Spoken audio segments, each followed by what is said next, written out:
Morning. Morning. I'm Warren Buffett, Chairman of Berkshire, and this is my partner, this hyperactive fellow over here, is Charlie Munger. And we'll do this as we've done in the past, following the Saddam Hussein School of Management. We're going to go through the business meeting in a hurry, and then we're going to do questions, and we'll do those until 3:30 with a break at noon, when we'll take off for 30 minutes or so while you can grab lunch. And those of you, we're operating in an overflow room as well, so those of you who are in the overflow room now can join the main floor after the noon break, because we'll have plenty of room then. We'll go until 3:30. We'll try to get to all the questions we can. We've got 11 zones, 10 of them in this room, and we'll just make our way around them. I've got a little map here which I'll get oriented on here in a second. And let's see. And I think we'll get through the business meeting now. Incidentally, I don't see that movie before it's shown, but that was one of our directors singing at that final session there. We keep costs down at Berkshire. Okay, the meeting will now come to order. I'm Warren Buffett, Chairman of the Board of Directors of the company, and I welcome you to this 1998 annual meeting of shareholders. I will first introduce the Berkshire Hathaway directors that are present in addition to myself. So we have, and I can't see very well with the lights here, but if you'll stand as I name you: Susan T. Buffett, the vocalist;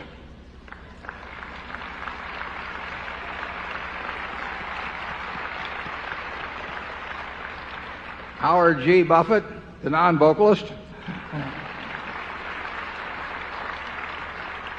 Malcolm G. Chase;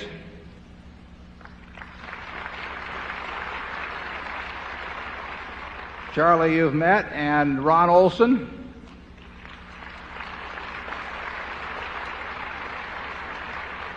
and Walter Scott, Jr.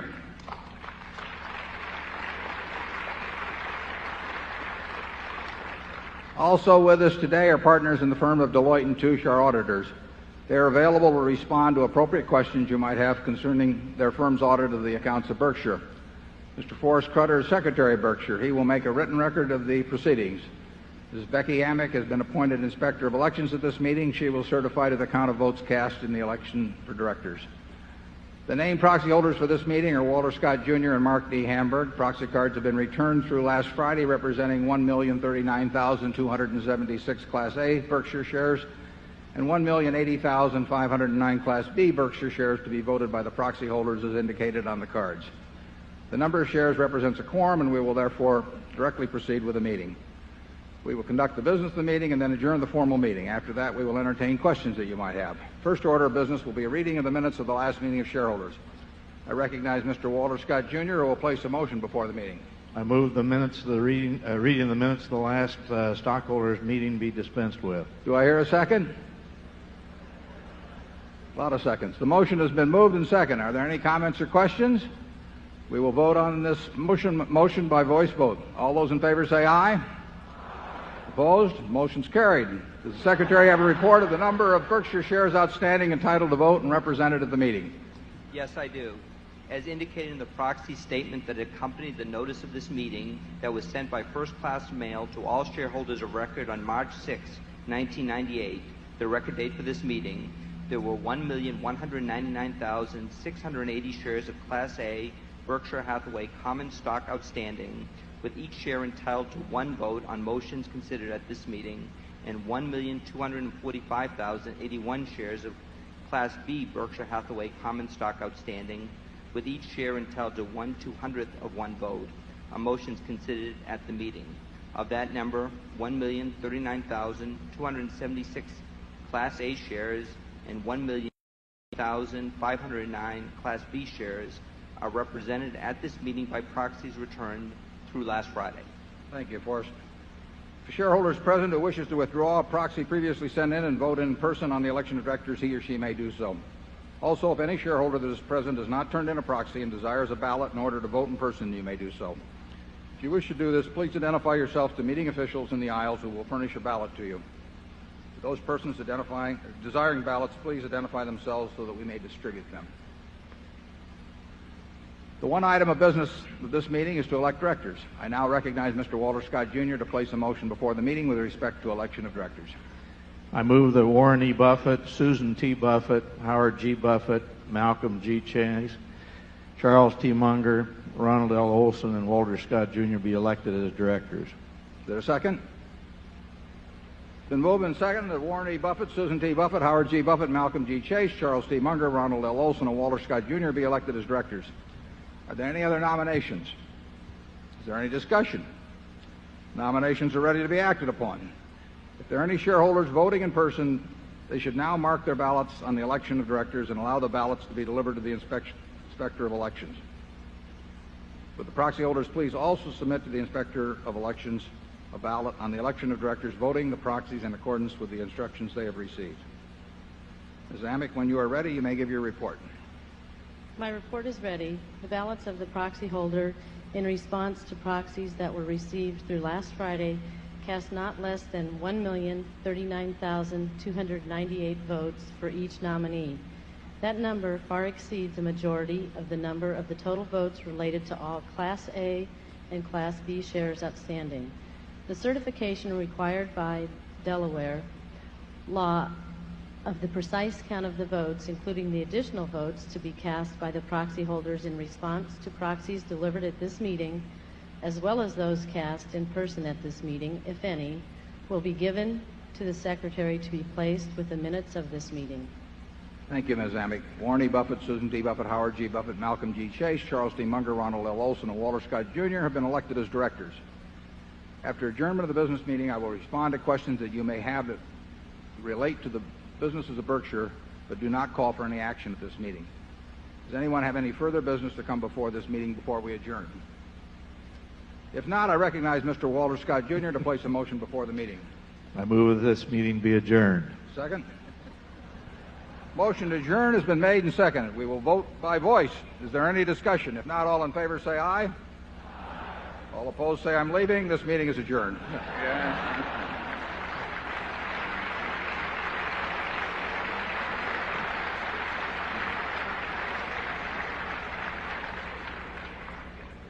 Charlie and I may not get paid much, but we work fast on an hourly basis.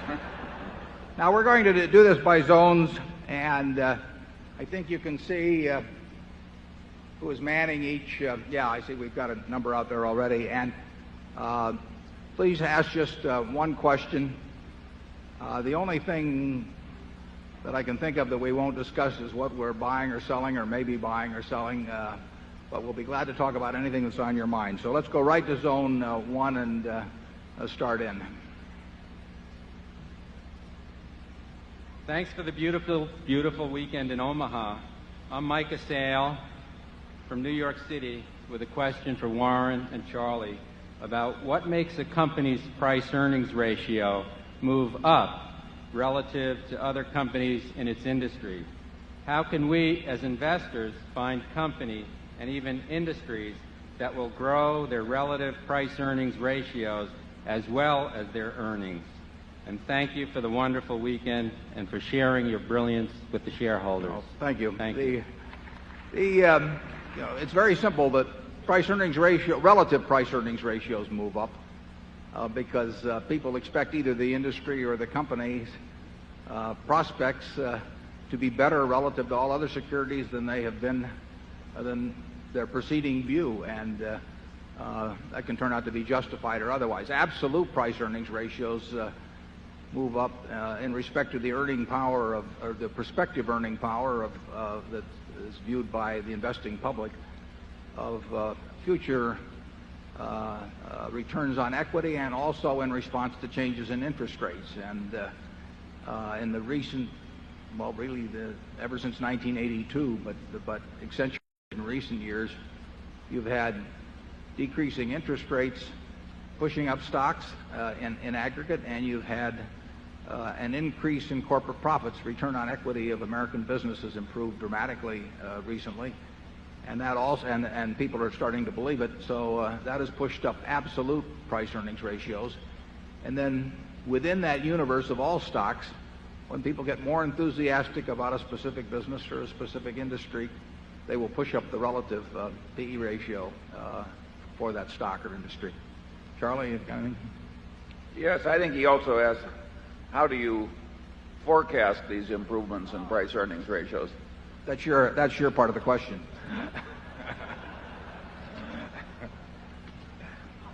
Around here, I would say that if our predictions have been a little better than other people's, it's because we tried to make fewer of them.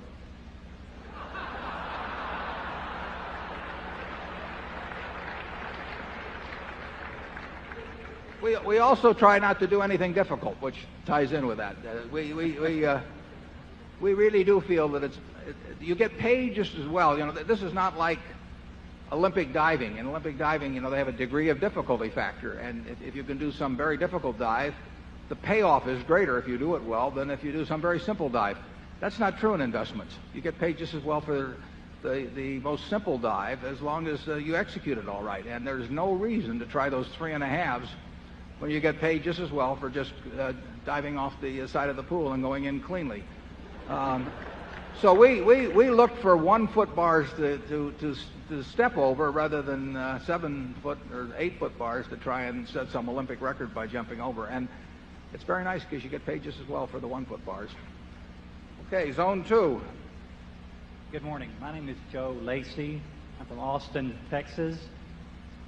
In this era when the financial departments of the institutions of higher learning are referring to you as an anomaly, and they preach the efficient markets hypothesis stating that you can't outperform the market, where does one go to find a mentor like you found in Ben Graham, someone you can ask questions to regarding value investing? My understanding is that the University of Florida has instituted a couple of courses that actually Mason Hawkins gave them a significant amount of money to finance, and I believe they're teaching something other than efficient markets there. There's a very good course at Columbia, I know, that it gets a lot of visiting teachers to come in. I go in there and teach occasionally, but a number of practitioners do. So I think the efficient market theory is less wholly writ now than it was 15 or 20 years ago in universities, but there's a lot of it taught. But I think you can find more diversity in what is being offered now than 10 or 20 years ago, and I'd recommend looking into those 2 schools. It's really quite useful. If you had a merchant shipping business, if all of your competitors believe the world is flat, it is a huge edge because they will not take any. They will not take on any cargo to go to places that are beyond where they think they will fall off. And so we should be encouraging the teaching of efficient market theories in universities. And it amazes me. But I think one time that was it Keynes that said that most economists are most economical about ideas, that they make the ones they learn in graduate school last a lifetime. And what happens is that you spend years getting your PhD in finance, and you learn theories with a lot of mathematics in them that the average layman can't do, and you become sort of a high priest, and you get an enormous amount of yourself and ego and even professional security invested in those ideas, and it gets very hard to back off after a given point. And I think that to some extent has contaminated the teaching of investing in the universities. Charlie? Well, I would argue that the contamination was massive. But it's waning. Yeah, it is waning. It's waning. The good ideas eventually triumph. Yeah. The word anomaly I've always found interesting on that because after a while, I mean, Columbus was an anomaly, but what it means is something that the academicians could not explain, and rather than re-examine their theories, they simply discarded any evidence of that sort as anomalous. And I think when you find information that contradicts previously cherished beliefs, that you've got a special obligation to look at it and look at it quickly.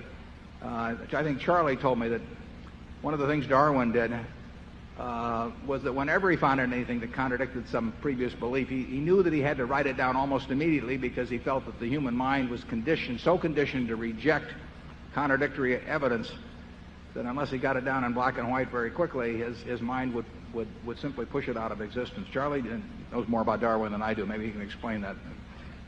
Well, I don't know about Darwin, but I did find it amusing. One of these extreme efficient market theorists explained Warren for many, many years as an anomaly of luck. And he got to 6 sigmas, 6 standard deviations of luck. And then people started laughing at him, because six sigmas of luck is a lot. So he changed his theory. Now Warren has 6 or 7 sigmas of skill. So you see, I'd rather have the 6 sigmas of luck, actually. The one thing he couldn't bear to leave was his 6 sigmas. Let's try zone 3. My name is Warren Hayes. I'm from Chicago, Illinois.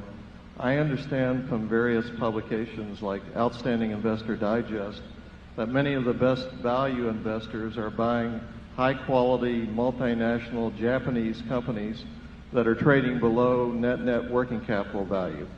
Do you agree that these values exist in Japan, and would you consider the purchase of some of them?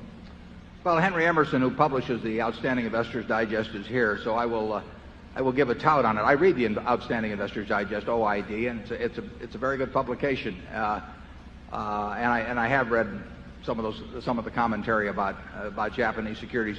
We've looked at securities in all major markets, and we certainly looked at them in Japan, particularly in recent years when the Nikkei has so underperformed the S&P here. We're quite a bit less enthused about those stocks as being any kind of obvious bargains than the people that you read about in OID. The returns on equity in most areas of Japanese business, returns on equity are very, very low, and it's extremely difficult to get rich by being the owner of a business that earns a low return on equity. We always look at what a business does in terms of what it earns on capital. We want to be in good businesses. What we really want to be is in businesses that are going to be good businesses and better businesses 10 years from now. And we want to buy them at a reasonable price. But many years ago, we gave up what I've labeled the cigar butt approach to investing, which is where you try and find a really kind of pathetic company, but it sells so cheap that you think there's one good free puff left in it. We used to pick up a lot of soggy cigar butts, I mean, I had a portfolio full of them. And there were free puffs in them. I mean, I made money out of that. But A, it doesn't work with big money anyway, and B, we don't find many cigar butts around that we would be attracted to. But those are the companies that have low returns on equity. And if you have a business that's earning 5 or 6% on equity, and you hold it for a long time, you are not going to do well in investing, even if you buy it cheap to start with. Time is the enemy of the poor business, and it's the friend of the great business. I mean, if you have a business that's earning 20 or 25% on equity, and it does that for a long time, time is your friend. But time is your enemy if you have your money in a low return business, and you may be lucky enough to pick the exact moment when it gets taken over by someone else, but we like to think when we buy a stock we're going to own it for a very long time, and therefore we have to stay away from businesses that have low returns on equity. Charlie? Yeah, it's not that much fun to buy a business where you really hope this sucker liquidates before it goes broke.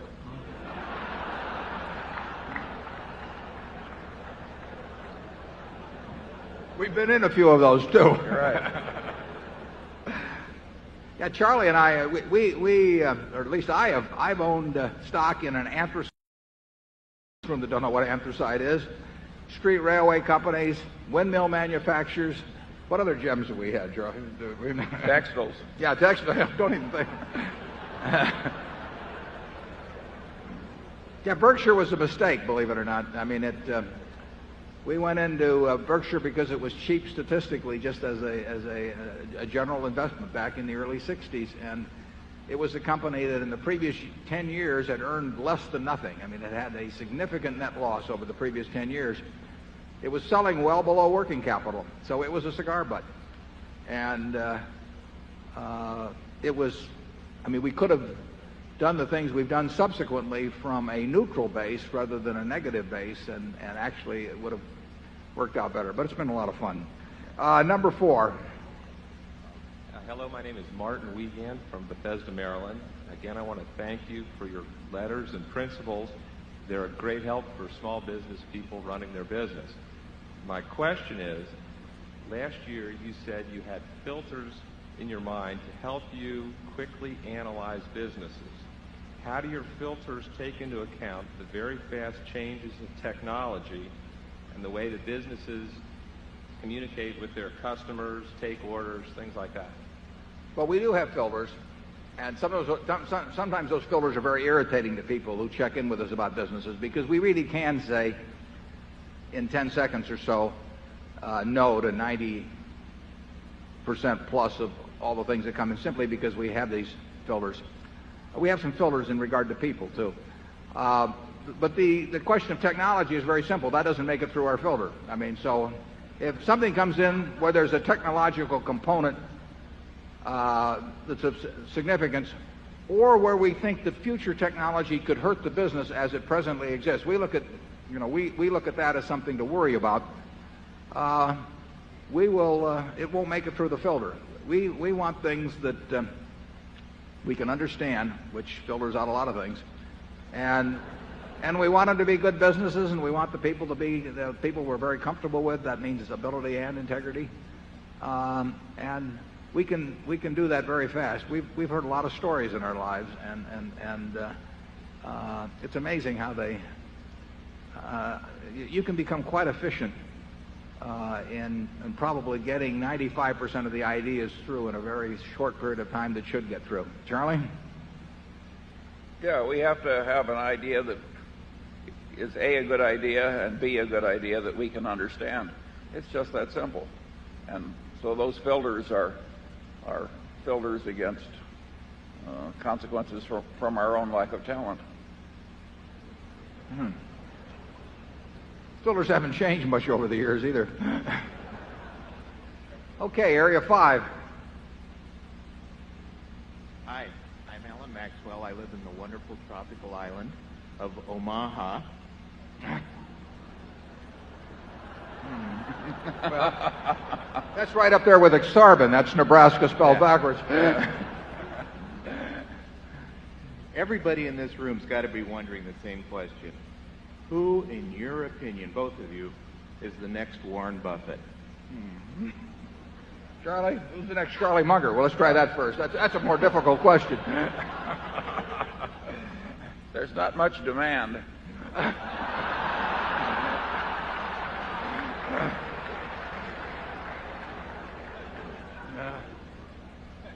I don't think there's only one way to succeed in life, and our successors in due time may be different in many ways, and they may do better. Incidentally, we have a number of people in the company, some of whom are in this room today, and the ones you saw on that screen, who are leagues ahead of Charlie and me in various kinds of abilities. I mean, there's a lot of different talents. We've got a fellow in this room today who's the best bridge player probably in the world, and Charlie and I could work night and day, and if he spent 10 minutes a week working on it, he'd play better bridge than we would. And all kinds of intellectual endeavors that for some reason or another, one person's a little bit better wired for than someone else. And we have people running our businesses that if Charlie and I were put in charge of those businesses, we couldn't do remotely as well as they do. So there's a lot of different talents. The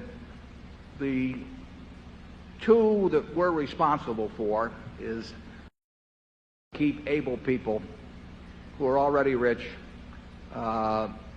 motivated to keep working at things where they don't need to do it for financial reasons. I mean, it's that simple, and that's a problem any of you could think about And you'd probably be quite good at it if you gave it a little thought, because you'd figure out what would cause you to work if you were already rich and didn't need the job. Why would you jump out of bed and be excited about going to work that day? And then we try to apply that to the people who work with us. Secondly, we have to allocate capital. And these days we have to allocate a lot more capital than we had to allocate a decade ago. That job is very tough at present. Sometimes it's very easy. And it will be easy at times in the future, and it'll be difficult at times in the future. But there are other people that can allocate capital, and we have them in the company. Charlie, you have anything? No. Okay. Number 6. Good morning. My name is Jad Corey. I'm from Gaithersburg, Maryland. I just want to thank you for sharing your wisdom. And my question is, what criteria do you use to sell stock? I kind of understand how you buy it, but I'm not sure how you sell. Yeah. Well, the best thing to do is buy a stock that you don't ever want to sell. I mean, that's what we're trying to do. And that's true when we buy an entire business. I mean, we've bought all of Geico, or we bought all of See's Candy, or the Buffalo News. We're not buying those to resell. I mean, what we're trying to do is buy a business that we will be happy with if we own it the rest of our lives, and we expect to with those. It's the same principle applies to marketable securities. You get extra options with marketable securities. You can add to holdings, obviously easier. We can never own more than 100% of a business, but if we own 2% of a business and we like it at a given price, we can add and have 4 or 5%. So that's an advantage. Sometimes if we need money to move to another sector, like we did last year, we will trim from some holdings, but that doesn't mean we're negative on those businesses at all. I mean, we think they're wonderful businesses, or we wouldn't own them. And we would sell, if we needed money for other things. The Geico stock that I bought in 1951, I sold in 1952. It was, went on to be worth 100 or more times, before the 1976 problems, 100 or more times what I'd paid. But I didn't have the money to do something else. So you sell if you need money for something else. You may sell if you believe that valuations between different kinds of markets are somewhat out of whack. And we have done a little trimming last year in that matter. But that could well be a mistake. I mean, the real thing to do with a great business is just hang on for dear life. Charlie? Yes, but the sales that do happen, the ideal way is when you found something you like immensely better. Isn't that obvious? That's the ideal way to sell. And incidentally, the ideal purchase is to have something that you already like be selling at a price where you feel like buying more of it. I mean, we probably should have done more of that in the past in some situations. But that's the beauty of marketable securities. You really do. If you're in a wonderful business, you do get a chance periodically maybe to double up in it or something of the sort. If the stock market were to sell a lot cheaper than it is now, we would probably be buying more of the businesses that we already own. They would certainly be the first ones that we would think about. They're the businesses we like the best. Charlie? Nothing more. Okay, Zone 7. Good morning, Mr. Buffett and Mr. Munger. My name is Ron Wright from Iowa City, Iowa. New companies have always been of interest to me. Is it reasonable to assume an Omaha-based company with only $5 billion in the bank might succeed in telecommunications? Well, I think that a new company with $5 billion in the bank is probably better off than most new companies, but be like Jennifer Gates as a newborn. I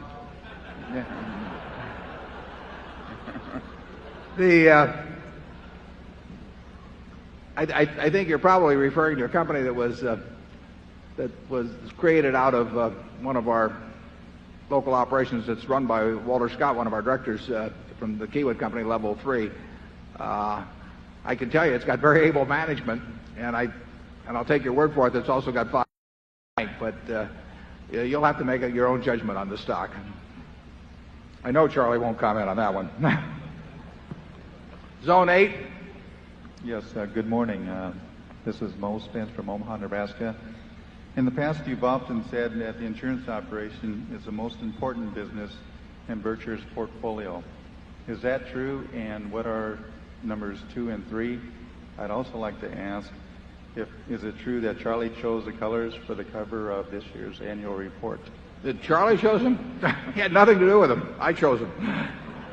They're a tribute to the Nebraska football team and Tom Osborne, who you saw.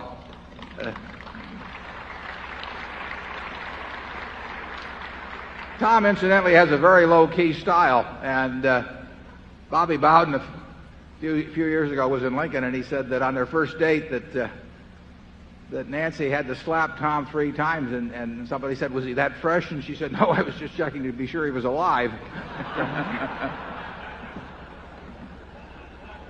Tom had a fairly conservative offense for a time in the past, although it hasn't been so conservative the last few years. But somebody said at that time the most reckless thing he did was to eat some cottage cheese a day after the expiration on the carton.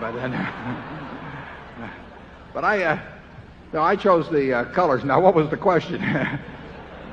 What was the question, Charlie? You remember? A memorable question, but give it to us again.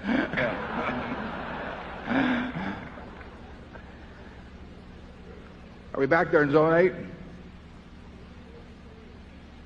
Oh, the numbers, yeah, sure. The question was about the insurance business, which we have said will be by far the most important business at Berkshire.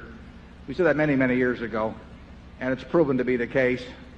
It obviously got a big leg up when we purchased all of GEICO. Insurance, as far as the eye can see, will be by far the most significant business at Berkshire. And the question about 2 and 3, in terms of earnings, flight safety is the second largest source of earnings, but we don't really think of them that way. I mean, we do know our main business is insurance, but we really have a lot of fun out of all of our businesses. I mean, I have a great time out of Borsheim's yesterday, or at a Dairy Queen. So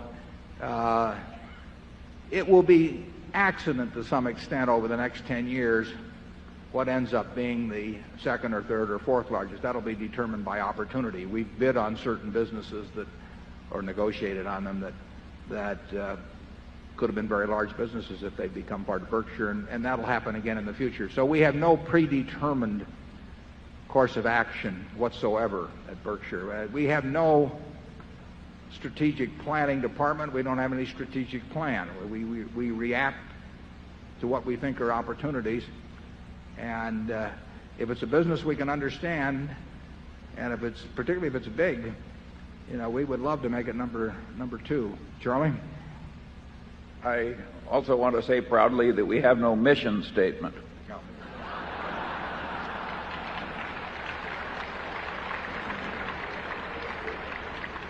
It's hard to think of anything that we do have, as a matter of fact. Yeah, we have never had I mean, I'm sure you all know this, we've never had a consultant, and we try to keep things pretty simple. We still have 12 people at headquarters. We have about 40,000 people that now work for Berkshire, and we hope to grow a lot, but we don't hope to grow at headquarters. Number 9. Yes, my name is Patty Buffett, and I'm from Albuquerque, New Mexico. I like your name. Thanks.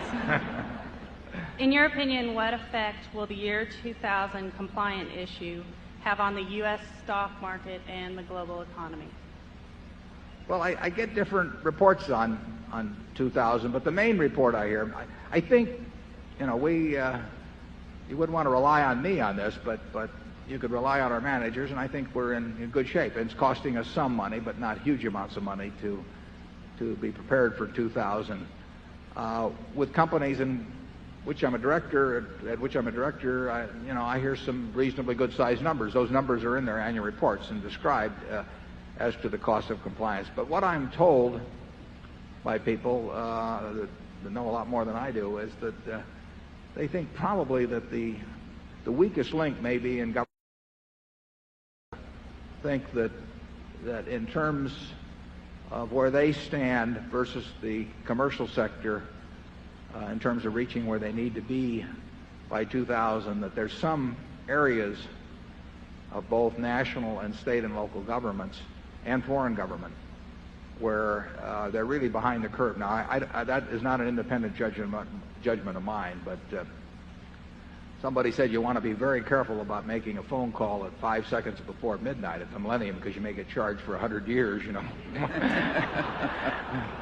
So it'll be interesting. I don't think it's going to affect Berkshire in any material way, and I certainly have a feeling that the world will get past it very easily. But it is expensive for some companies, and it's going to be very expensive for governments.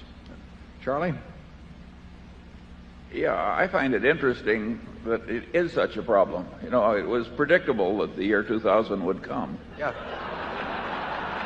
Yeah. Yeah, we decided that back in 1985, actually. We didn't welcome it, understand. That's not Berkshire's style, though. It is fascinating, isn't it, when you think about it, that a whole bunch of people with 160 IQs that could build up such a problem. But here we are, and that's why we stick with simple things. Number 10. My name is Kristen Schramm. I'm from Springfield, Illinois, and I'm a proud shareholder of Berkshire Hathaway. We're glad to have you here. I've heard a little about your thoughts on trying to control campaign spending. Could you tell us more about your thoughts and efforts on this topic? Thank you.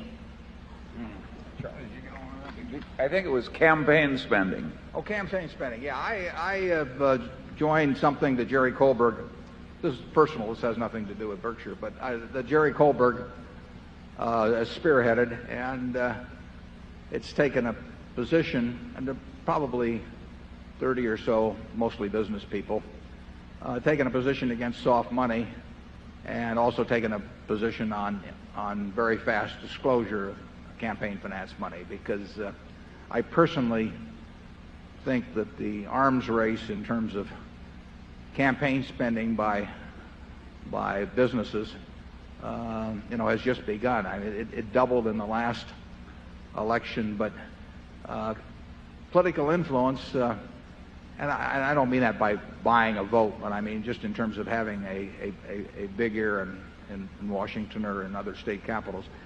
Political influence has been an underpriced product in the past. I mean, the government is enormously important in this country to most companies. It was amazing how cheaply it could be, attention could be purchased, but the price is going up, and there will be an escalation, and I don't think it's easy if you're the manager of a business and you own 0.1% of it, and you're in a business that's heavily affected by government. I don't think it's very easy to tell your board of directors that you're going to take a hands-off approach. So I think legislation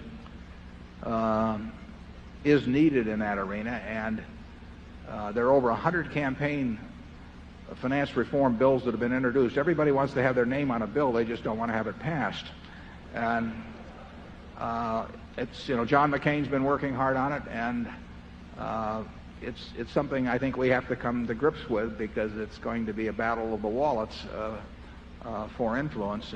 And like I say, if I were running some other company and my competitors were spending money to get the attention of would-be legislators or actual legislators, it'd be very difficult to take some high and mighty position that I wasn't going to do it myself, and my board and my shareholders might ask me why I was taking that position. We are lucky, basically, to be in a business that's relatively unaffected by legislation, although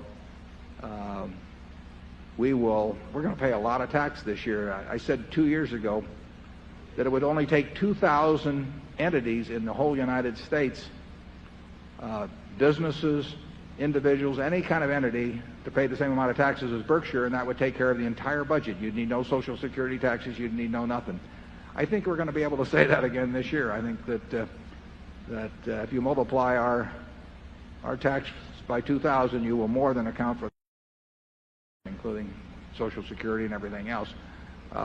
So you might say, why aren't you in Washington lobbying for a capital gains rate at corporations that's the same as individuals or something? But we basically haven't played that game. We feel very fortunate. I'll say this. I would rather in this country be a huge taxpayer myself than be somebody who needed the other end of it, the government dispensing. I mean, if anybody here is paying taxes and they want to, if you'd like to shift positions with somebody in a veterans hospital or that has a couple of children by age 19 and is getting a check from the government, I don't want to shift positions. I'm happy to be paying the taxes.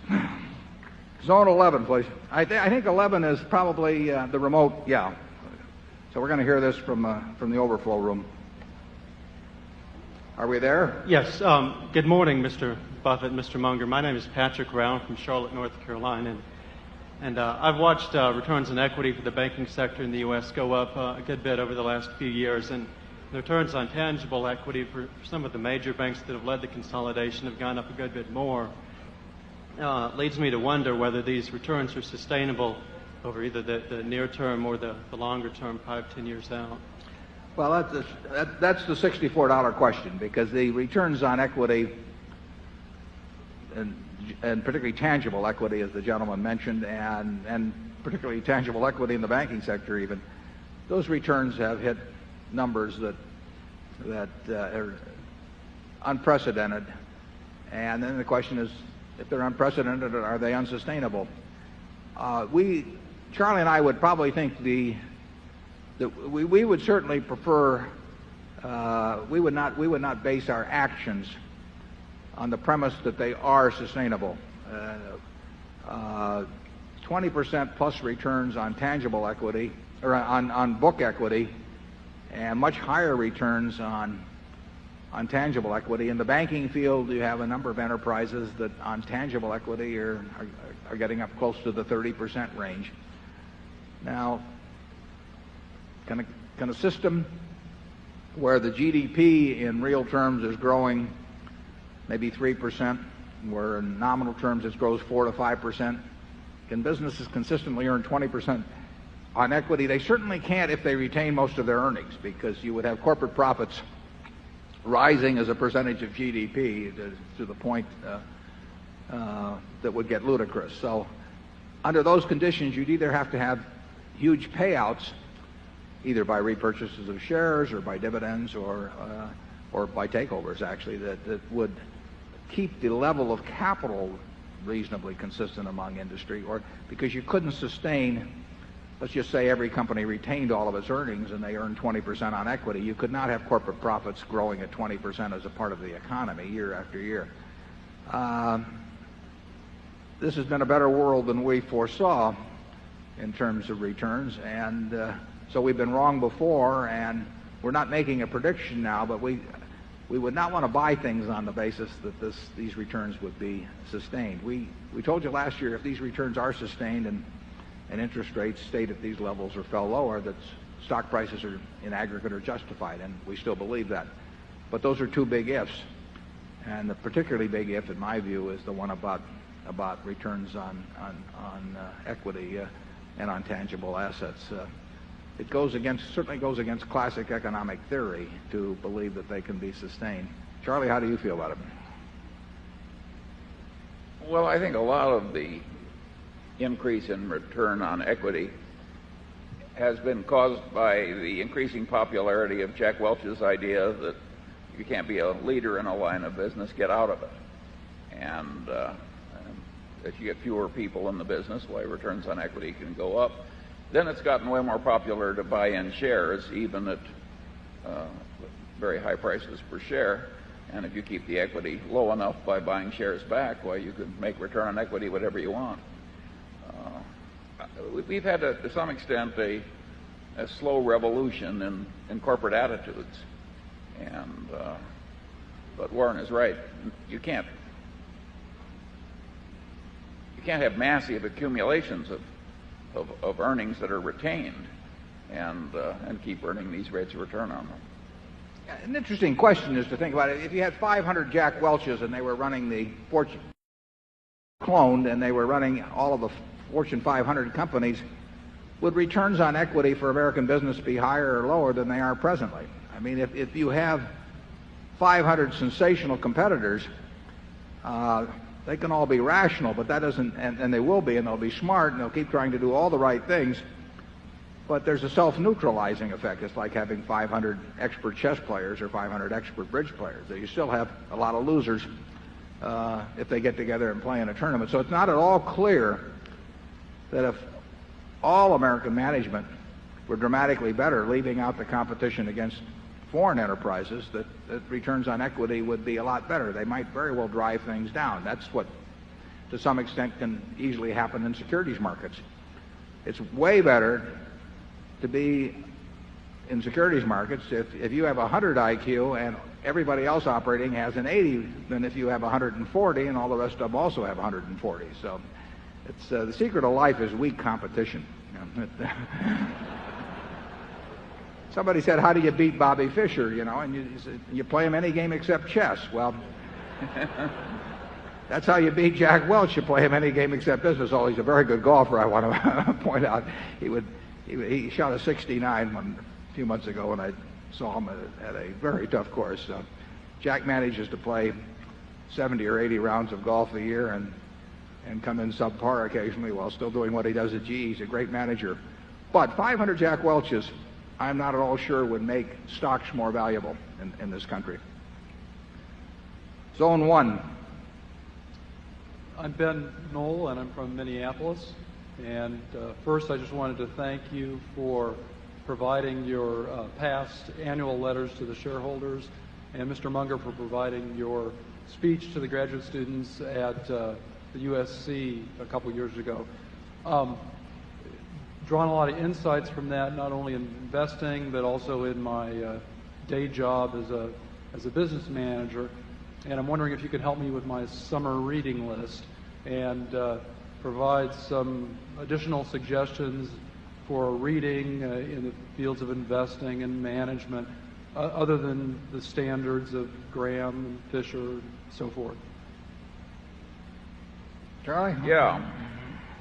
I have recently read a new book twice, which I very seldom do. And that book is Guns, Germs, and Steel by Jared Diamond. And it's a marvelous book. And the way the guy's mind works would be useful in business. He's got a mind that is always asking why. And he's very good at coming up with answers. I would say it's the best work of its kind I have ever read. I read a little easier book recently. I'm not even sure of the title. I don't pay much attention to titles when I get into the books, but it's something to the effect of the quotable Einstein. I mean, it's a lot of his commentary over the years, and it's great reading. The Fermat Theorem was the book. That isn't the exact title either, but it's the story of the discovery of the answer on that. That's a very interesting book. One of our shareholders from Sweden gave me a copy of that when I was in New York, and I've enjoyed it. Zone 2. Mark Rabinoff, I'm a shareholder from Melbourne, Australia. Gentlemen, we have large holdings in Freddie Mac and Fannie Mae, and as you both know, they were hurt quite a lot when interest rates went up in the past. I'm wondering if you think they'll be hurt again when interest rates go up in the future. Well, the question about Freddie Mac and Fannie Mae and on interest rates, they are not as interest rate sensitive as people formerly thought they were, but it would be the pattern. I have a feeling that if interest rates got extremely low, so that there was a huge turnover of the portfolio, and then rates went up dramatically, that even though they have various ways of protecting themselves against interest rate scenarios, that might get very tough. I think there would be some kind of squeeze there. They may have good answers as to why that wouldn't happen, incidentally, because they certainly worry about every kind of interest rate scenario. That's their job. But I think, in a sense, very low interest rates are more of a long-term, because if you get a portfolio chock full of, say, 4% mortgages or something of the sort, and then you had a huge move upward, that would be quite painful for some period of time, no matter what you've done in the way of hedging. Charlie? I've got nothing to add. Yeah. That's what happened to the savings and loans, in effect, you see, 25 years ago or whenever it was. And Freddie and Fannie have other functions, and they've got a lot of advantages, but they have a savings and loan type operation. They just do it on a very big scale, and they get their money from in a very different manner than from millions of depositors. But the basic economics have some similarity. Zone 3. Jane Bell, Des Moines. Since I became a Berkshire Hathaway shareholder, I've been coming to these meetings. This is my second. I've been coming to these meetings ever since I've been a shareholder. Mr. Buffett, I'm a partner and owner in a consulting business, and we tell our clients and potential clients that we design solutions for what keeps them awake at night. Mr. Buffett, from your perspective as an investor, what keeps you awake at night? Well, that's a good question, and that's one I always ask the managements of our subsidiaries as well as any new investment. I want to know what their nightmare is. Andy Grove, in his book Only the Paranoid Survive, talks about the silver bullet for a competitor. So in terms of if you only had one silver bullet, which competitor would you fire it at? And it's not a bad question. And your question's a little broader. If you only had one worry that you could get rid of, what would it be? I would say that and I think I speak for Charlie, let him do it, but we really don't worry.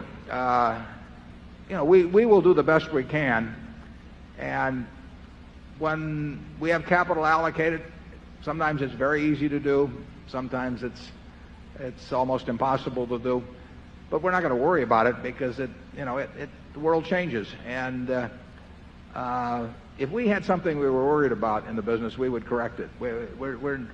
I'm not worried about anything. I'm not really worried about we can lose $1 billion on a California earthquake, but I'm not worried about it. Although I have a sister who's in the audience that lives in California. I've told her to call me quickly if the dogs start running in circles or anything like that. But there's if you're worried about something, the thing to do is get it corrected and get back to sleep. And I can't think of anything I'm worried about at Berkshire. That doesn't mean that I have any good ideas as to what we should be doing with a whole lot of money that we have around. But I can't do anything about that except keep looking for things that I might understand and do something with the money. And if they aren't there, they aren't there, and we'll see what happens tomorrow and next week and next month and next year. Charlie, what are you worried about? Well, in the 30-some years I've been watching you, I would say what it takes to make you not sleep at night is an illness in the family. Short of that, Warren likes the game. I like the game. And even in the periods that look tough to other people, it's a lot of fun. It's a lot of fun. It's a lot of fun. In fact, it probably is the most it is the most. I mean, we define tough times differently than other people would, but our idea of tough times is like now, and our idea of we don't feel it's tough times when the market's going down a lot or anything of the sort. So we are having a good time then. I mean, we don't want to sound like undertakers during a plague or anything, but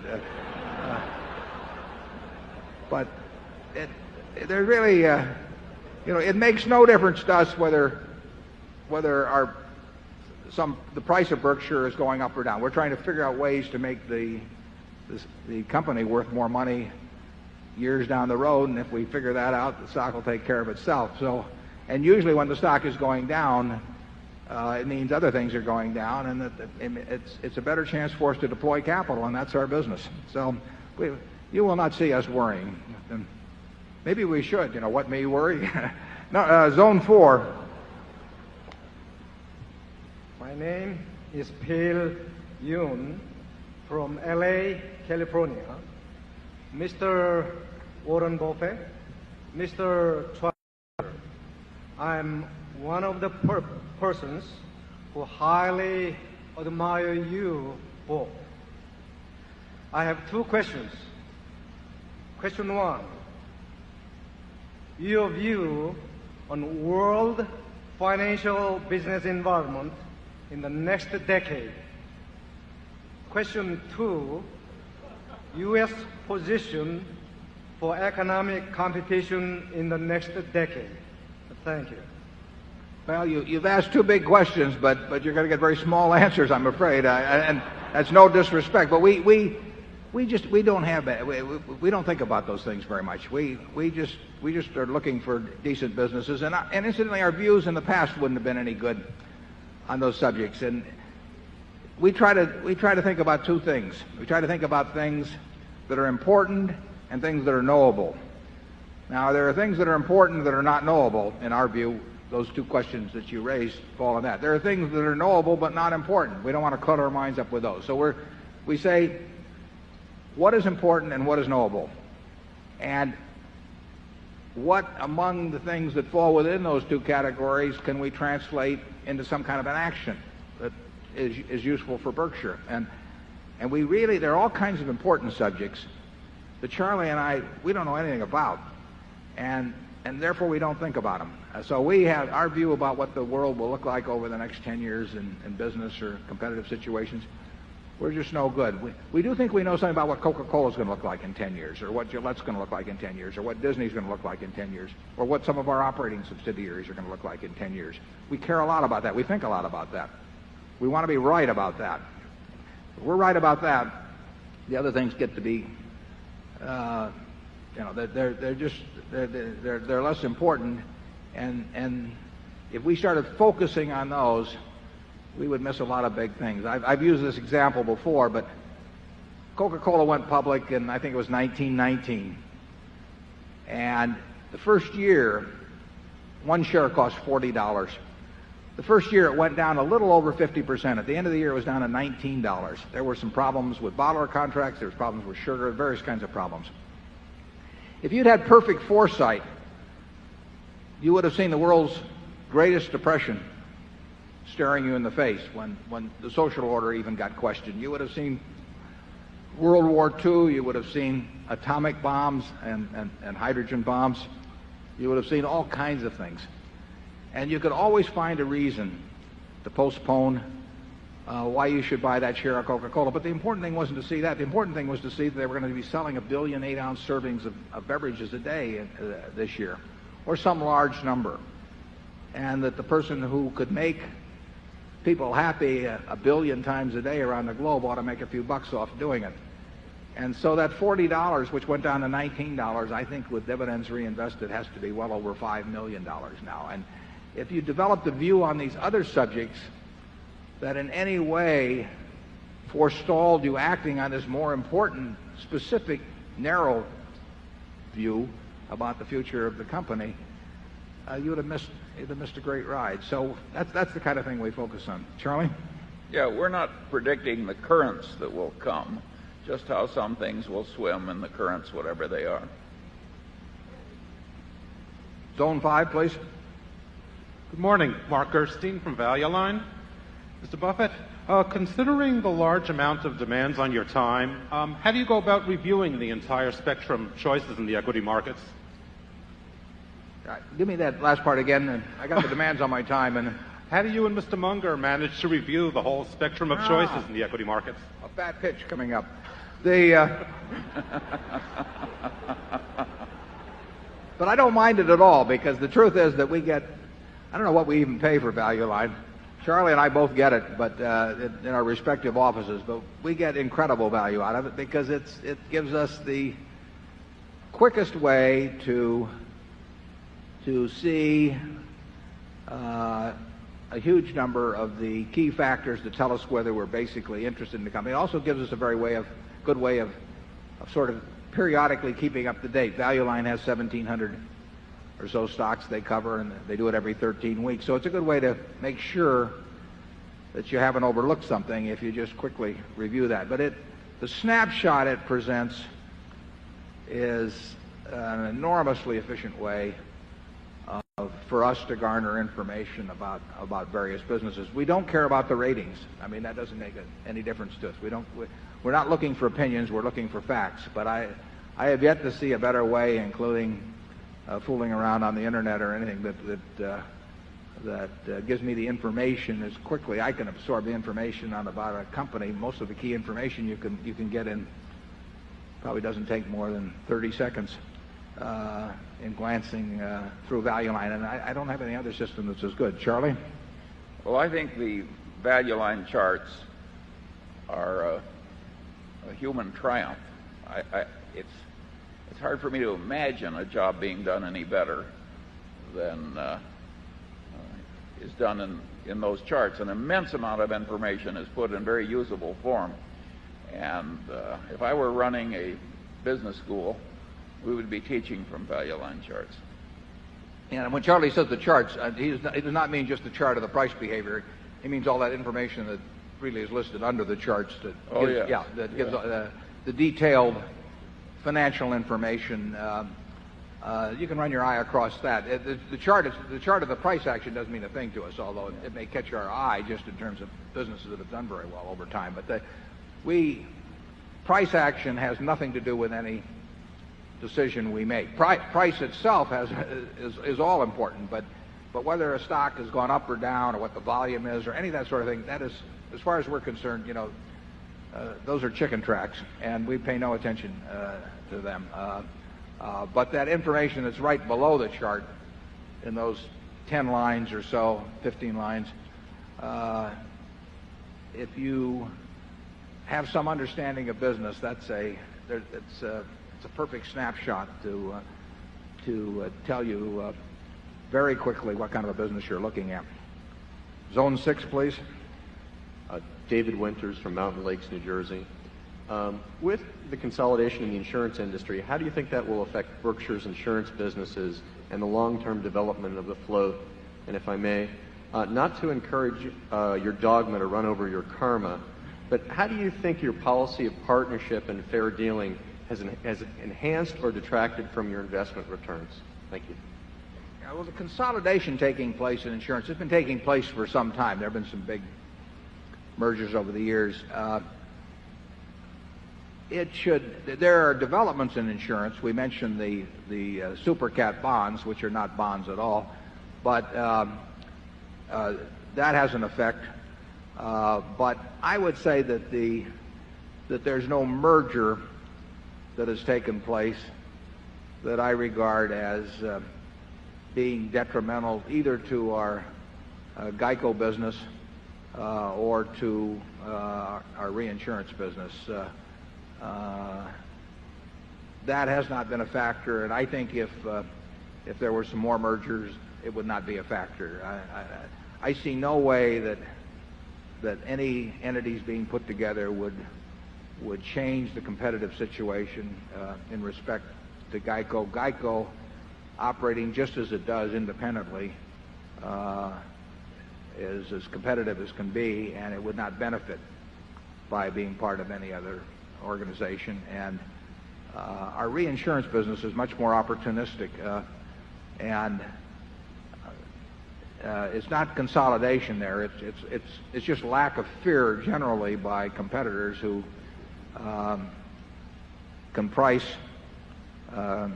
particularly cat business at a rate that could be totally inadequate, as I used in illustration in the report, but nevertheless it could appear to be profitable for a long time. And there's probably more of that going on now, and there'll probably be a lot more going on in that arena. We have some sensational insurance businesses, though. I have to tell you that I don't think you really have to worry too much about how we do in insurance in the future. We had a number of GEICO people here today. I hope you got a chance to meet them. GEICO, and you saw Lorimer Davidson. I really was hoping he could be here, but Davey is 95 years old. I went to visit him a few months ago.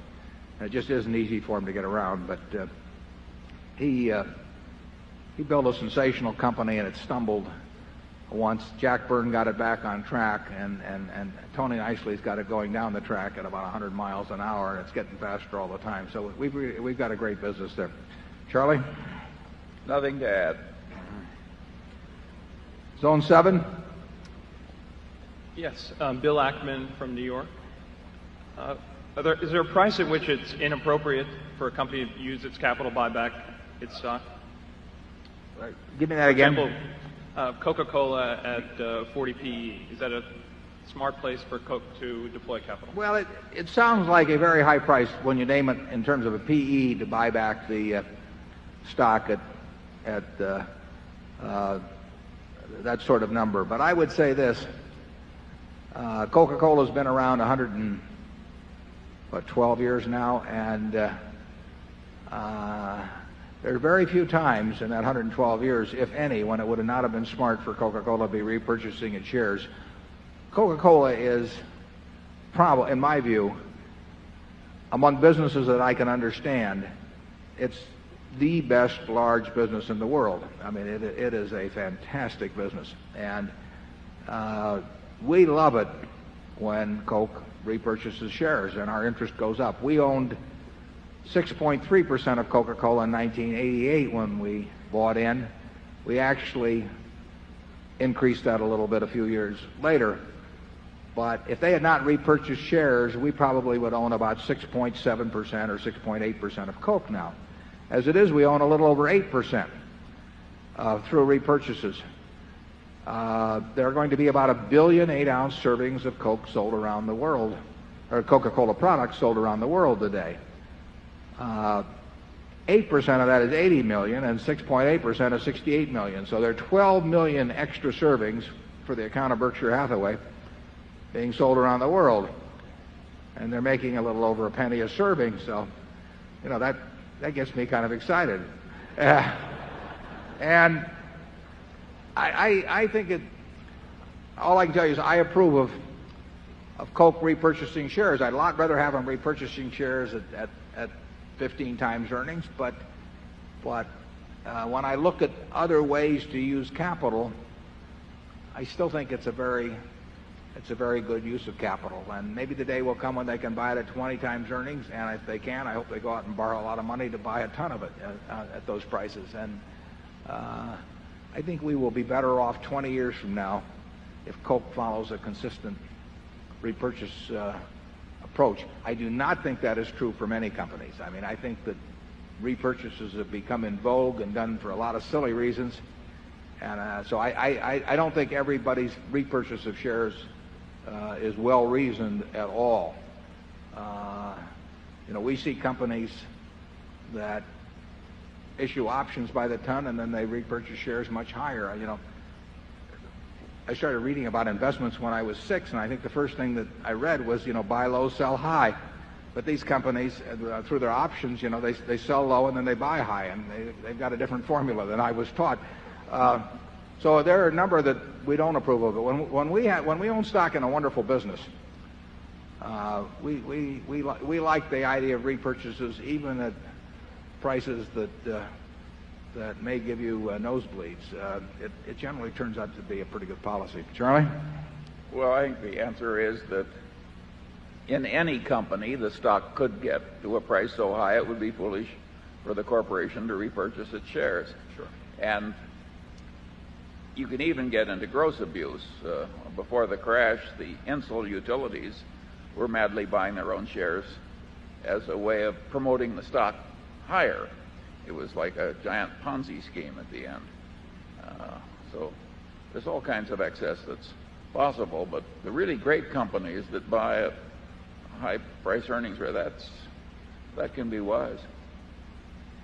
Our interest in Geico went from 33% to 50% without us laying out a dime because Geico was repurchasing its shares. And we benefited substantially, but we benefited a lot more, obviously, when prices were lower. I mean, our interest in the Washington Post company has gone from 9.5% to 17.5% over the years without us buying a single share.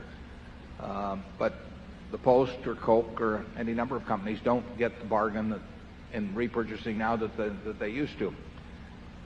We still think it's probably the best use of money in many cases. Zone 8. My name is Hutch Vernon. I'm from Baltimore, Maryland. My question has to do with float You said in the annual and you've said in the past that float has had a greater value to Berkshire than an equal amount of equity. And I wondered if you could clarify that statement. Is that because the float has been generated at such a low cost relative to an imputed cost for equity, or is there something else behind that statement? No, it's because the float, which is now, we'll say, $7 billion, comes to us at a negative cost. We would not make that statement if our float was costing us a couple percent a year, even though float would then be desirable, highly desirable. But our float is even better than that, or it has been, and so it comes to us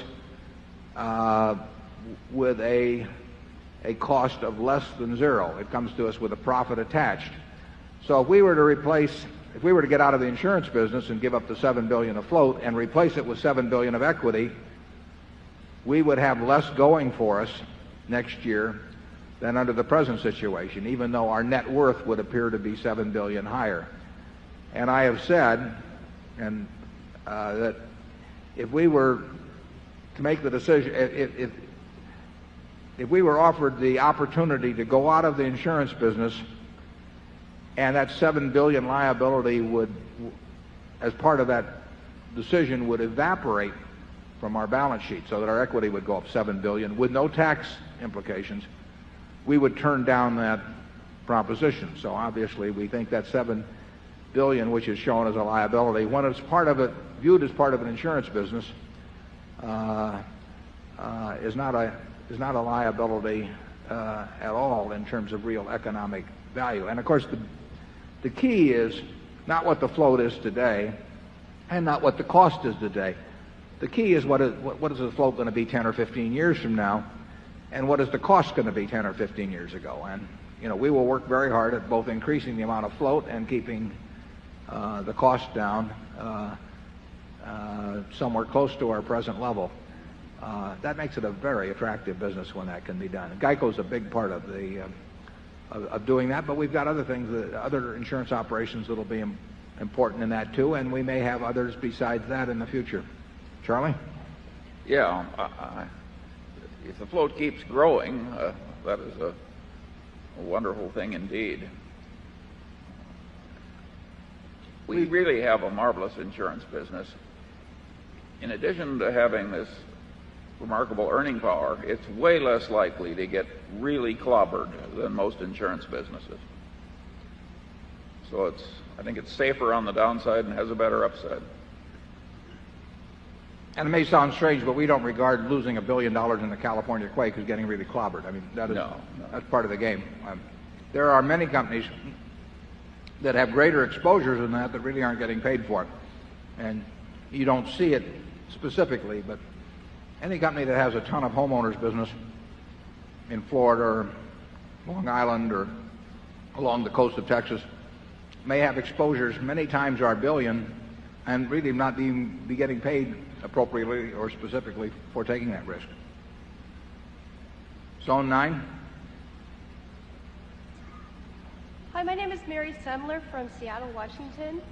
Japan is a major holder of U.S. treasuries. Given the troubled Japanese economy, do you foresee Japan cashing in their U.S. investments to bail themselves out? Why or why not? Sorry, I didn't get all that. I didn't get that either. I was busy chewing here, but Japan is a major holder of U.S. treasuries.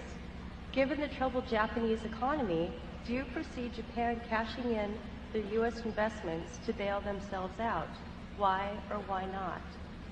The problems with the Japanese economy, and does that mean that are you thinking particularly about them dumping treasuries or something of the sort? That's exactly what she's...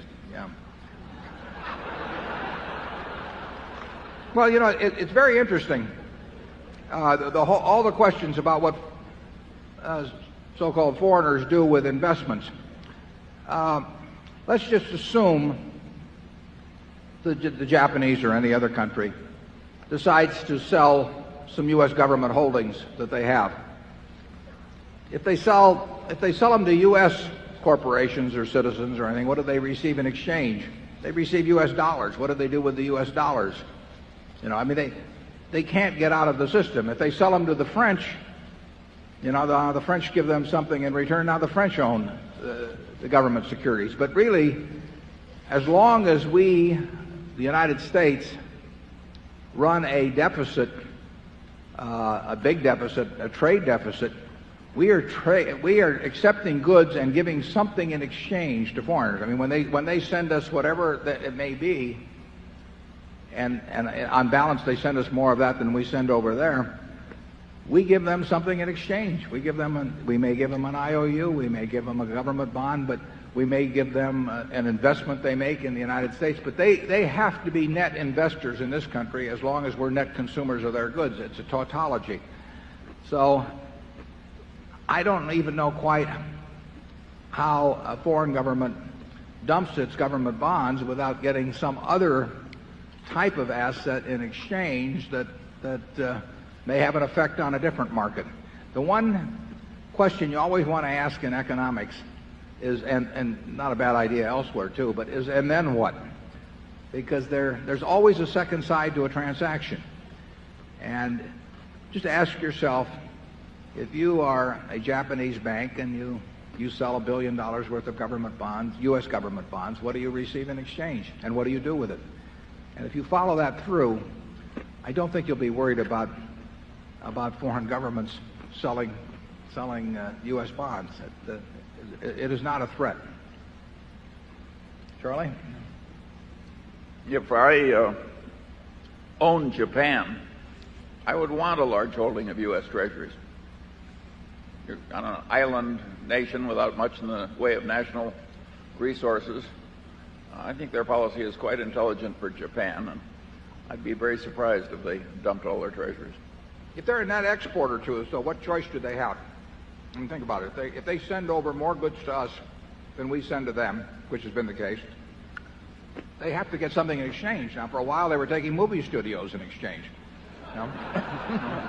They were taking New York real estate in exchange. I mean, they've got a choice of assets, but they don't have a choice as to whether, if they can send us more than they get from us, whether they get some investment asset in return. I mean, it's amazing to me how little discussion there is of that, the fact that there's two sides to an equation. But it makes for better headlines when read the other way. Zone 10. This is John Vaughn from Detroit, Michigan. Nebraska's Senator Kerry has proposed private investment accounts for up to 2 percentage points of the current payroll tax. His words were, and I quote, "People want more than just a transfer payment, they want wealth." Do you approve this proposal? And if you do, would you recommend passive investing, i.e. index? Or if you recommend active investing, would you and Charlie want to give it a shot? Well, I've talked with Bob Kerry about that, and Bob does like the idea of giving everybody some piece of the American economy and an interest in it. He's thought, as you know, he's proposed really sort of small grants to the 3.5 million or so children born every year, and then some buildup of that account. Senator Moynihan has come up with something recently in conjunction with Kerry. I personally would not like to see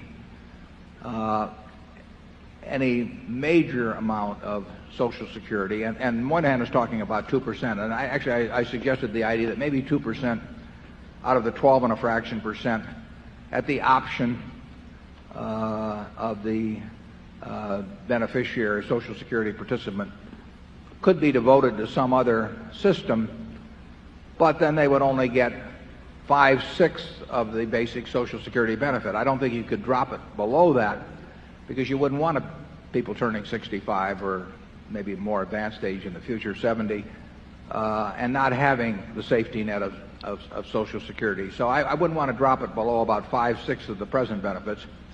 I think it's a perfectly reasonable topic to discuss whether you want to take that 2% then and let people build up an account, perhaps tax-free, perhaps an IRA type account, so they would have both wealth and the safety net. But I wouldn't want to drop the safety net very far. And I think that I would not want to turn an army of salespeople loose on the American public with a mandatory 2% going in some direction. I don't think that would be particularly healthy. Charlie?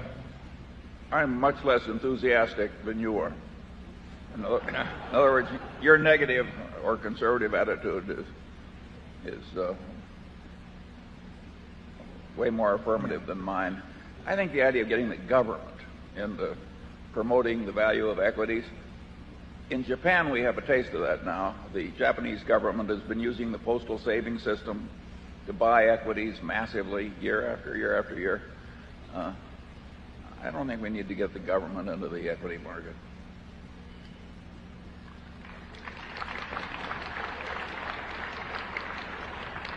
We go to zone 11, please. I'm Dale Max from University Park, Illinois. And I've got a question for each of you, a short question for Charlie, and maybe a little longer for Warren. My question for Charlie is, in a business school sense, what is the cost of capital for Berkshire Hathaway? And my question for Warren is that I've been on the internet and I look at Yahoo and they give you recommendations for companies. And when I search for Berkshire Hathaway, it shows that nobody is recommending Berkshire Hathaway, despite the fact that there are maybe 1,000 people that are wearing signs here. I love Berkshire Hathaway, and of course I've got mine on too. But what seems to be the problem in lack of recommendations? Well, we're not recommending Yahoo, incidentally, either, but...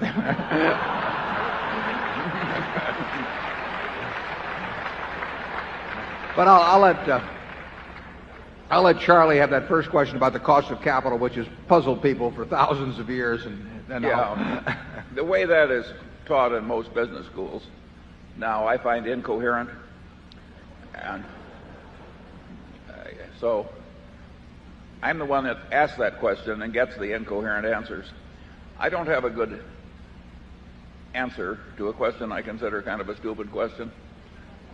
What is the cost of capital at Berkshire Hathaway when we keep drowning in this torrent of cash which we have to reinvest? There's really only two questions that get to that, but you don't need a mathematical answer. The first question is when you have capital, is it better to keep it or return it to shareholders? It's better to return it to shareholders when you cannot create more than $1 of value with that capital. That's test number one. And if you pass that threshold that you think you can achieve more than $1 of value for every dollar retained, then you simply look around for the thing that you feel the surest about and that promises the greatest return, weighted for that certainty. So our cost of capital is, in effect, is measured by the ability to create more than $1 of value for every dollar retained. If we're keeping dollar bills that are worth more in your hands than in our hands, then we've exceeded the cost of capital as far as I'm concerned.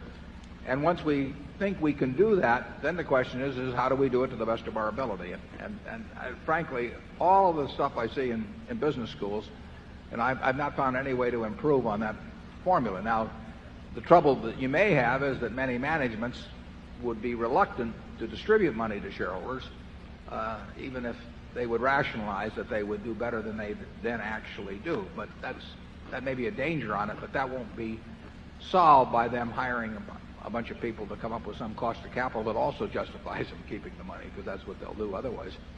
The question about recommending the stock, we've very seldom had stock recommendations over the years. As I think back to 1965, I can't think of a lot of brokerage reports that have recommended Berkshire. I'm not looking for any, reports at all. We are not looking to have Berkshire sell at the highest possible price, and we're not looking to try and attract people to Berkshire who are buying stocks because somebody else recommends them to them. We prefer people who figure out for themselves why they themselves want to buy Berkshire, because they're much more likely to stick around if they enter the restaurant because they decide it's the restaurant they want to eat at than if somebody has touted them on it. And that's our approach. So we do nothing to encourage, but I think even if we did, we probably wouldn't generate a lot of recommendations. It's not a great stock to get rich on if you're a broker. Yeah, I think the reason...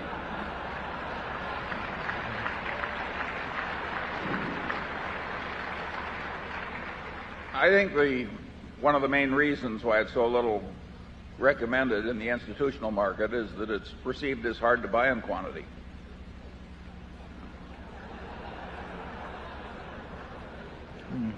We prefer, and we've got some good institutions as holders, including one that's run by a very good friend of ours, but frankly, it's more fun for us to have a bunch of individual shareholders. I mean, you see it translates, if there's money made, it translates into changes in people's lives and not some change in somebody's performance figure for one quarter. And we think that individuals are much more likely to join us with the idea of staying with us for as long as we stay around. And you know, that's the way we look at the business. Very few institutions look at investments that way, and frankly, we think they're often less rational holders than we get with individuals. Number one. Good morning.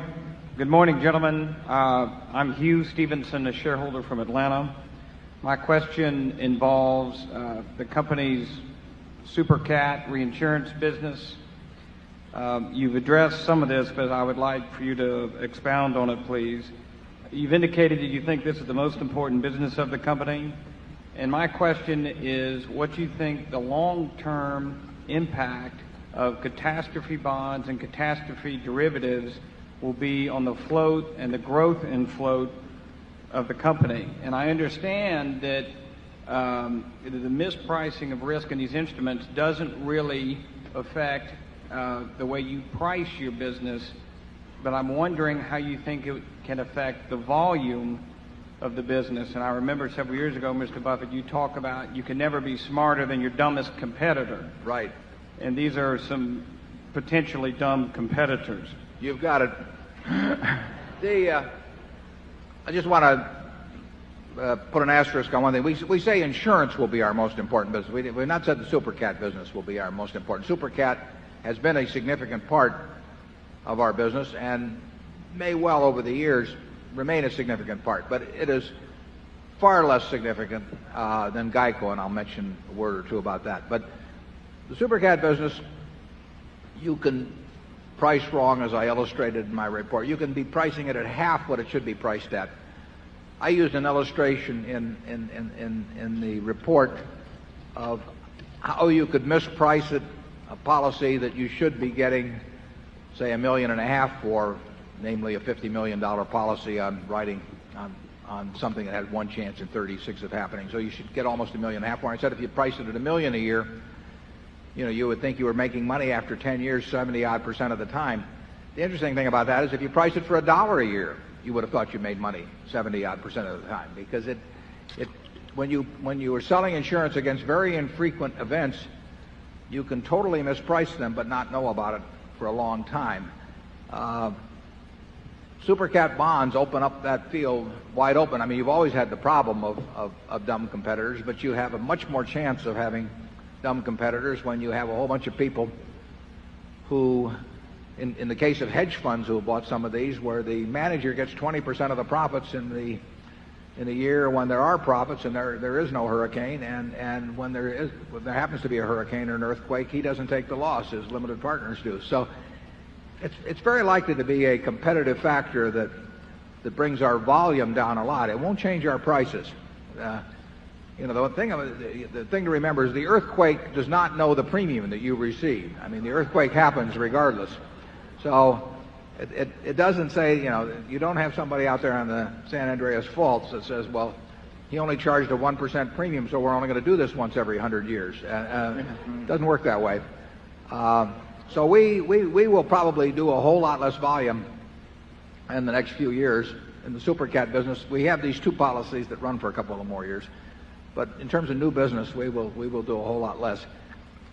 GEICO is by far the most important part of our insurance business, though. GEICO in the 12 months ended April 30th had a 16.9% increase in policies in force. Year end, I told you it was 16.0. A year ago, I told you it was 10. The year before that, I think it was 6 and a fraction.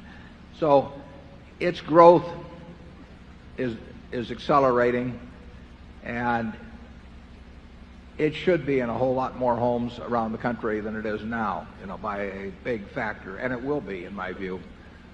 So that will be the big part of our insurance business. But we may be in the insurance business in some other ways too, as time goes along. It's a business that if you exercise discipline, you should find some ways to make money, but it won't always be the same way. Charlie? I've got nothing to add. Okay, zone 2. Hello, I'm Steve Davis from San Francisco. I'd like your advice on how to understand annual reports, what you look for, what's important, what's not important, and what you've learned over the years from reading thousands of reports. Thank you. Well, we've read a lot of reports, I will tell you that. And we start by looking at the reports of companies that we think we can understand. So we hope to be reading reports, and I do read hundreds of them every year. We hope to be reading reports of businesses that are understandable to us. And then we see from that report whether the management is telling us about the things that we would want to know about if we owned 100% of the company. And when we find a management that does tell us about those things and that is candid in the same way that a manager of a subsidiary would be candid with us and talks in language that we can understand, it definitely improves our feeling about investing in such a business, and the reverse turns us off to some extent. So if we read a bunch of public relations gobbledygook, and we see lots of pictures and no facts, it has some effect on our attitude toward a business. We want to understand the business better when we get through with the annual report than when we picked it up. And that is not difficult for a management to do if they want to do it. If they don't want to do it, we think that is a factor in whether we want to be their partners over a 10-year period or so. But we've learned a lot from annual reports. For example, I would say that the Coca-Cola annual report over the last good many years has been an enormously informative document. I mean, I can't think of any way if I had had a conversation with Roberto Goizueta or now Doug Ivester, and they were telling me about the business, they would not be telling me more than I get from reading that annual report. We bought that stock based on an annual report. We did not buy it based on any conversation of any kind with the top management of Coca-Cola before we bought our interest. We simply bought it based on reading the annual report, plus our knowledge of how the business worked. Charlie? Yeah, I do think if you've got a standardized bunch of popular jargon that looks like it came out of the same consulting firm, I do think it's a big turnoff. That's not to say that some of the consulting mantras aren't right, but I think there's a lot for sort of candid, simple, coherent prose. A lot to be said for it. Almost every business has problems, and we just assume the manager would tell us about them. We would like that in the businesses we run. In fact, one of the things, we give very little advice to our managers, but one thing we always do say is to tell us the bad news immediately, and I don't see why that isn't good advice for the manager of a public company. Over time, I'm positive it's the best policy, but a lot of companies, for example, have investor relations people, and they're dying just to pump out what they think is good news all the time, and they have this attitude that that you've got a bunch of animals out there to be fed, and that they're going to feed them what they want to eat all the time, and over time the animals learn.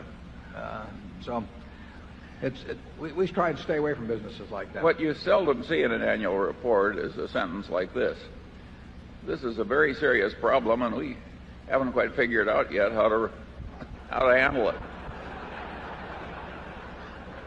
But believe me, that is an accurate statement much of the time.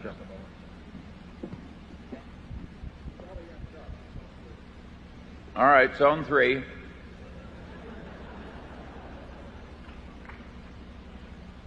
I'm Larry Dirks, and I live in the area, and I would like to know what your prediction is for Coca-Cola's long-term growth versus Pepsi-Cola's recent efforts to increase their competitiveness with Coke. Yeah.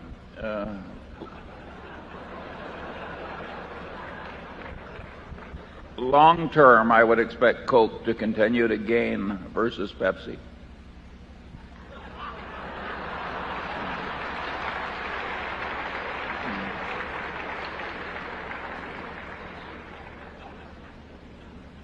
What has he been doing while I was gone? What'd you say, Shirley?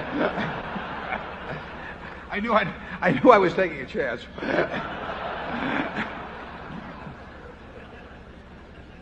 What was the question? I said that long term I expected Coke to continue to gain versus Pepsi. Oh, well, it's those kind of insights is why we keep him on the job year after year.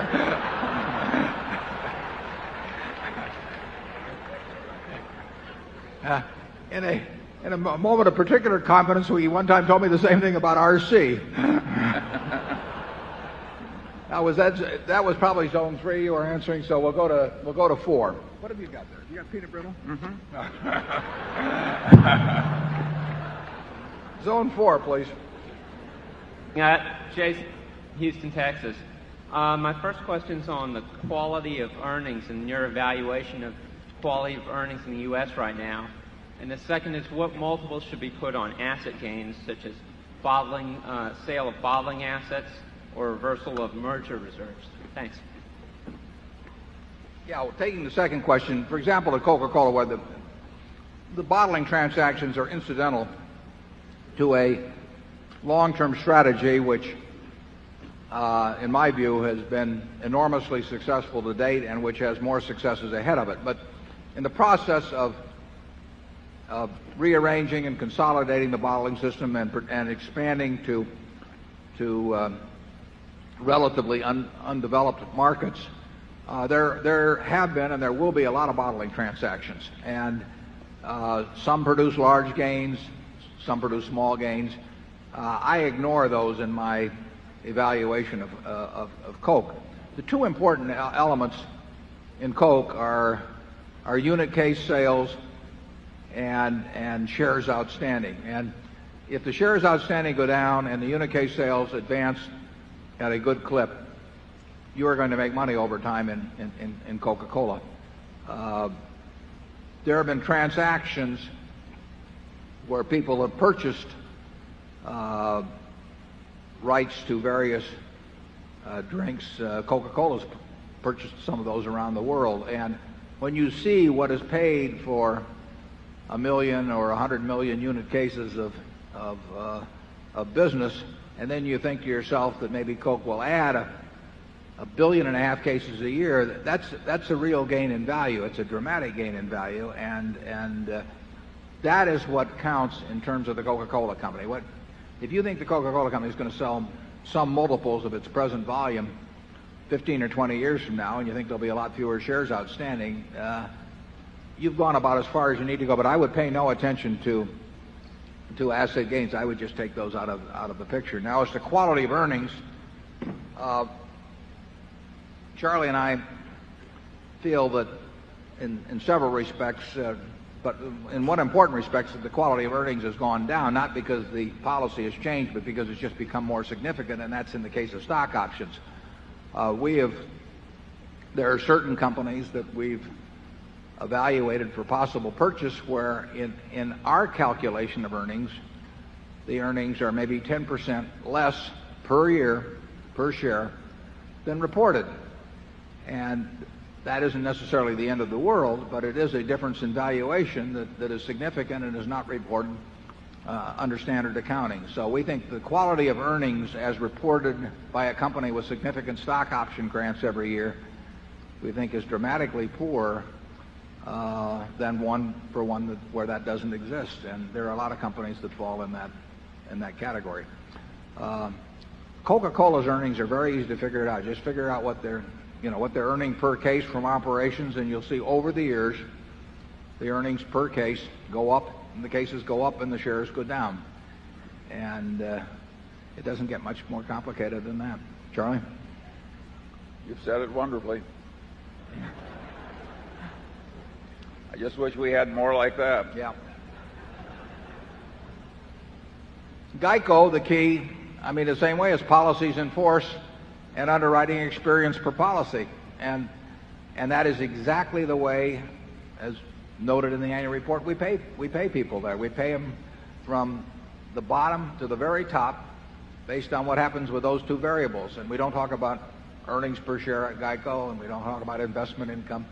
We don't get off the track because there are two things that are going to determine what kind of business that GEICO is over a long period of time. And policies at GEICO are unit cases at Coca-Cola. Zone 5. Hello, Mr. Buffett and Mr. Munger. My name is James Claus from New York City, and I just wanted to ask you a question. Both you and Mr. Munger have repeatedly said that you don't believe that business valuation is being taught correctly at our universities. And as a PhD student at Columbia Business School, that troubles me understandably, because in a couple of years I'll be joining the ranks of those teaching business valuation. My question isn't what sources such as Graham or Fisher or Mr. Munger's talks you would point people that are teaching business valuation to, but do you have any counsel about the techniques of teaching business valuation? Well, I was lucky. I had a sensational teacher in Ben Graham, and we had a course there. There's at least one fellow out in the audience here that attended with me, and just Ben made it terribly interesting. What we did was we walked into that class and we valued companies, and he had various little games he would play with us. Sometimes he would have us evaluate company A and company B with a whole bunch of figures, and then we would find out that A and B were the same company at different points in its history, for example. And there were a lot of little games he played to get us to think about what were the key variables, and how could we go off the track. I remember one time Ben met with Charlie and me and about 9 or so other people down in San Diego in 1968 or so, and he gave all of us a little true-false test, and we all thought we were pretty smart, and we all flunked. But that was his way of teaching us that a smart man playing his own game and working at fooling you could do a pretty good job at it. But I would, if I were teaching a course on investments, there would be simply one valuation study after another with the students trying to identify the key variables in that particular business and evaluating how predictable they were first, because that is the first step. If something is not very predictable, forget it. You don't have to be right about every company. You have to make a few good decisions in your lifetime. But then when you find, the important thing is to know when you find one where you really do know the key variables, which ones are important, and you do think you've got a fix on them. Where we've done well, Charlie and I made a dozen or so very big decisions relative to net worth, but not as big as they should have been.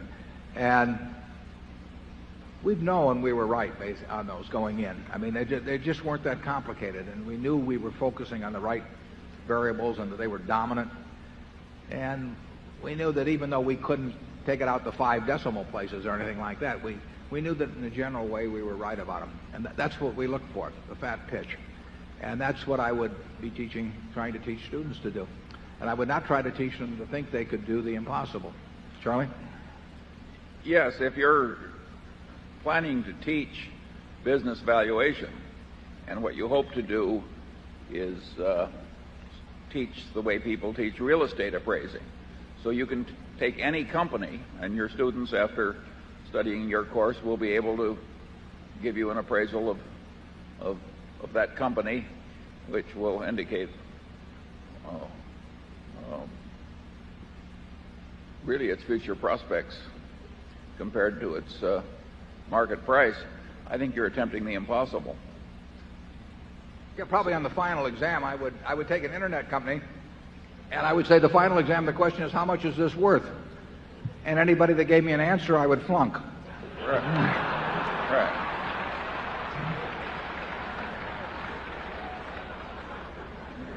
Make grading papers easy, too. Okay, Zone 6.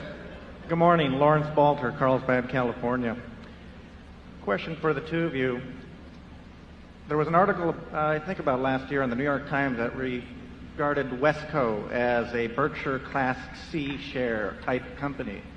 And I'd like to know your comments on that. And the second question is, if I were to write you a check for the operating businesses that Berkshire owns, how much would it have to be? Big. Charlie is the resident expert on Wesco, so I'm going to let him address that subject. He gets very eloquent on this. Yeah, we always say that per unit of book value, Wesco is worth way less than Berkshire, and indeed the market is saying the same thing. It is not a clone of Berkshire. It's a historical accident.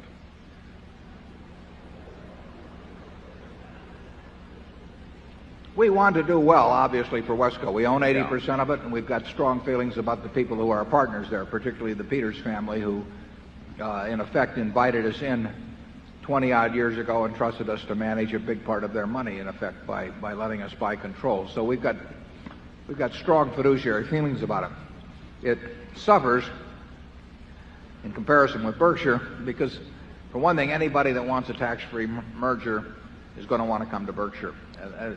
That's just the way it is, unfortunately. And we are looking for big ideas primarily, and the big ideas are going to fit into Berkshire. We would love to get ideas that fit into Wesco, and we had a very good one a couple of years ago, thanks to Roy Dinsdale pointing me in the right direction. And we added Kansas Bankers Surety to Wesco, and it's a gem, and it's run by Don Toll, who's done a terrific job. But that's the exception, unfortunately, because if a flight safety comes along, it's not going to fit Wesco. So we will do our best for Wesco, but the nature of things is that most of the opportunities that make a lot of sense are going to come to Berkshire. Charlie, anything? Nothing more. Okay, Zone 7. My name is Bob Swanson from Phoenix, and I'm wondering, what are the advantages of investing in Berkshire Hathaway as opposed to investing in the stocks that Berkshire owns? Well, a lot of people do one or the other, and some people do both, but you have to really make up your own mind on that. We're not going to go to great lengths to tell you about everything that Berkshire is doing as we go along, and there could be some changes, and there will be things that can happen in Berkshire that I think you would have trouble duplicating elsewhere. But on the other hand, if you'd put all your money in Coca-Cola some years back, you might have done better than if you put in Berkshire. So we really make no recommendation to what people do with their money. We do not seek to become investment advisors through, in effect, our portfolio actions at Berkshire. Charlie? Basically, we hate it when people follow us around buying what we buy. Nothing personal. No. By the way, the questioner before this last one asked, what is the market value under the hammer of all Berkshire's operating subsidiaries? And the answer is, you have to figure that out yourself. Mr. Nice Guy.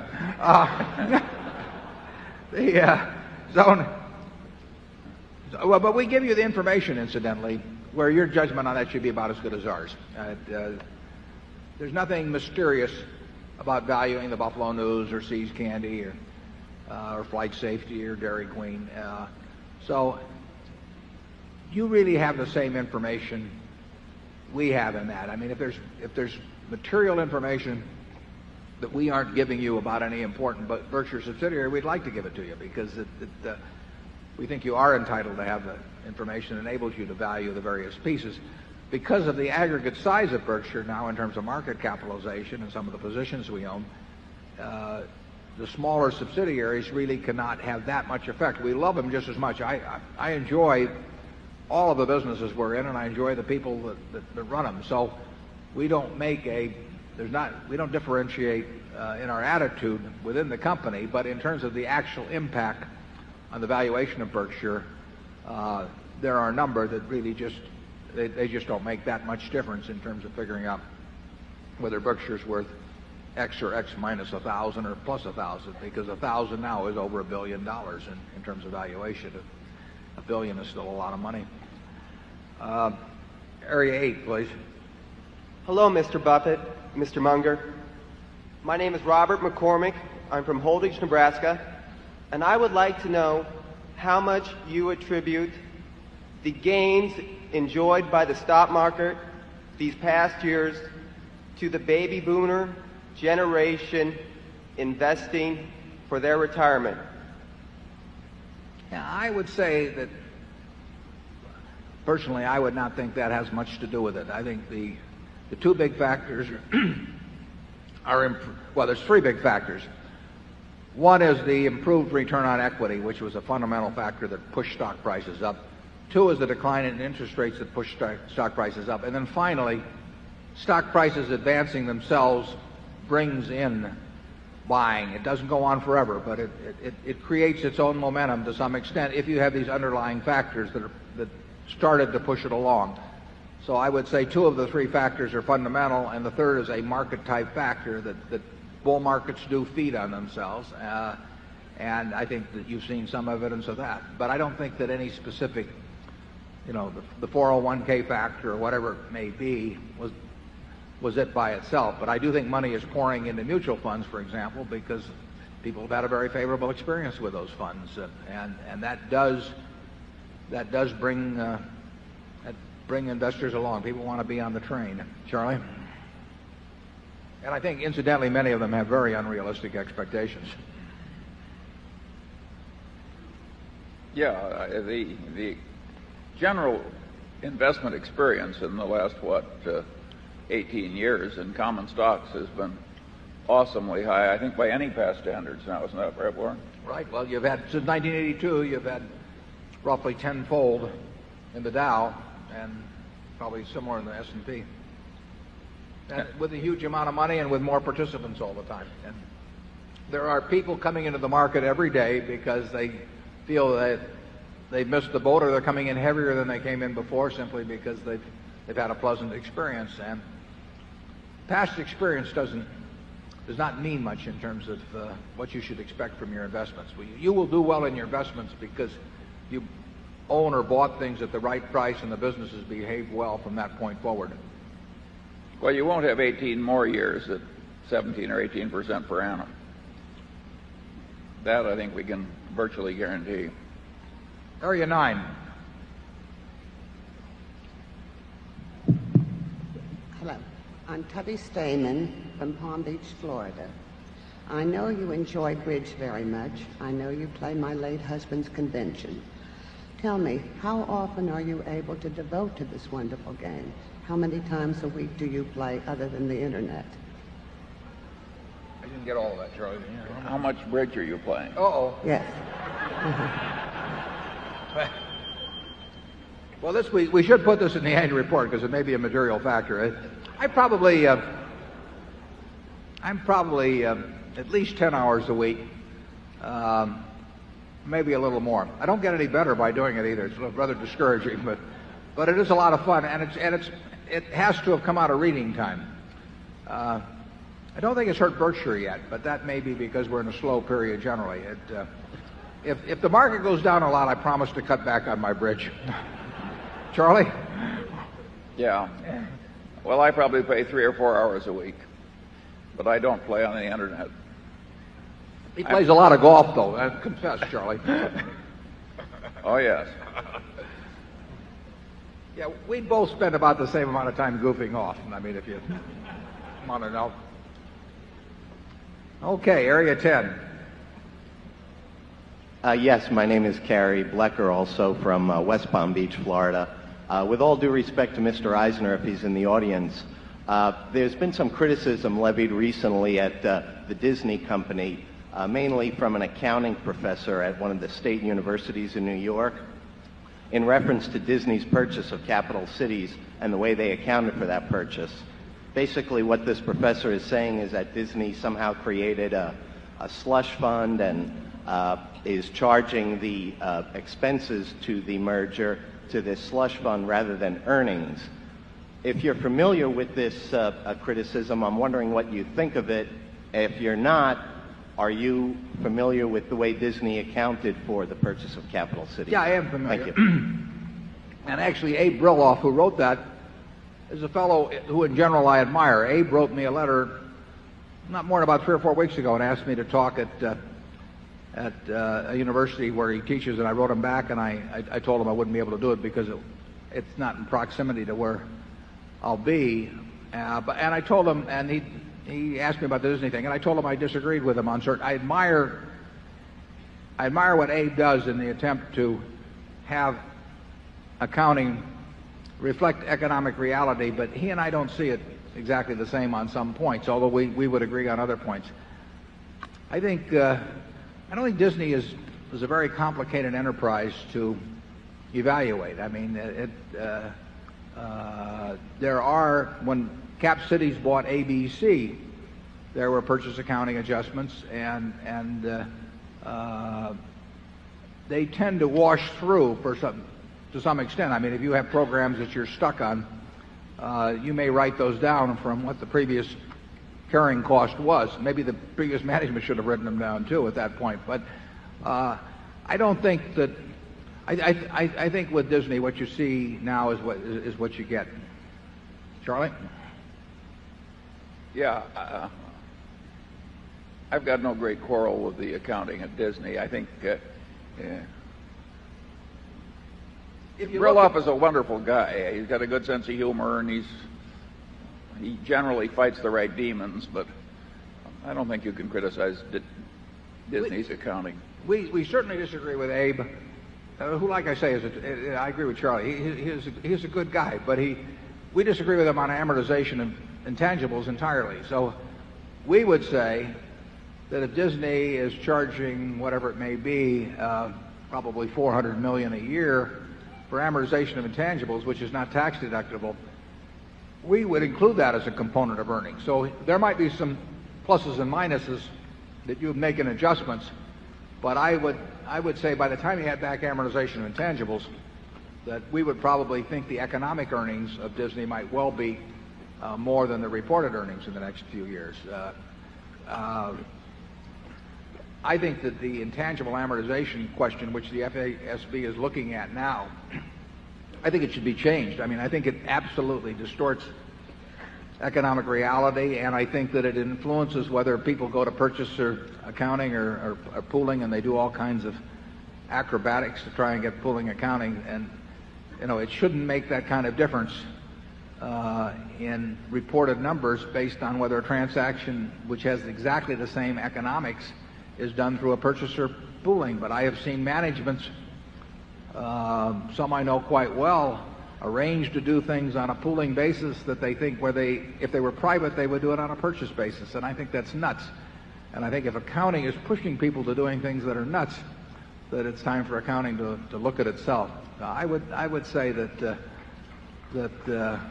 net, the economic earnings of Disney, in our view, are somewhat higher than reported earnings. Zone 11, please.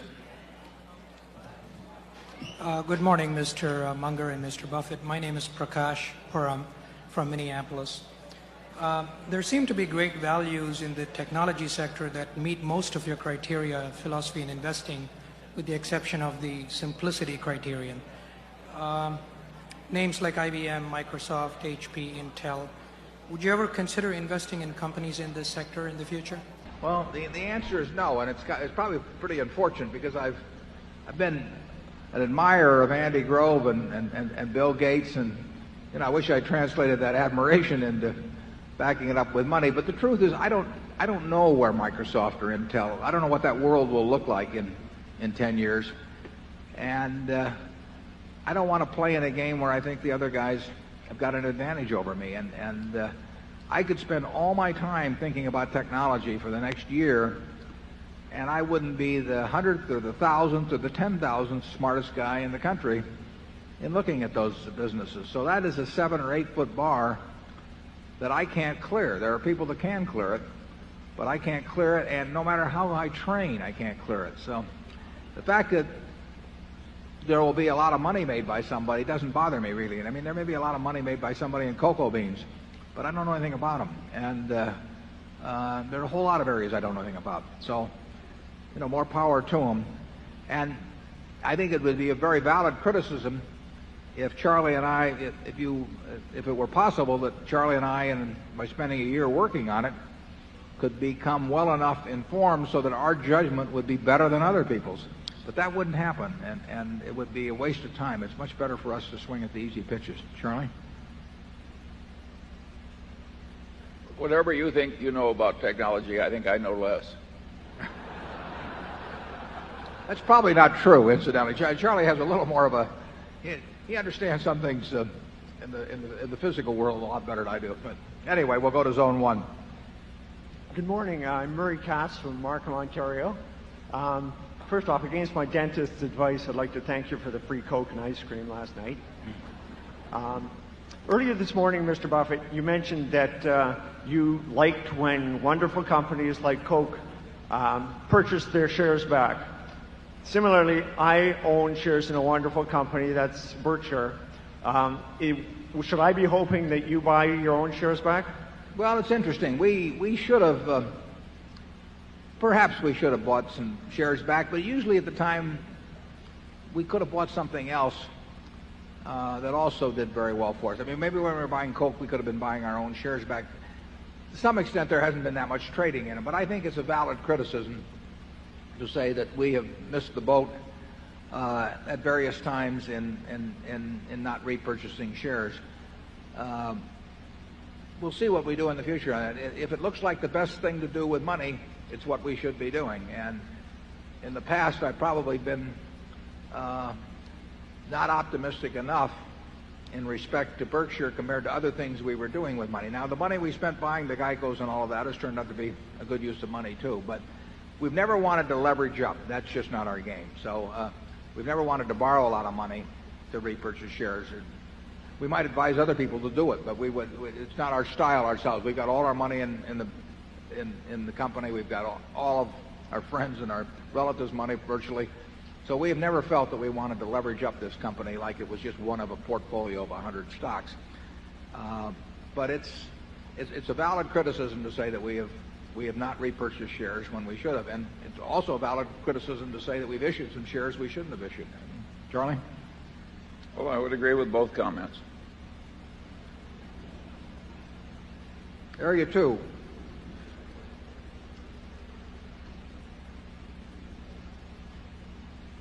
Fellow investors of Berkshire and Hathaway, Warren Buffett and Charlie Munger.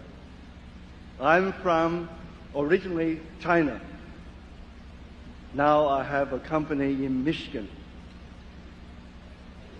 I want to ask questions based on facts. I want to sell Coke, Geico, and a little book called The Wizard of Omaha, The Investment Philosophy of Warren Buffett in China. Through all the villages, the cities, little towns, I want to make that a reality. Cheers. Cheers. Cheers.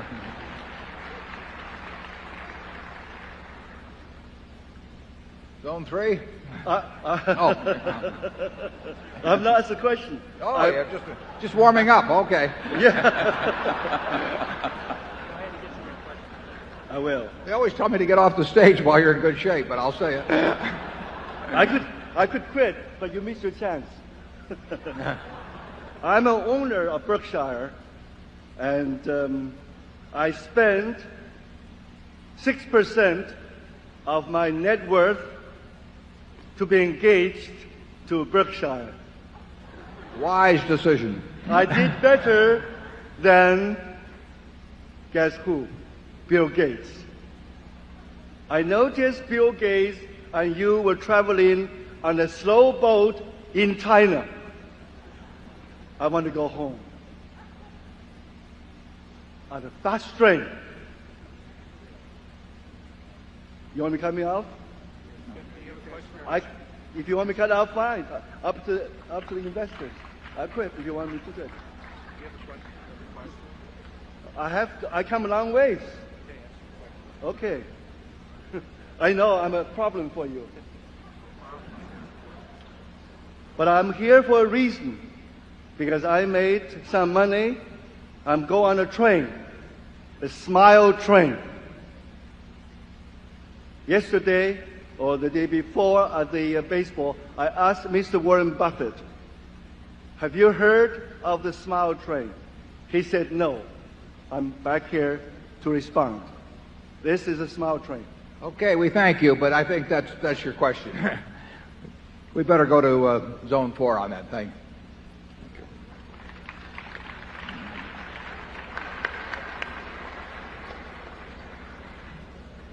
Good morning or afternoon, actually. My name is Matt Schwab. I'm from New York, Pound Ridge, New York. I actually had a question about the silver purchase last year. When you announced it, you said that you believed that supply and demand fundamentals would only be established at a higher price, reestablished at a higher price. I was just wondering if you could go into more detail about what some of those fundamentals are. I mean, we've read a lot about like battery technology and some other things. Yeah, we have no inside information about great new uses for silver or anything of the sort. But the situation, and you can get these figures, and they're not precise, but I think they're in general they're generally accurate. You can see from looking at the numbers that aggregate demand, primarily from photography, from industrial uses, and from ornamental jewelry type uses, is close, call it 800 million plus ounces a year. And there are 500 million or so ounces being produced of silver annually, although there will be more coming on in the next couple of years. There's more coming on right now. However, most of that silver is produced as a byproduct in the mining of gold or copper, lead, zinc, so that since it's a byproduct, it's not very responsive to price changes, because obviously if you've got a copper mine and you get a little silver out of it, you're much more interested in the price of copper than silver. So you have 500 million ounces or so of mine production, and you have 150 million ounces or so of reclaimed silver, a large part of which relates to the uses in photography. So there's been a gap in recent years of perhaps 150 million ounces, but none of these figures are precise, which has been filled by an inventory of bullion above ground, which may have been 1.2 billion or more ounces a few years back, but which has been depleted. And no one knows the exact figures on this, but there's no question that the bullion inventory has been depleted significantly, which means that the present price for silver does not produce an equilibrium between supply as measured by newly mined silver plus reclaimed silver and usage. And that eventually something will happen to change that picture. Now, it could be reduced usage, it could be increased supply, or it could be a change in price. And that imbalance is sufficiently large that even though there is some new production coming on, and there is the threat of digital imaging that will reduce silver usage perhaps in the future in photography, but we think that that gap is wide enough so that it will continue to deplete inventories, bullion inventories, to the point where a new price is needed to establish equilibrium. And because of the byproduct nature, which makes the supply inelastic, and because of the nature of demand, which is relatively inelastic, that we don't think that price change would necessarily be minor. It's interesting because silver has been artificially influenced for a long time. You saw that movie about, it was William Jennings Bryan, who was editor of the Omaha World Herald and a congressman from Nebraska, and whose brother was governor of Nebraska, who was the big silver man, and they used to talk 16 to 1. The 16 to 1 ratio, I think, goes back to Isaac Newton when he was master of the mint. Charlie will know all about that because he's our Newtonian expert here. But that ratio had kind of mystical significance for a while, didn't really mean anything. And in 1934, the government passed an act called the Silver Purchase Act of, surprisingly, 1934, which set an artificially high price for silver at that time, when production and usage was much less. And the U.S. government ended up accumulating 2 billion ounces of silver. Now, this was at a time when demand was a couple 100 million ounces a year, so you're talking 10 years supply. So there was an artificially high price for a while. By the early 1960s, that became an artificially low price of $1.29. And at that time, I could see the inventories of the U.S. government being depleted, somewhat akin to what inventories are being depleted now. And despite the fact that Lyndon Johnson and the administration said they would not demonetize silver, they did demonetize it, and silver went up substantially. That was the last purchase we had of silver, but I've kept track of the figures ever since.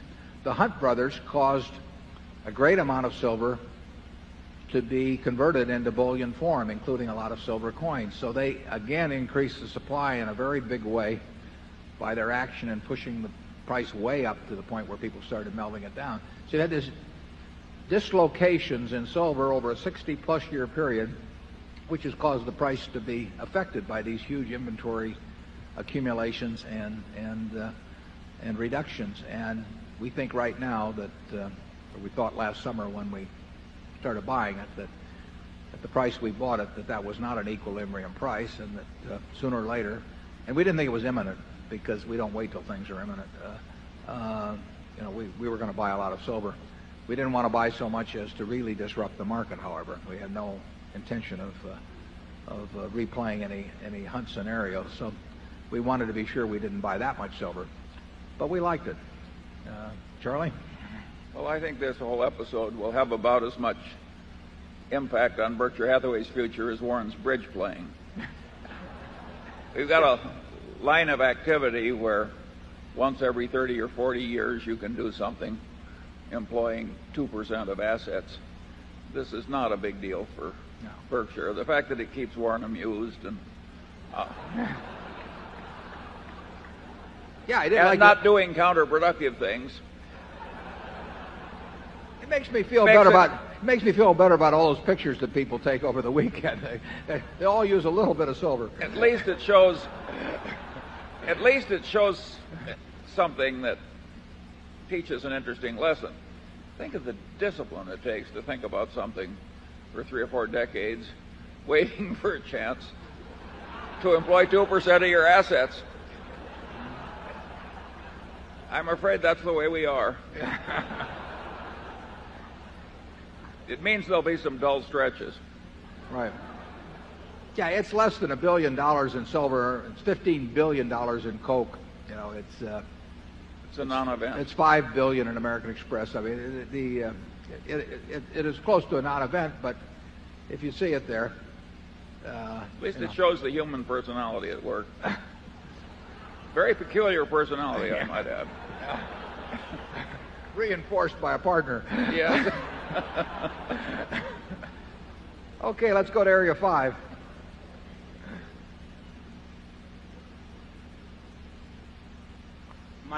My family is a Class B shareholder.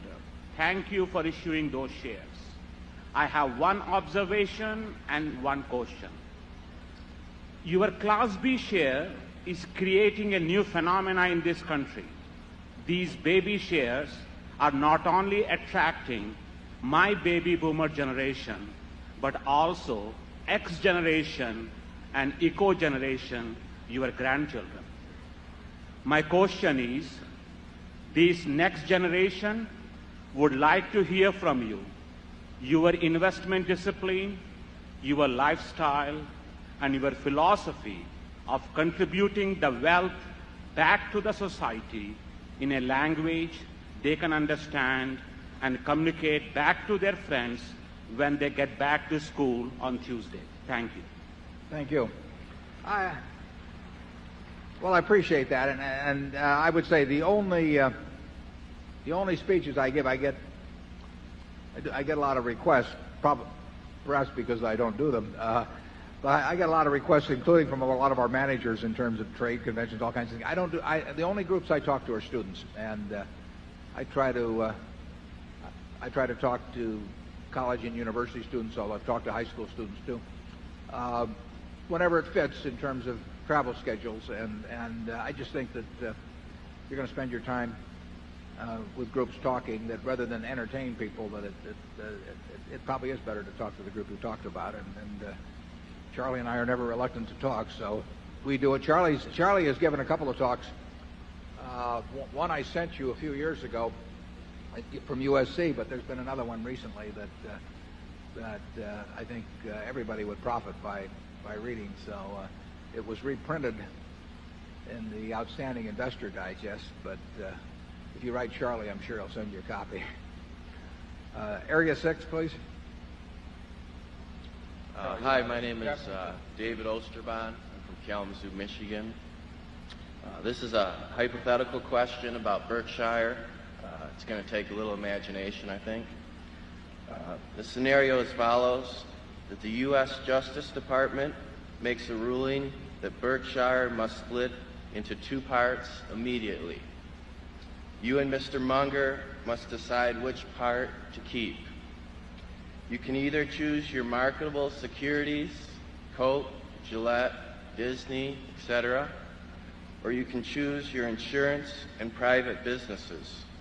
Which one do you choose and why? Well, that's an easy question for me. I would choose the operating businesses anytime because it's more fun.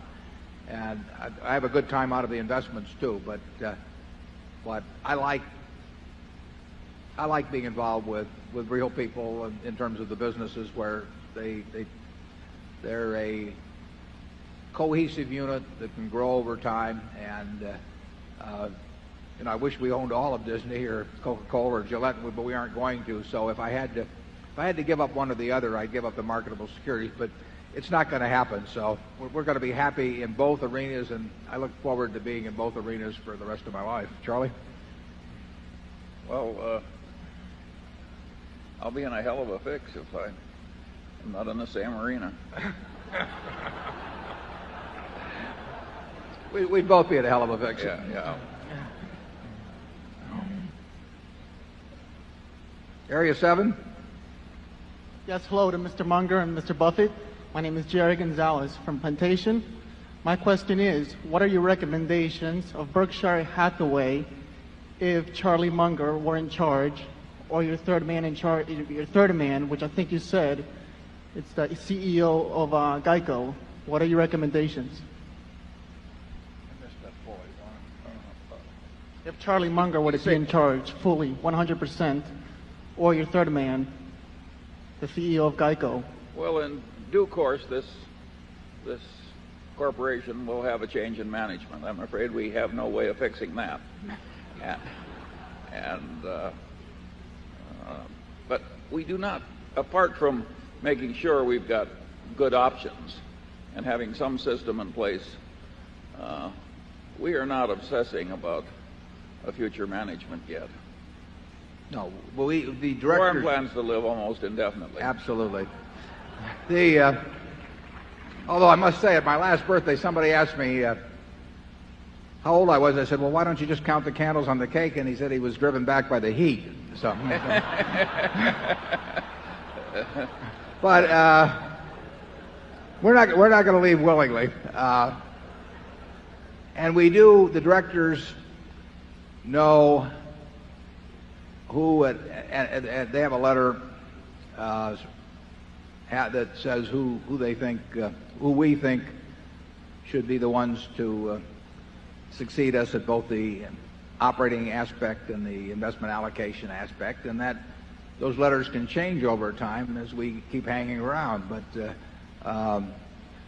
I don't worry about the fact that 99% plus of my estate will be in Berkshire Hathaway stock, or that a foundation will eventually receive that stock. So it doesn't bother me in the least. I can't think of a place I'd rather have it. And that includes my appraisal of the managers that we have who can step in and do what Charlie and I do, and who knows, one of them may even understand technology. I think this place would have very respectable prospects if the top 25 managers all drop dead at once. Well, that's not an experiment we intend to pursue. No, but I see no reason to think it wouldn't continue to do quite well. Right. It's been lovingly put together to have a certain margin of safety. We actually, if we have a choice, it's number 3 through 23, though, that we're 25 that we're interested in. Okay, area 8, please. This is Raul from Walnut Creek, California. Thanks, Mr. Buffett, thanks, Mr. Munger. Thanks for your great company. Wish I had known about it 10 years ago. You are not only the greatest, but the most honest. I want to commit 99% of what I have to Berkshire Hathaway, and I will. The question I want to ask is, how do you calculate the intrinsic value of the company? And based on intrinsic value, to me, Berkshire Hathaway looks a great bargain at these prices, especially based on look-through earnings. Is that true? And one last question I want to ask, just for fun.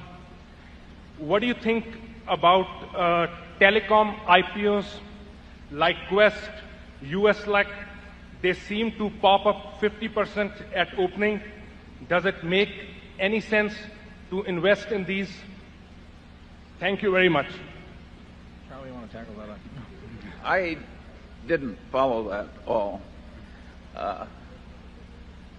Intrinsic value, we give you the facts and you make your own conclusions. I like the fact that you think we're honest, but you know, if you people keep bidding up the price of our stock, honesty will only do so much for you in the future. Yeah, we've never been tested. I mean, Yeah. We're very lucky. We've never had, we've never had anything that we needed really that we haven't had. And who knows what the situation would be if your family was starving or something. So our intention is to continue in a position where we'll never be tested too, I might add. The intrinsic value question, I mean, by definition, intrinsic value is the present value of the stream of cash that's going to be generated by any financial asset between now and doomsday. And that's easy to say and impossible to figure, but it's the kind of thing that we're looking at when we look at a Coca-Cola, where we think it's much easier to evaluate the stream of cash that comes in the future than it is in a company such as Intel, marvelous as it may be. It's easier for us. It may not. Andy Grove may be better at figuring out Intel than Coke. And in Berkshire, it is complicated by the fact that we have no business that naturally employs all of the capital that flows to us. So it is dependent to some extent on the opportunities available and the ingenuity used in when that cash pours in, as it does. Some businesses have a natural use for the cash. Actually, Intel has a good natural use for the cash over time as they've expanded in their business, and many businesses do. But we do not have a natural use. We have some businesses that use significant amounts of cash. Flight Safety will buy a lot of build a lot of simulators this year, and they cost real money. But in relation to the resources available, we have to come up with new uses, new ways to use cash, and that makes for a more difficult valuation job than if you've got, well, the classic case used to be a water or electric utility where the cash could be deployed and the return was more or less guaranteed within a narrow range. And it was very easy to make calculations then as to the expectable returns in the future. But that's not the case at Berkshire. We've got very good businesses, and both directly and partially owned, and those businesses are going to do well for a long, long time. But we do have new cash coming in all the time, and sometimes we have good ideas for that cash, and sometimes we don't, and that does make your job more difficult in terms of computing intrinsic value. We'll have, we're going to break after the next question. At that time, we break whenever Charlie and I run out of candy up here, actually. We're going to let everybody that you can get something to eat if you want to stick around, and we will be here till 3:30 when we reconvene at 12:30. And those of you who have been with us this morning and have had enough, we thank you for being here this weekend. We've had a terrific time with you, so I'm very appreciative of that. Let's have a question from Zone 9, and then we'll go to lunch. Good morning. My name is Frank Jervich. I'm a shareholder from London, Ontario, in Canada. My question is for Mr. Munger, and it concerns his models. And the question specifically is related to market valuation. I know I'm not going to get a prediction, that's not your bag. What I'm curious about is there any specific touchstone models that you reflect upon and trying to gain perspective at these markets where the historic valuations are quite high? And why do you draw on those models? My second question is for Mr. Buffett, and it relates to taxation. If you were able to trade your portion of your portfolio, at least in a tax-exempt fashion, like 401k plans, or in Canada, the RSP plans, would you possibly trade more actively? Charlie, you want to answer yours first? Yeah. Well, the Munger system for dealing with reality is to have multiple models in the head and then run reality against multiple models. I think it's a perfect disaster to look at reality through just one model or two. There's an old proverb that says, to the man with only a hammer, every problem looks pretty much like a nail. And that is not our system. So I can't sit here and run through all the models in my head, even though there aren't that many. But multiple models is the game. The question about taxation, it would not, if we were running Berkshire absent a capital gains tax, I don't think it would make much difference in what we do. I don't think it would make. It certainly wouldn't make a difference in causing us to trade actively. We own the businesses we want to own. We don't own them because taxes have restrained us from selling them. And as I mentioned earlier, I'm fairly sure we'll pay at least $1 billion in income tax this year. We might not, but it looks that way to me, that we'll pay $1 billion. And I could do things that at least deferred, and I certainly could do things by doing nothing that avoided paying that $1 billion in tax, or a good bit of the $1 billion, call it $800 million of the $1 billion.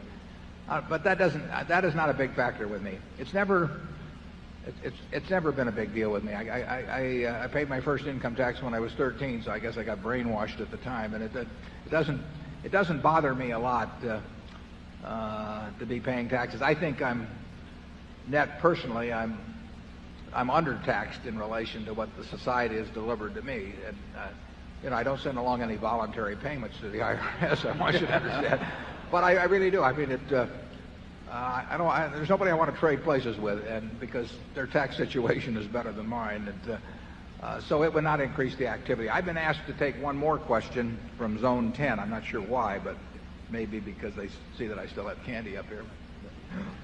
So Zone 10, please, and then we'll break.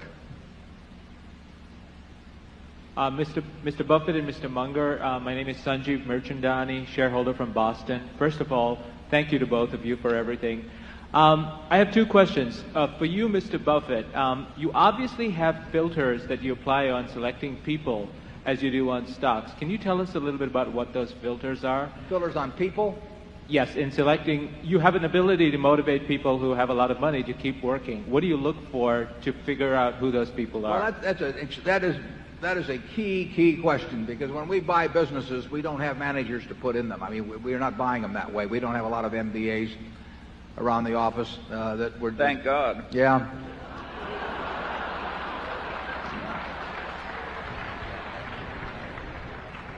That I have not promised that they're going to have all kinds of opportunities. So, as a practical matter, we need management with the businesses that we buy. And 3 times out of 4, or thereabouts, the manager is the owner and is receiving tens of millions, maybe hundreds of millions of dollars. So they don't have to work. And we have to decide in that time when we meet them whether they love the business or love money. And we're not making a moral judgment. Charlie may, but I'm not making a moral judgment about whether it's better to love the business or love money, but it's very important for me to know which of the two is the primary motivator with them. And we have had extremely good luck in identifying people who love their business. And so all we have to do is avoid anything that that on our part that diminishes that love of the business or makes other conditions so intolerable that they overcome that love of the business. And we have a number of people working for us that have no financial need to work at all, and they probably outwork 95% or more of the people in the world, and they do it because they love smacking the ball. And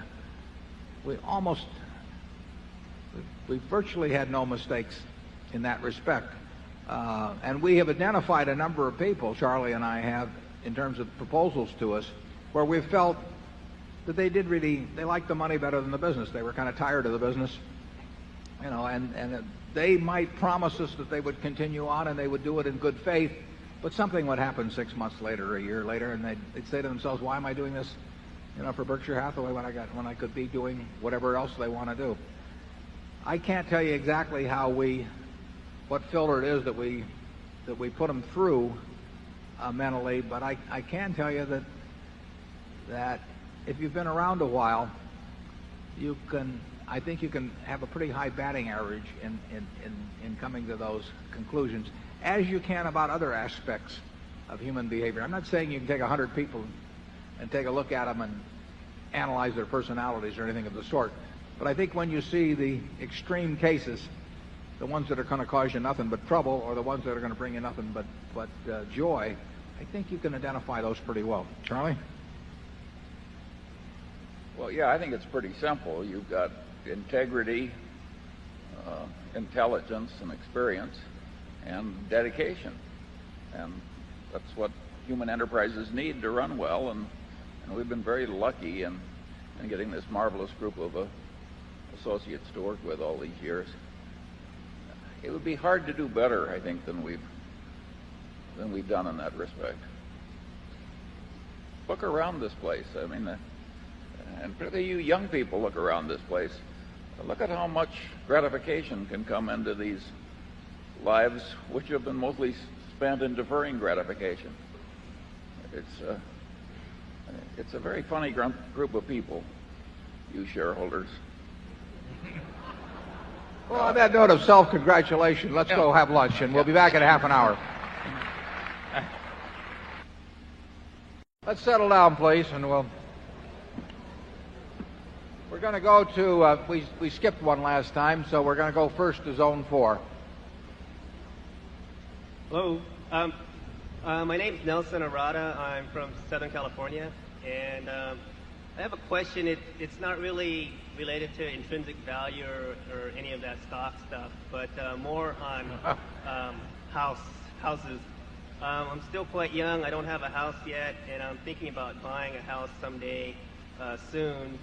And in order to do that, I'm going to have to put a down payment, which means I might have to share or sell my shares. And I was wondering if you can provide some insight on when is the best time to buy a house and how much down payment you should be putting down in relation to interest rates and also in relation to available cash and the stock market. Well, Charlie's going to give you an answer to that in a second. I'll just relate one story, which was when I got married. We did have about $10,000 starting off, and I told Susie, I said, now, there's two choices. It's up to you. We can either buy a house, which will use up all my capital, clean me out, and it'll be like a carpenter who's had his tools taken away from him, or you can let me work on this, and someday, who knows, maybe I'll even buy a little bit larger house than would otherwise be the case. So she was very understanding on that point, and we waited until 1956. We got married in 1952, and I decided to buy a house when the down payment was about 10% or so of my net worth, because I really felt I wanted to use the capital for other purposes. But that was a way different environment in terms of what was available to buy. In effect, if you have the house you want to buy, I definitely believe in just going out and probably getting the job done. But in effect, you're probably making something in the area of a 7 or 8% investment implicitly when you do it. So, you'll have to figure out your own equation from that. Charlie probably has better advice on that. He's a big homeowner. In both senses of the word.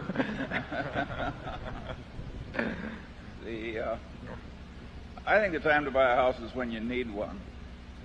And when do you need one? Well, I have very old-fashioned ideas on that, too. The single people, I don't care if they ever get a house.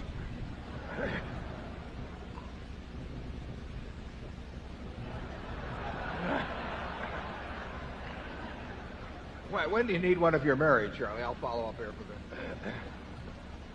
You need one when your wife wants one. But Yeah. I think you've got that exactly right. Yeah. Sure. Gregory Crawford needs to go to the security office, please, for emergency message. Gregory Crawford to the security office for emergency message. Thank you. Okay. Hope it isn't a margin call.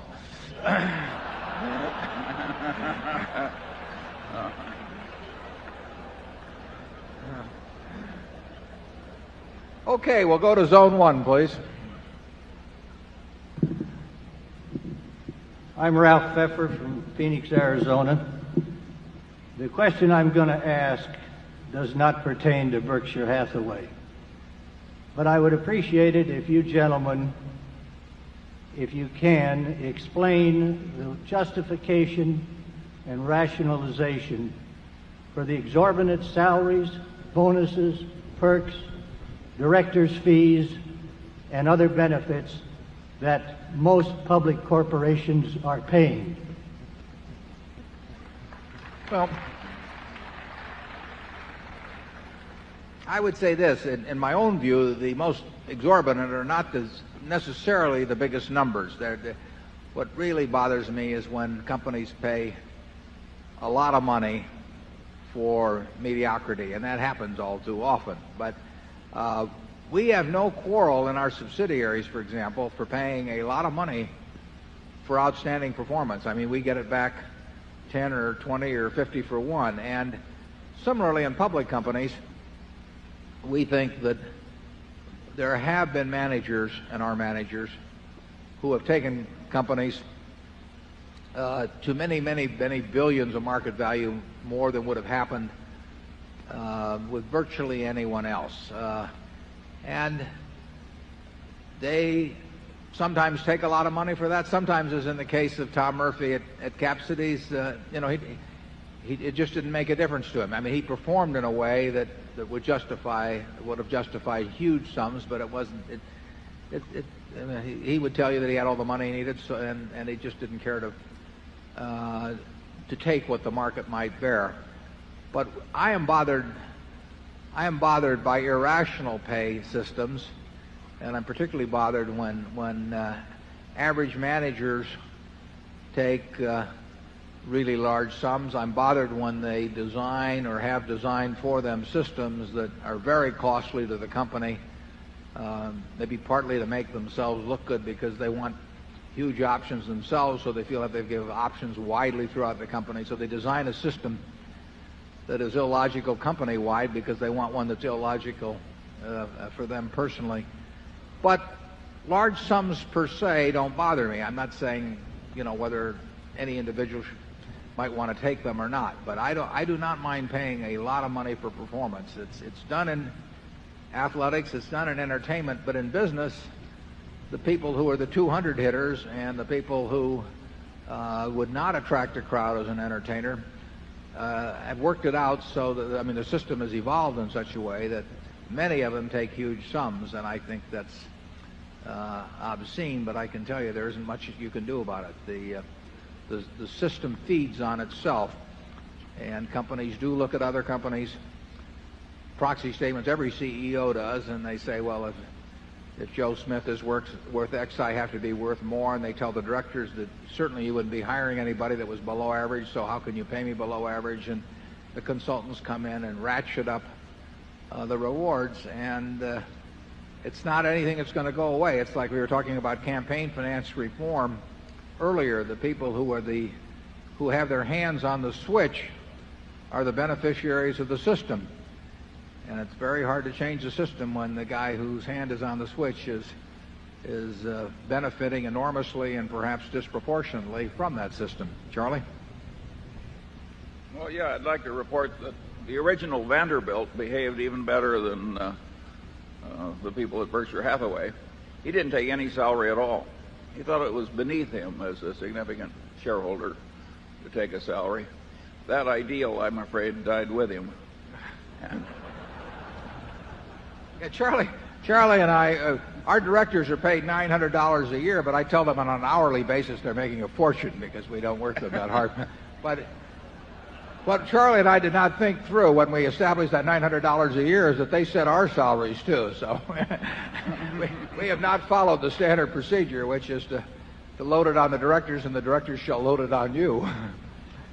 I do think it will have pernicious effects for the country in its entirety as this thing keeps escalating, because I think you're getting a widespread perception that at the very top corporate salaries in America are too high. And that is not a good thing for a civilization when the leaders are regarded as not dealing fairly with the institutions that they head. You know,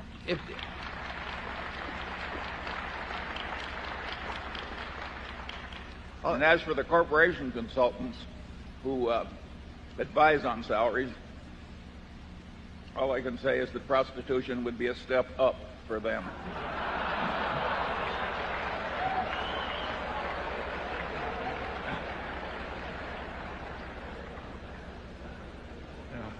Put him down as undecided.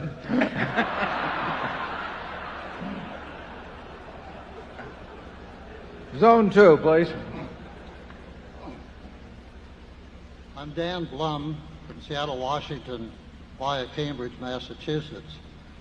I want to ask whether the issuance of Class B stock has achieved the objective which you announced for it when it was created. Well, I would say this, that considering the alternatives we faced, which was the imminence of unit trusts that would have been promoted with heavy front-end commissions, with substantial annual fees, with bad tax consequences, and with probably a misrepresentation of the historical record in such a way that people who really didn't know much about securities would have been enticed in.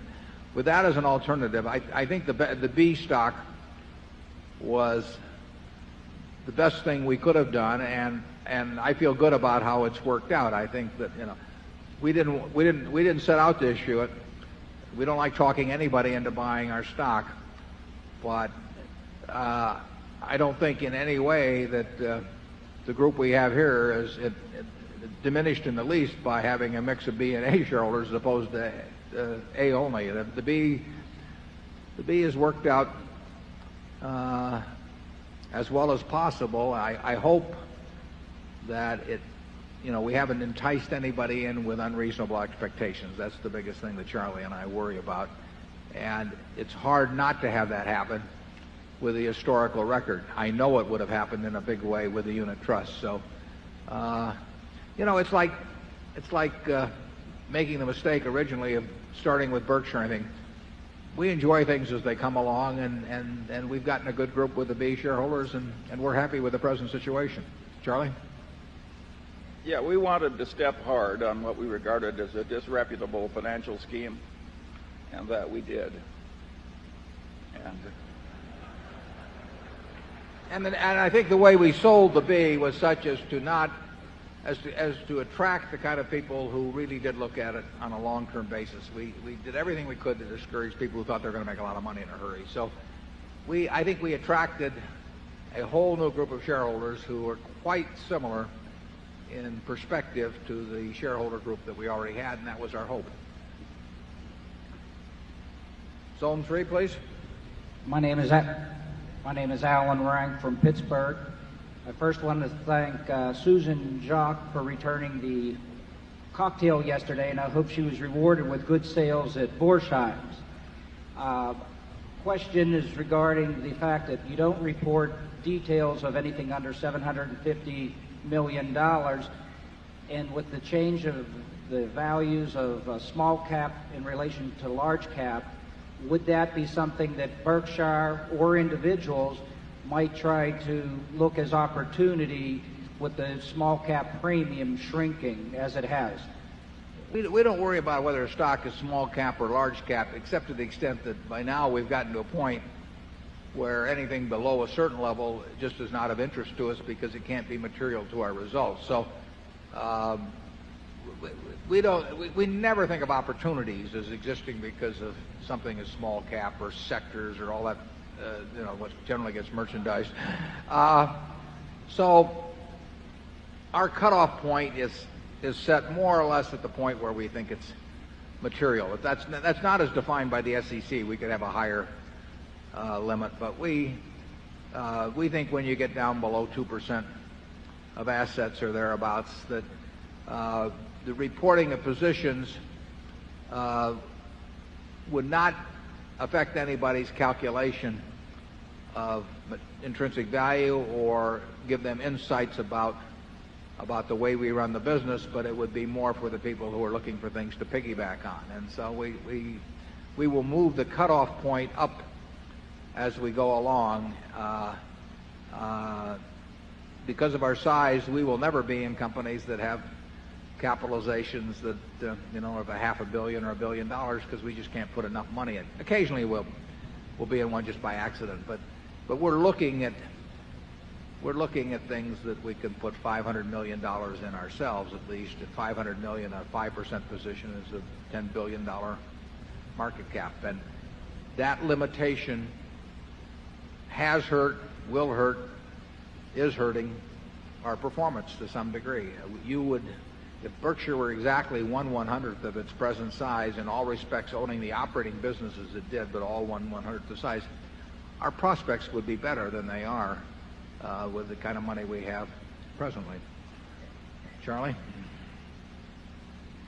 I've got nothing to add. Okay, zone 4, please. Okay. My name is Tom Conrad. I'm from McLean, Virginia.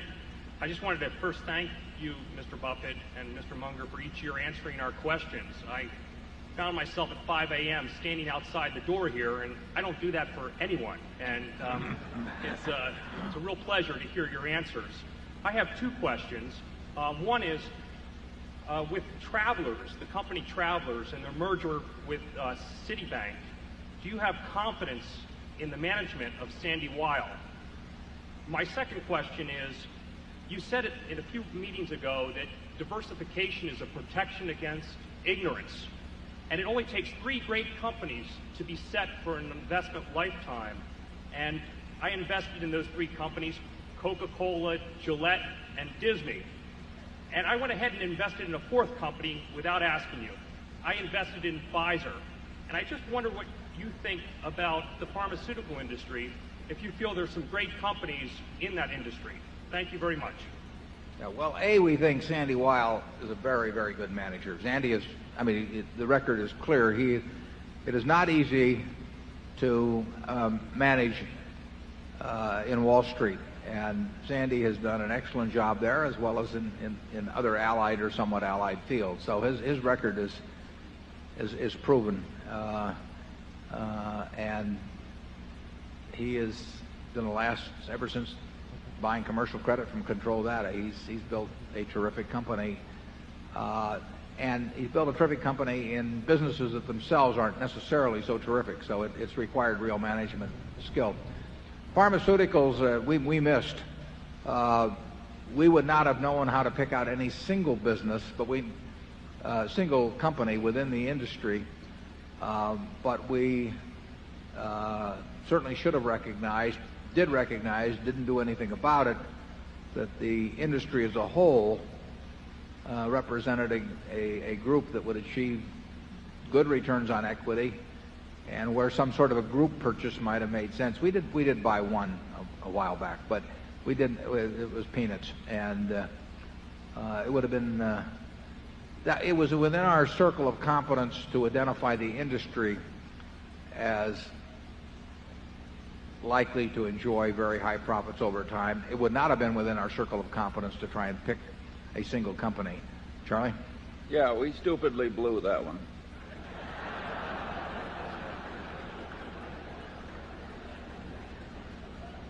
We'll blow more, too. Zone 5. Yes, sir. Good afternoon. My name is Matt Lovejoy from Lexington, Kentucky. And gladly, I'm not a consultant. I have a question, sir, Mr. Buffett, about your operating management style. In my opinion, the mainstream media minimizes the significance of your non-public operating investments. When you consider capital allocation in these companies, do you have the managers submit annual business plans? And if so, do you formally meet with those managers to see how well you can track progress against those plans? Yeah, that's a good question, and the answer is that we may meet with some of them annually, we may meet with others semi-annually, but we have no formal system whatsoever, and we will never have a formal system. We don't demand any meetings of any of our managers.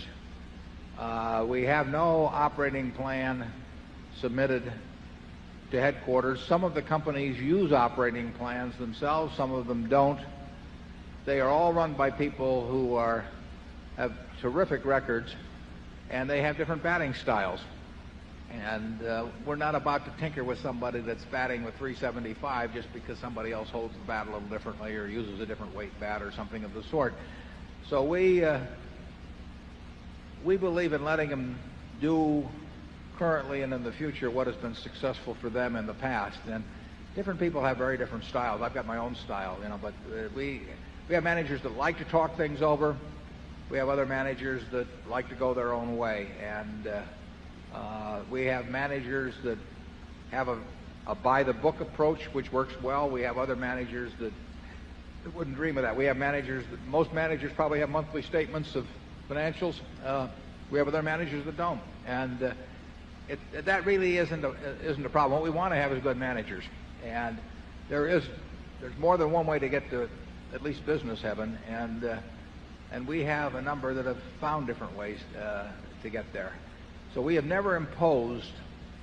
We have certain requirements because we're a public company and SEC requirements and Internal Revenue Service coordination, but we have never imposed anything from the top on any of the operating managements. We have MBAs running companies. We have people that never saw a business school, and talent is the scarce commodity. And when you find talent and they've got their own way of doing things, we're delighted to have them do it. More than letting them have them do it, we want them to do it their way. We don't want to change them. Charlie? Yeah, the truth of the matter is that we have decentralized power in the operating businesses to a point just short of total abdication. And we don't think our system is right for everybody. It has suited us and the kind of people that have joined us. But we don't have criticism for other people like Emerson Electric or something who have operating plans and compare performance quarterly against plan and all that sort of thing. It's just not our style. Yeah, we centralize money, and everything else we decentralize pretty much. But I don't know whether you've met him here, but for example, Al Yolshi is here. He started flight safety in 1951, and I don't know what he'll spend on simulators this year, but it could easily be $100 million or thereabouts. And if I spent hours with him, I couldn't add 1/100th of 1% to his knowledge of how to allocate that money. I mean, it would be ridiculous. It'd be a waste of his time, and it would be an act of arrogance on my part. And I have no worries about how Al allocates the money. And that's an unusually capital-intensive business compared to most of our businesses. There's some that I get into the details more because I've just worked with a person that's running things a long time, and we kind of enjoy it. Ajit and I talk virtually every night about the reinsurance business. I am not improving the quality of his decisions at all, but it's an interesting game, and I like hearing about it, and he doesn't mind talking about it, so we talk them over. But that's just a matter of personal chemistry. And as we add managers, we will adapt to them. We adapt our accounting systems to a degree to them. Now we do have certain requirements that result from the SEC and IRS, but we don't. Our managers know their businesses, and they know how to run them. And if they don't, this hasn't been the case. But if they didn't, we would, we'd do something about the manager. We wouldn't try and build a bunch of systems. Zone 6, please. Good afternoon, gentlemen. My name is George Donner from Fort Wayne, Indiana. My question has to do with estimating the intrinsic value of a company, in particular the capital-intensive companies like you were mentioning. I'm thinking of things like McDonald's and Walgreens, but there are lots of others where you have a very healthy and growing operating cash flow, but it's largely or completely offset by heavy expenditures on putting up new stores or restaurants or building a new plant. And so my question is, what do you do for your estimate of future free cash flow? And with treasuries around, long treasuries around 6%, at what rate do you discount those cash flows? Well, we discount at the long rate just to have a standard of measurement across all businesses. But we would take the company that is spending the money as it comes in, and they don't get credit for gross cash flow. They get credit for whatever net cash is left every year. But of course, if they're spending the money wisely, even though you have to discount it for more years, the growth in cash development should offset that, or they weren't investing it wisely. The best business is one that gives you more and more money every year without putting up anything to get it, or very little. And we've got some businesses like that. The second best business is a business that also gives you more and more money. It takes more money, but the rate at which you reinvest the money to get that growth is a very satisfactory rate.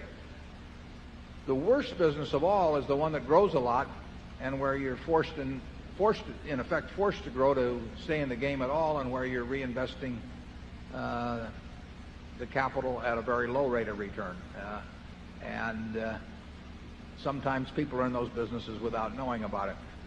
But in terms of discounting, in terms of calculating intrinsic value, you look at the cash that is expected to be generated, and you discount back.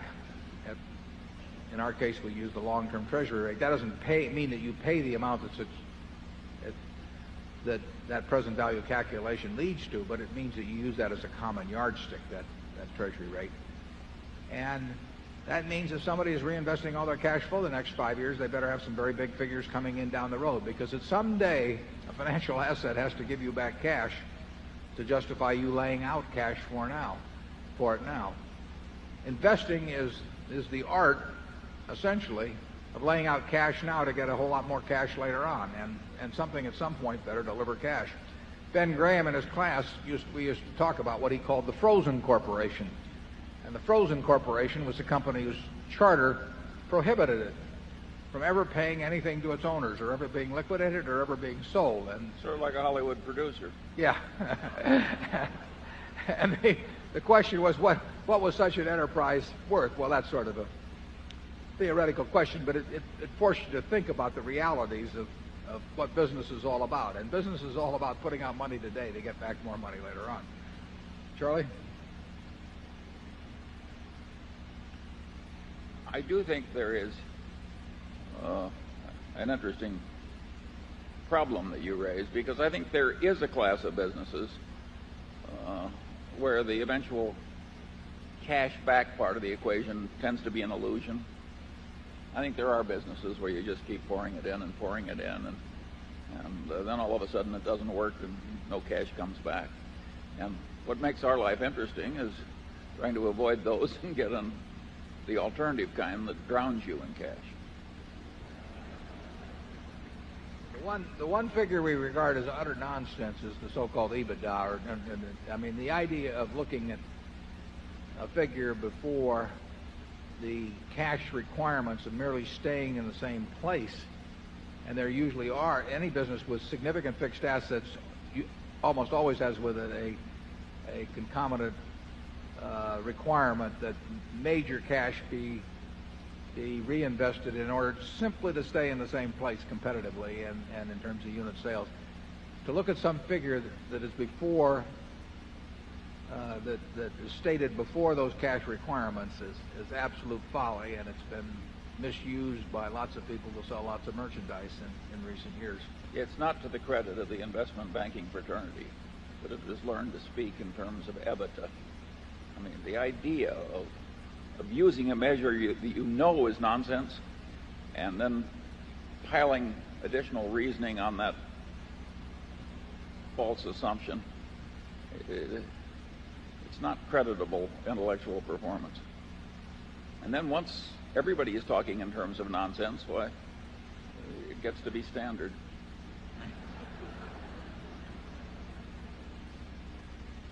Zone 7, please. Hi, my name is Brandon Vecchio, and I'm in the Academy of Finance at Northwest High School here in Omaha. Could you explain the criteria you look at when selecting your stocks? Well, we look at, and I'm glad you came. I hope there's a large group. I got a note, I think, from your teacher on that.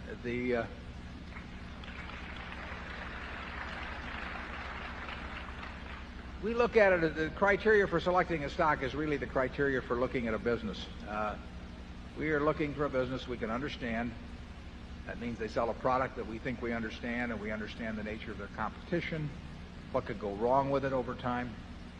And then when we find that business, we try to figure out whether the economics of it, means the earning power over the next 5 or 10 or 15 years, is likely to be good and getting better or poor and getting worse. But we try to evaluate that future stream. And then we try to decide whether we're getting in with some people that we feel comfortable being in with. And then we try to decide what's an appropriate price for what we've seen up to that point. And as I said last year, what we do is simple but not necessarily easy. The checklist that is going through our mind is not very complicated. Knowing what you don't know is important, and sometimes that's not easy. And knowing the future is definitely, it's impossible in many cases in our view, and it's difficult in others, and sometimes it's relatively easy, and we're looking for the ones that are relatively easy. And then when you get all through, you have to find it at a price that's interesting to you, and that's very difficult for us now, although there have been periods in the past where it's been a total cinch. And that's what goes through our mind. If you were thinking of buying a service station or a dry cleaning establishment or a convenience store in Omaha to invest your life savings in and run as a business, you think about the same sort of things. You think about the competitive position and what it would look like 5 or 10 years from now, and how you were going to run it, who was going to run it for you, and how much you had to pay. And that's exactly what we think of as when we look at a stock, because a stock is nothing other than a piece of a business. Charlie? Yeah, if finance were, when finance is properly taught, it should be taught from cases where the investment decision is easy. And the one I always cite is the early history of National Cash Register Company, and that was created by a fanatic who bought all the patents and had the best sales force and the best production plants, and he was a very intelligent man and passionately dedicated to the cash register business. And of course, the cash register business was a godsend to retailing when cash registers were invented. So that was the pharmaceuticals of a former age. If you read an early annual report prepared by Patterson, who was CEO of National Cash Register, an idiot could see that this was a talented fanatic, very favorably located, and that therefore the investment decision was easy. If I were teaching finance, I would collect 100 cases like that, and that's the way I would teach the students. We have that annual report. What was that, 1904 or something, Charlie?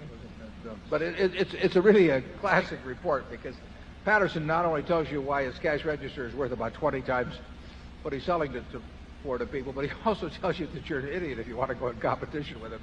It's a classic. It is just a total, but no intelligent person can read this report and not realize that this guy can't lose. Area 8, please. Good afternoon. My name is Robert Rowland from London, England. I've been in Omaha all weekend with my wife on the first leg of my honeymoon, and I've noticed you're quite a buyer of nostalgic assets. Can I ask whether nostalgia is one of your filters?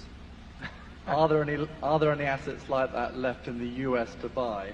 And if not, can I suggest you come to the UK where all we do is sell them? Well, I don't want to interrupt your honeymoon, but if you'd send me a list of those companies over there that are long on nostalgia, that might be to our liking, because Charlie and I tend to operate from sort of a Norman Rockwell frame of mind, and it is true that the kind of companies we like sort of do have a homey Norman Rockwell Saturday Evening Post type character to them.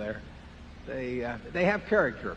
And they're the kind of companies, I think, frequently that people, when they join them, expect to spend the rest of their lives there rather than look at it as something to stick on the resume. And there are businesses like that.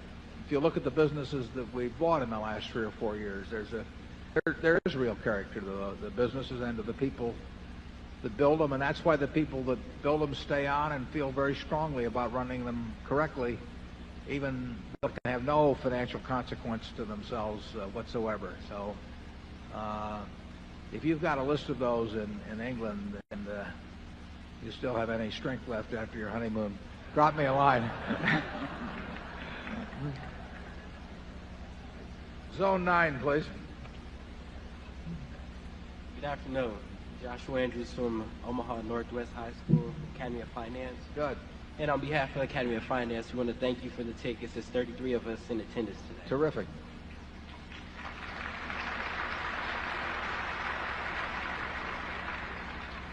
We had the opportunity to play a national game, an investment challenge, and on the list of stocks there were Berk A and Berk B. Can you explain what the difference of the two stocks are? Yeah, the difference between the Berkshire A and B is simply that an A can be converted to a B at any time in the ratio of 1A into 30 Bs. The B cannot be converted into the A, so it's a one-way street on conversion.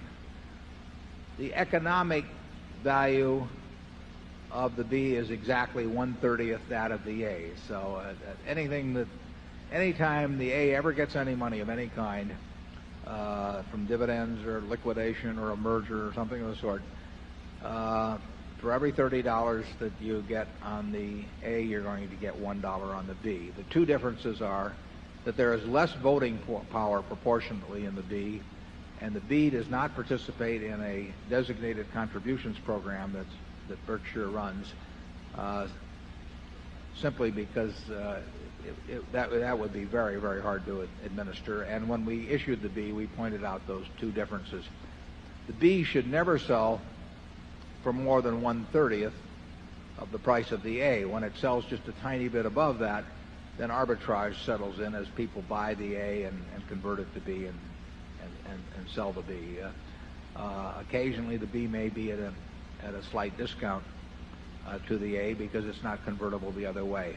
But I think as a practical matter, you can treat the A and B as very equivalent investment choices. There's not enough difference to make it significant. Charlie? Nothing further. Okay. Area 10, please. My name is Sheena Sho from the Academy of Finance. What recommendations would you give us as teenagers to prepare for our future and become as successful as you? Well, if you're interested in business, I definitely think you ought to learn all the accounting you can by the time you're in your early 20s. Accounting is the language of business. Now, that doesn't mean it's a perfect language, so you have to know the limitations of that language as well as all aspects of it. So I would advise you to learn accounting, and I would advise you to be, in terms of part-time employment or anything else, work at a number of businesses. There's nothing like seeing how business operates to build your judgment in the future about businesses. When you understand what kind of things are very competitive and what kind of things are less competitive and why that works that way, all of that adds to your knowledge. So I would do a lot of reading. If you're interested in investments, I would take the accounting courses. I do a lot of reading about investments, and I would get as much business experience. I would talk business with people that are in business to find out what they think makes their operation tick or where they have problems and why. I just think you just kind of sop it up every place that you can, and if it turns you on, you'll do well in it. I mean, I think that if it there certain activities grab different people, but if business is of interest to you, my guess is you'll do well. And if you understand business, you understand investments. Investments are simply business decisions in terms of capital allocation. I wish you well on it. Charlie? Yeah, there's also the little matter of underspending your income year after year after year. Which we have mastered. Yeah. That really works if you keep at it. Yeah, I mean, Charlie and I both. Charlie started having children at a rapid rate, so he was a lawyer when there was not big money, and then, but I was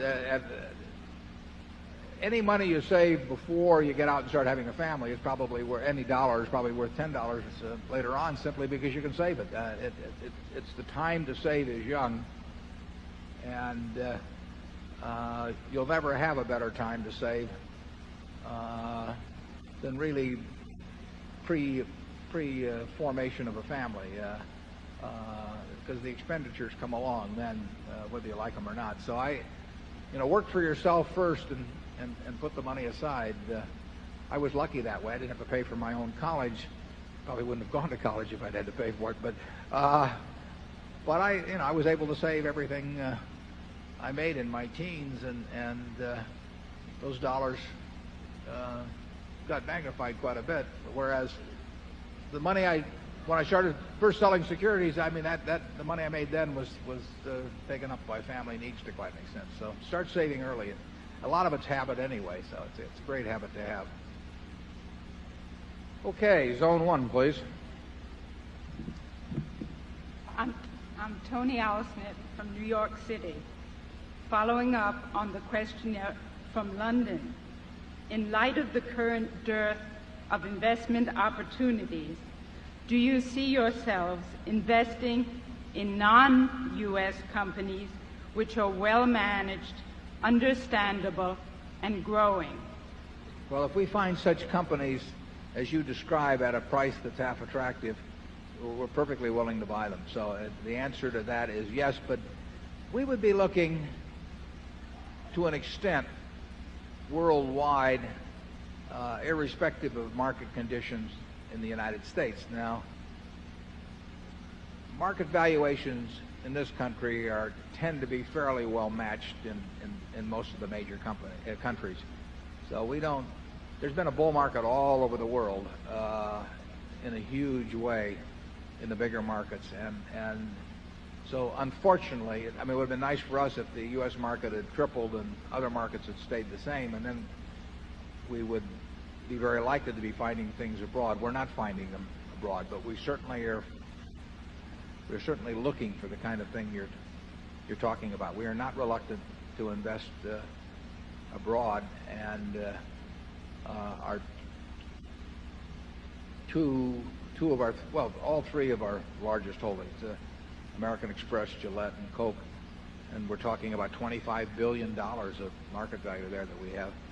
All three of those have major businesses abroad, and in the case of Coke and Gillette, it's a majority of their earnings from abroad. So we're interested, and there's better growth opportunities in many areas abroad than here. Finding bargains as we look around the world. Charlie? Nothing more. Okay. Area 2. My name is Henry Allen, Mamaroneck, New York. Question I have is a little delicate, relates to my family and heirs rather than myself, because I'm a couple of decades older than you gentlemen.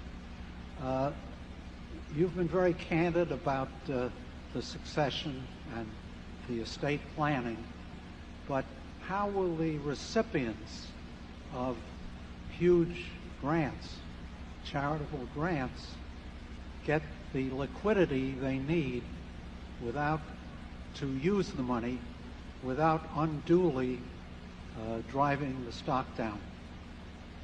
Well, I don't think that supply and demand in terms of specific, let's just say that 3% of Berkshire were to be added to the supply annually. I don't think that makes much difference. What really makes the difference is the prospects of the business.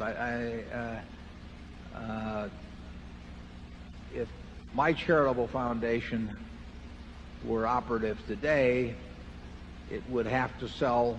It would have to give away 5% of the value of the foundation every year. And if Berkshire paid no dividend, that means it would have to sell 5% of the holdings per year. I don't think that the price of Berkshire would be materially different if there were a seller of, that would be, in this case, 2% of Berkshire's capitalization. I don't think it would be materially different. If it is, it probably should be different. I mean, there should be a reasonable amount of trading that can take place annually without affecting the price of the stock materially, or the price of the stock is being propped for sort of unnatural reasons. So I wouldn't really worry about that. We had one shareholder die about a year and a half ago that had 0.75% of the company, for example. It was sold in, I don't know, 6 weeks or thereabouts, and they raised at that time $250 million or thereabouts from the sale.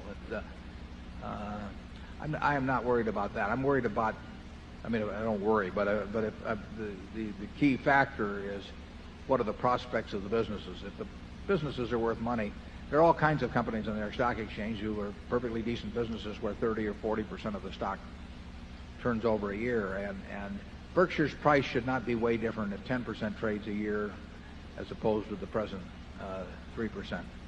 Charlie? I agree with that. I don't think there'd be any problem at all at the present time that the Buffett Foundation were selling 5% of its holdings every year. Could be 500 shares a week or something like that. But if there isn't demand for 500 shares a week on a company with our capitalization, then the price probably is artificially wrong at that time. I just had lunch with Susie, and she doesn't look to me like she's in any imminent danger of mortality. Yeah, it will come into play when the survivor of the two of us dies, and when the estate gets cleaned up and everything else. So I think, certainly hope, and I think it's quite a ways away. You people have more important things to worry about.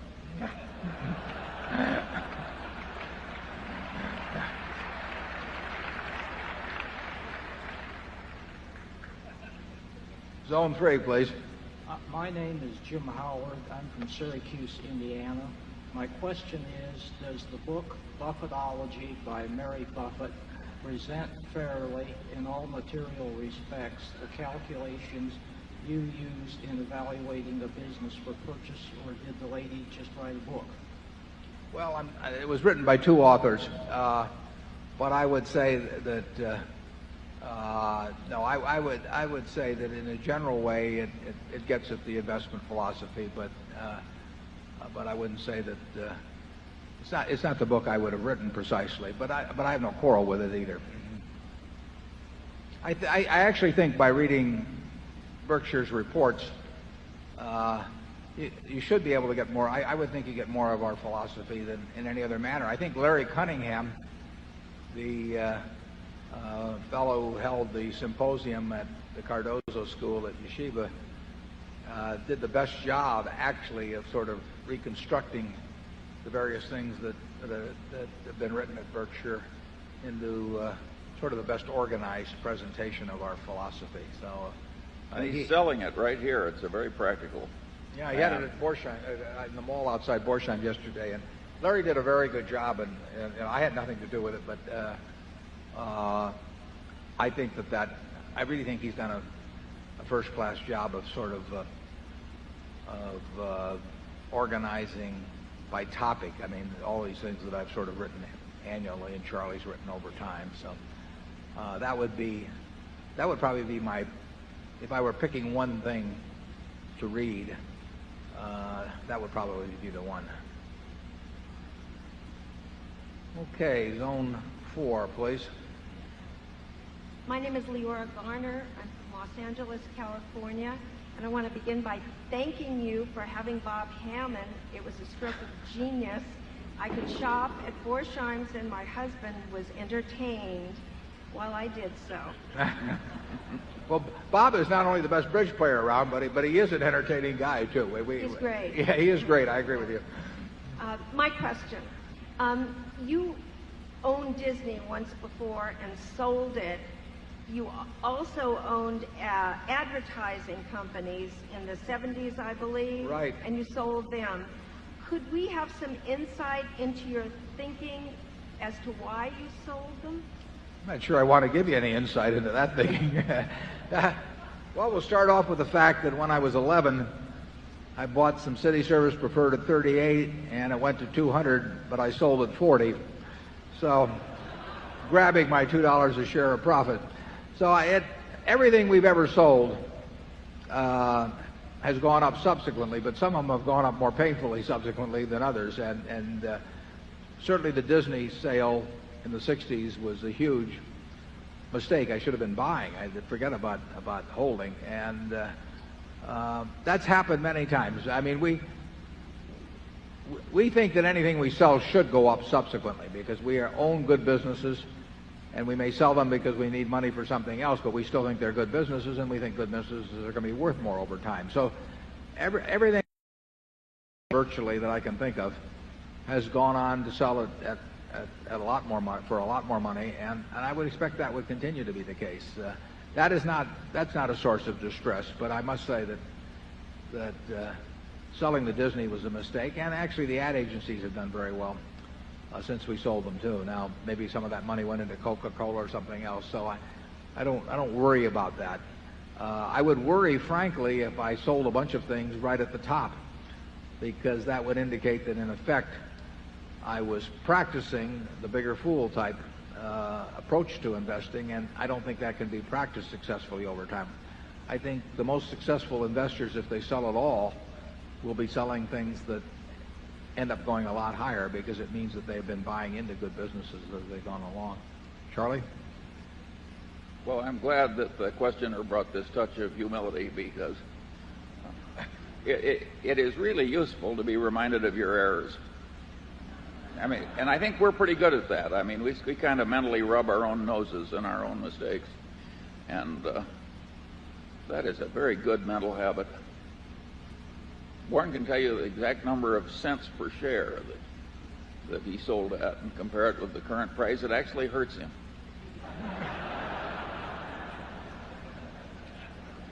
It actually doesn't hurt. The truth is, because you just keep on doing things. But it is instructive to look at, to do postmortems on everything, and say, as long as you don't get carried away with it. But every acquisition decision, that kind of thing, there should be postmortems done. Most companies don't like to do postmortems on their capital expenditures. I've been a director of a lot of companies over the years, and they've usually not spent a lot of time on the postmortems. They spend a lot of time on telling you how wonderful the acquisitions are going to be or the capital expenditures, but they don't like to look so hard necessarily at the results. Think of how refreshing the board of directors meeting would be they sat down. And now we'll spend 3 hours examining all our stupid blunders and how much we've blown. And then after that, the compensation committee will meet. No, that is not going to happen. Right. Okay, Area 5, please. My name is Keller, Harpel Keller from Portland, Oregon. 2 questions, one of a personal nature. Obviously, there are many, many people here today. And I wonder if one of the true patriarchs of the investment business is here today, Phil Curray. Well, many of his friends and admirers would wish him well. Phil, up till a week ago, was going to be here today. Phil is 101. Wrote a book on investments in 1924, and I've known him, Phil, for about 46 or 7 years. And Phil has made all the meetings for a number of years. Would be here today, and he broke a hip about 5 or 6 days ago, but he sent a message that he will definitely be here next year. And he will be, too. Phil is a hero of mine. Go ahead. Second question has to do with Ben Graham. And he changed his valuation standards as the decades progressed. When he couldn't buy stocks below net, he changed his standards because the environment changed. Now, the world today seems to be a much different place than in 1989 when the USSR collapsed. Even they are stumbling toward the free enterprise system. The Russian mafia is a perverse illustration of that. Now there is only one superpower in the world, the USA, and we must be extremely grateful for the men who put us on the track to the free enterprise system. Now, the free enterprise system is out of the bottle. It's not going to get back in. It seems to be expanding and accelerating around the world. With the resulting expansion of world trade, may that lead to a reevaluation of historical measures for measuring investments? Well, my answer to that would be that I doubt it, but I also don't know. But I don't think that the end of the Cold War is something that I would factor into my evaluation of businesses. There are all kinds of events that happen, and their impact in terms of being quantified, very difficult to figure over time. Very difficult to isolate any single variable in a complex economic equation. So in terms of how the world is going to work 10 years from now, or the returns are going to be on equity in business, I don't know what will be all the variables that impact on that. And obviously, right now people are very bullish about the fact that those returns, or something like those returns, will continue. But I would not rely in making such a projection on the fact that the Cold War has ended, or really any political or economic development around the world. I don't know how to predict future earnings of American business. And when I look at all of the great historic events of the past, nothing there gives me much in the way of a clue as to which ones would signal major changes in profitability of American business. Charlie? Well, I think you raised one very interesting question. If the rest of the world becomes very much more prosperous, as it will if it adopts the free enterprise system, which investments are likely to do best? I would argue that the Cokes and Gillettes and so on are likely to be helped by a great increase in prosperity in what is now the third world. And I'm not so sure that's true of a lot of other businesses. We like the international businesses we have, and as I say, that our three top holdings all have a major international aspect to them, and really, in aggregate, a dominant international aspect to them. And there's no question in my mind that a Coke will grow faster outside of the United States than in the United States, and the same is true of Gillette, and really the same is true of American Express. So that's built into our evaluation of those businesses.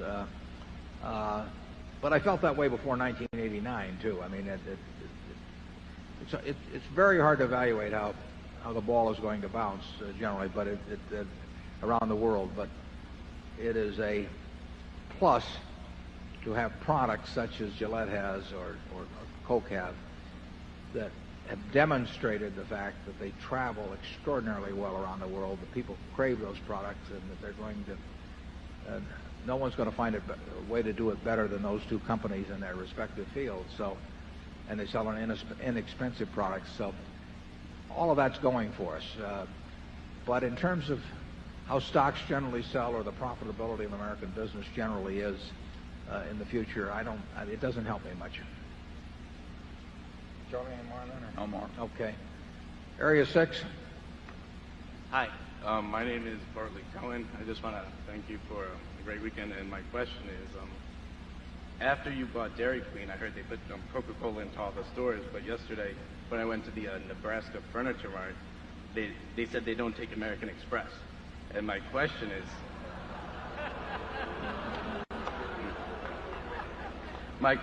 do you encourage the subsidiaries and the companies that you have stock to use each other's products, or do you leave it up to the management of the subsidiary? Well, that's a good question, and it does tell you something about the Berkshire method of operation.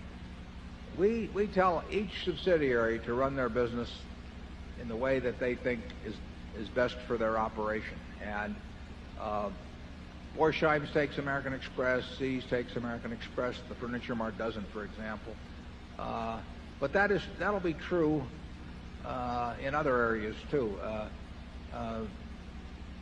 If Harvey Golub at American Express, who has absolutely done a sensational job for us, if he wants to talk with or have his representatives talk with anybody at any of our operations, we're all for that happening, but we will never tell a subsidiary manager which vendor to patronize or anything of that sort.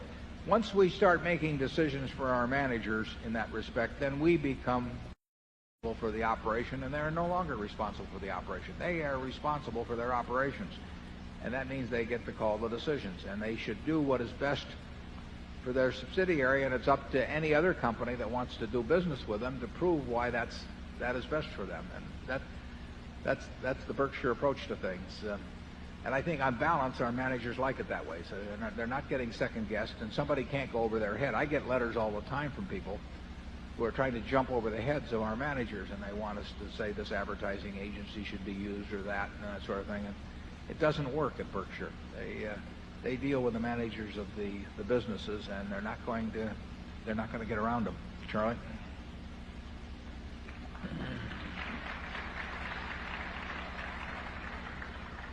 I love your answer. It gives Warren lots of time to read annual reports at headquarters. Area 7. Hello, my name is Steve Errico. I'm from New York. What do you think is likely to happen with respect to the tobacco settlement, and what do you think should happen? And secondly, McDonald's and Dairy Queen are similar businesses. Was there a relationship between your acquisition of Dairy Queen and the disposal of McDonald's? Thank you. Yeah, there's no connection in the second case. They have certain similarities, but there's certainly a lot of differences too. A Burger King and McDonald's would be much more similar, or a Wendy and McDonald's, but Dairy Queen is much more of a niche than away from that. The tobacco settlement's interesting, just in terms of watching the dynamics of it, because one of the things in labor negotiations is always a problem is that when you, as a manager, you have a labor negotiation, at the end of the negotiation, you as management are committed, and basically the union isn't, because the union is going to have a vote on it. And that's just the way it is. I mean, you can't get away from that, but it is not fun to be in a negotiating position where you're bound and the other side is not bound. And although that wasn't totally contractually necessarily the situation in the tobacco area, it smelled like trouble to me for the tobacco companies, whether you feel they should have had that trouble or not. But it smelled like trouble to me when they were bound and you had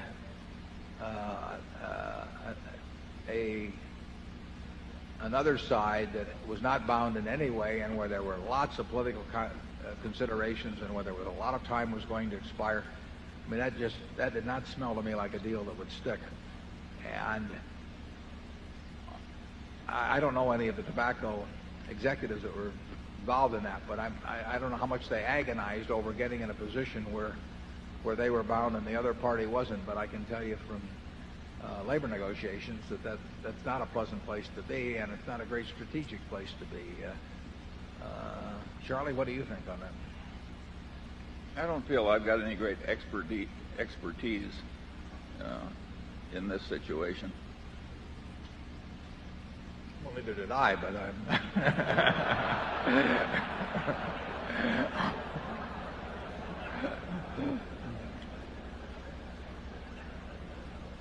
Okay, Zone 8, please. Hello, I'm Jamie McMahon from Birmingham, Alabama, and I was hoping that Mr. Buffett and Mr. Munger, y'all would expand a little bit on your ideas of an inheritance and the positive and negative influences that can have on your heirs, and what you might be able to do as a business person and an investor and as a parent to sort of mitigate those negative influences. Yeah, well, I quoted, I think Kay Graham was quoting her father at the time, but some years back as saying, if you're quite rich, probably the idea of leaving your children enough so they can do anything but not enough so they can do nothing is not a bad formula.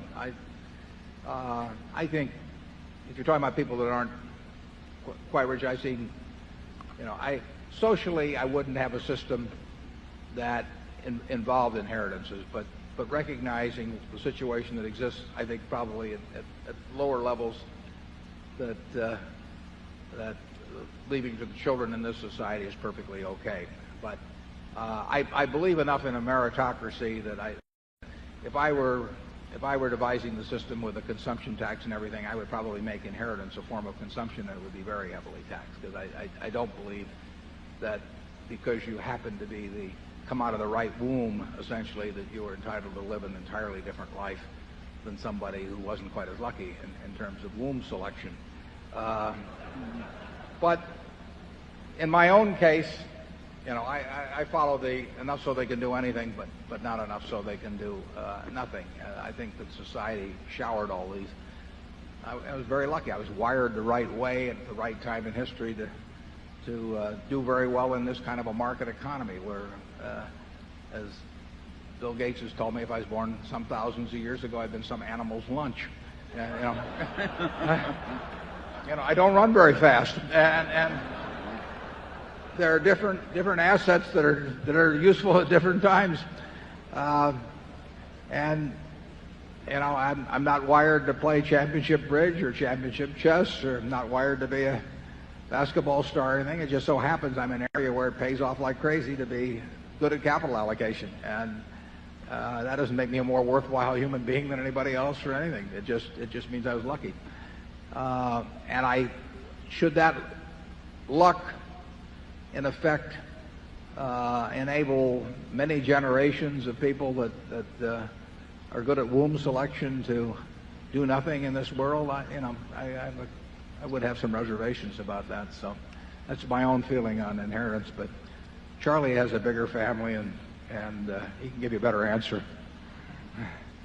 Well, I feel in a capitalist system that there should be an inheritance tax, but once that's been imposed and paid, what each person wants to do in his own testamentary arrangements is up to that person.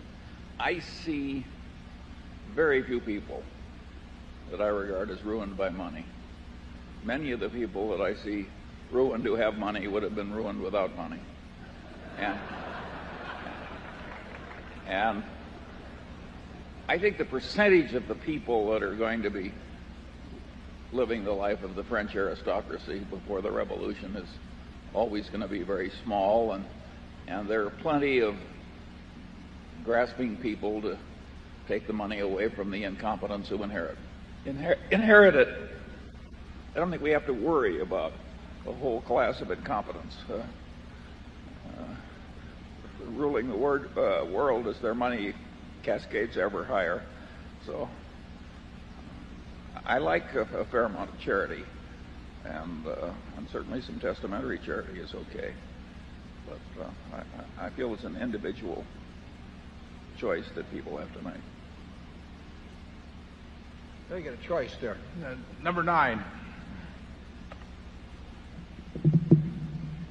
My name is Samuel Wong from Irvine, California. I have 2 questions.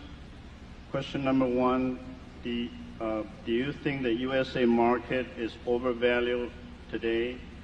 And question number 2, would you buy Berkshire Hathaway stock today, considering the fact that they have a nice run up already this year? And if yes, presuming I have a kid, 20 years old, and he has $150,000 to invest in Berkshire Hathaway, and he won't need the money until 5 years later, gradually, would you recommend to buy A share or B share or the combination? Thank you. If you decide to buy Berkshire, I don't think it really makes much difference whether you buy A or B. But we don't make any recommendations about whether people buy or sell Berkshire. We never have, and that's a game we don't want to get into. In terms of overvalue, the question of whether the market's overvalued generally, it's simply as we said last year here in the annual report. It's not, the general market is not overvalued if 2 conditions are met, which is, in our view, which is that interest rates remain at or near present levels or go lower, and that corporate profitability in the U.S. stay at the present or close to the present levels, which are virtually unprecedented. Now, those are a couple of big ifs, as we pointed out. A lot of the stories that came out after the annual report would emphasize one aspect or another, but it's simply, and they say, what does he mean by that? Well, it means exactly what I say. If the 2 conditions are met, I think it's not overvalued, and if either of the conditions is breached in an important way, I think it will turn out to be overvalued, and I don't know the answer, which is why I put it in the form that I did. It's very tough at any given time to look forward and know what level of valuation is justified. You do know when certain dangerous things appear, and certainly if you're predicating your answer that stocks are okay at these prices, you have, if you come to that conclusion, you have to also come to the conclusion that, in our view, that corporate earnings at present levels are likely to be maintained, and that's a conclusion you would have to come to. I don't think it's obvious that that's the case. Area 10, please.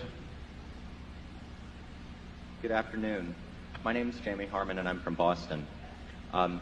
You say that companies should only spend $1 on capital expenditures if it will create more than $1 of market value.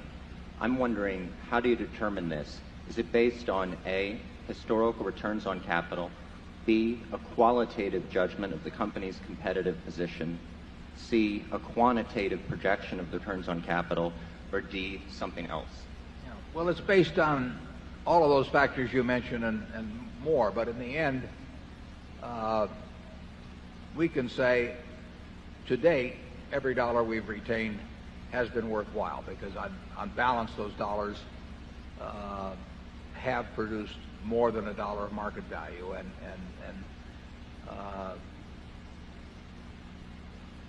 it's actually, with a great many companies, you could say that now, because things have turned out so well. But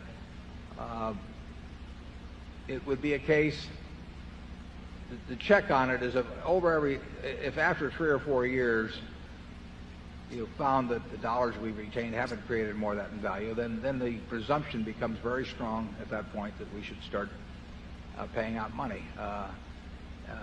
But almost any management that wants to retain money is going to rationalize it by saying we're going to do wonderful things with the money we retain.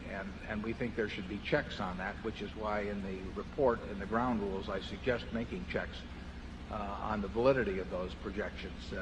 Charlie and I, if you asked us today whether the single dollar we retain from the earnings today, we've got a use for today that will produce more than $1 of value, the answer is no. We do think that based on history, that the prospects are that better than 50%, well over 50%, that in the next few years we would have an opportunity to do that. But there's no certainty to it. Charlie? Nothing more. Okay. Area 1, please. Good afternoon. My name is Gary Bialis. I'm from Southern California. I want to thank you again for producing this owner's manual that you did a couple of years ago. I find it quite useful and use it quite often. 2 questions. Can you tell me if the rule of thumb is still applicable regarding the statement in the owner's manual that the percent increase in the book value tracks pretty well the percent increase in intrinsic value? Or is the fact that you now have more owned businesses, especially ones like Geico and Flight Safety, mean that the spread between those two is possibly narrowed? Well, the two have tracked pretty well over the years. I mean, compared to the record of most businesses that are publicly owned, I would say that over the 33 or so year span, our market price has tracked intrinsic value more closely than 80 or 90% of the companies that we view, probably 90%. But that doesn't mean it does it all the time. And there are times when the market price will outpace intrinsic value, the change in intrinsic value, and there are times when obviously then that it will lag behind. So it's far from perfect, but it's better than most. Ideally, we would like it to track it perfectly. If we ran this as a private company and we met once a year and set a price on the stock to have it traded once a year, and Charlie and I were responsible for setting that price, we would try to set a price that was as close to intrinsic value as we could, and that would be, to the extent that we could do it, it would be a perfect tracking. The market isn't like that, and the market responds to a lot of other things. So it's not perfect. It's not getting more perfect in our view, but we still think that companies. Charlie, you have nothing to add. Area 2. I'm Elizabeth Cruz from New York City. I have a question about Gillette. Another significant Gillette investor, KKR, recently sold over $1 billion in Gillette shares that they had acquired through Gillette's acquisition of Duracell. Knowing that KKR has also been a successful investor, do you see this as a negative signal about Gillette's future prospects, particularly on the eve of the launch of the Mach 3 razor? And what do you think their plans are for the remainder of their shares? Well, I think they may have even publicly stated, I'm pretty sure they have, the Duracell shares, from which the Gillette shares came, were held by a specific investment fund that was formed in I don't know what year, but a given year, and which is scheduled to disband at a certain point. So those shares, whether they were of Duracell or whether they're of Gillette, were scheduled for disposition at some point within a given term. And I think that KKR made the decision, and they've made it with other stocks too, is to have maybe 3 or so offerings between now and that terminal date for their partnership. And why they pick any any given date, is up to them and their advisors. It means nothing to us. I mean, if they didn't have that kind of a fund and they decided to sell, it wouldn't make any difference to them. And I presume if we made a decision to sell, it wouldn't make any difference in their case. So we form our ideas of valuation independent of anybody else's thinking on it. But in the case of KKR specifically, they have a termination date on a partnership that own those shares and have to dispose of them one way or another between now and the termination date, and probably decided that with the quantity of stock they had that they were going to have several sales. The Mach 3 is terrific, incidentally. I've been using it since October. So Henry did not decide to sell that stock based on the Mach 3. Area 3, please. I'm Gertrude Goodman from Palm Springs, California. Mr. Buffett and Mr. Munger, there are many stocks that rise and eventually split. My question is, do you foresee in the near future a split for Berkshire Hathaway Class A? Well, that's an easy one. No, the answer is no. We have no plans to split the A. In effect, we let people who want to split the A split it themselves into B. So anybody that owns the A can have a 30-for-1 split any morning they wake up and want to have such a split. And Charlie, do you have any additional comment? No, I think you said no perfectly.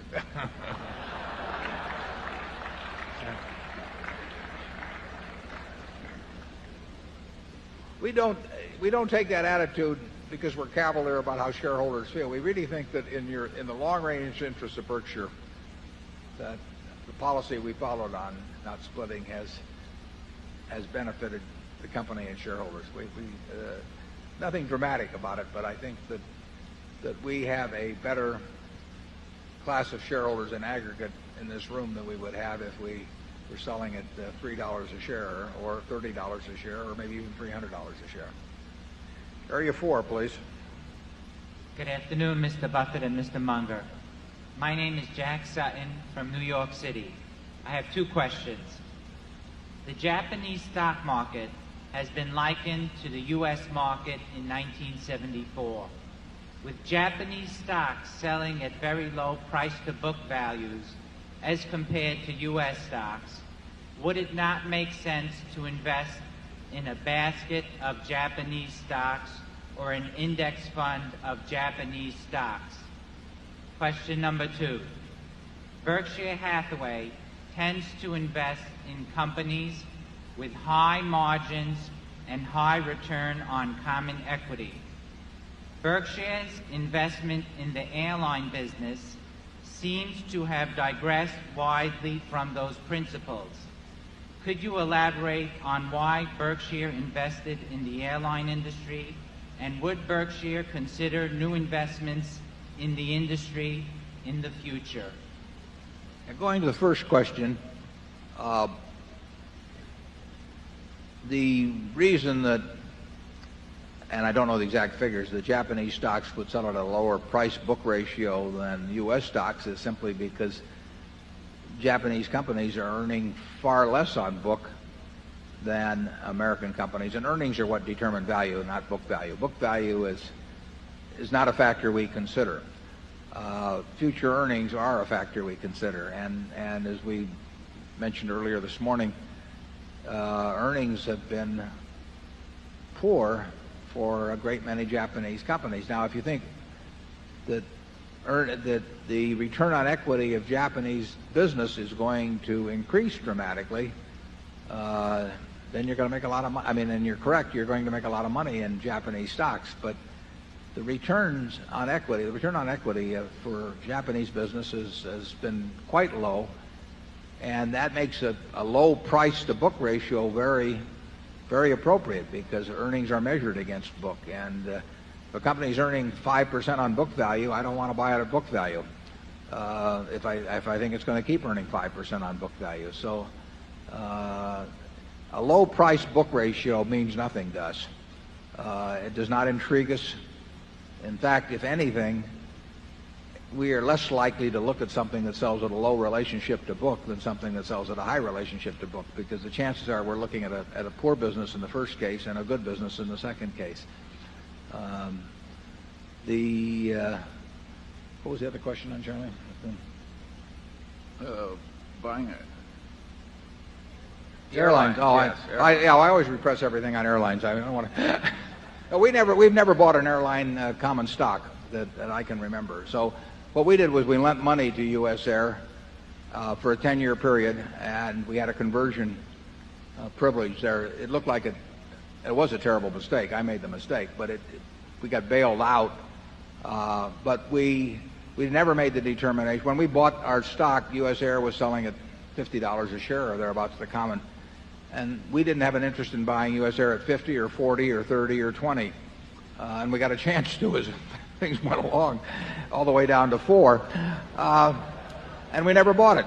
And we never bought American or United or Delta or any other airline. It is not a business that intrigues us. We did think it was intriguing to lend money to them with a conversion privilege, and it's worked out now because we got lucky, and because Steve Wolf came along and really rescued the company from right at the brink of bankruptcy. But we're unlikely to be in airlines, although, again, we wouldn't mind lending money to a lot of businesses that we wouldn't buy common equity in. I mean, that could happen again in various industries, including the airline industry. Charlie, do you have anything to say on either the airlines or the Japanese market? Well, the airline experience was very unpleasant for us. The net worth just melted. It was like $1.5 billion, and it just went 100 million, 100 million, 100 million, and finally the cash is running down. It is a very unpleasant experience, and we try and learn from those experiences, but we're very slow learners.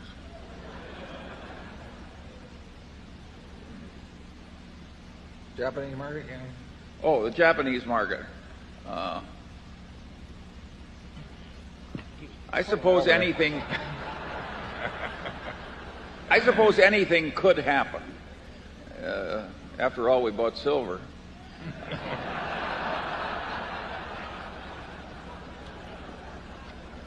But we have never made a big sector play on a country. In fact, we've almost never made a big sector play. We would have to come to the conclusion the Japanese business, instead of earning whatever it's earning on equity now, is going to earn appreciably more on equity. I've got no basis for I wouldn't argue. Anybody else feels that way, I wouldn't argue with them, but I have no basis for coming to that conclusion. And unless you come to that conclusion, you're not going to make good returns. I mean, unless that happens, you're not going to make good returns from Japanese stocks.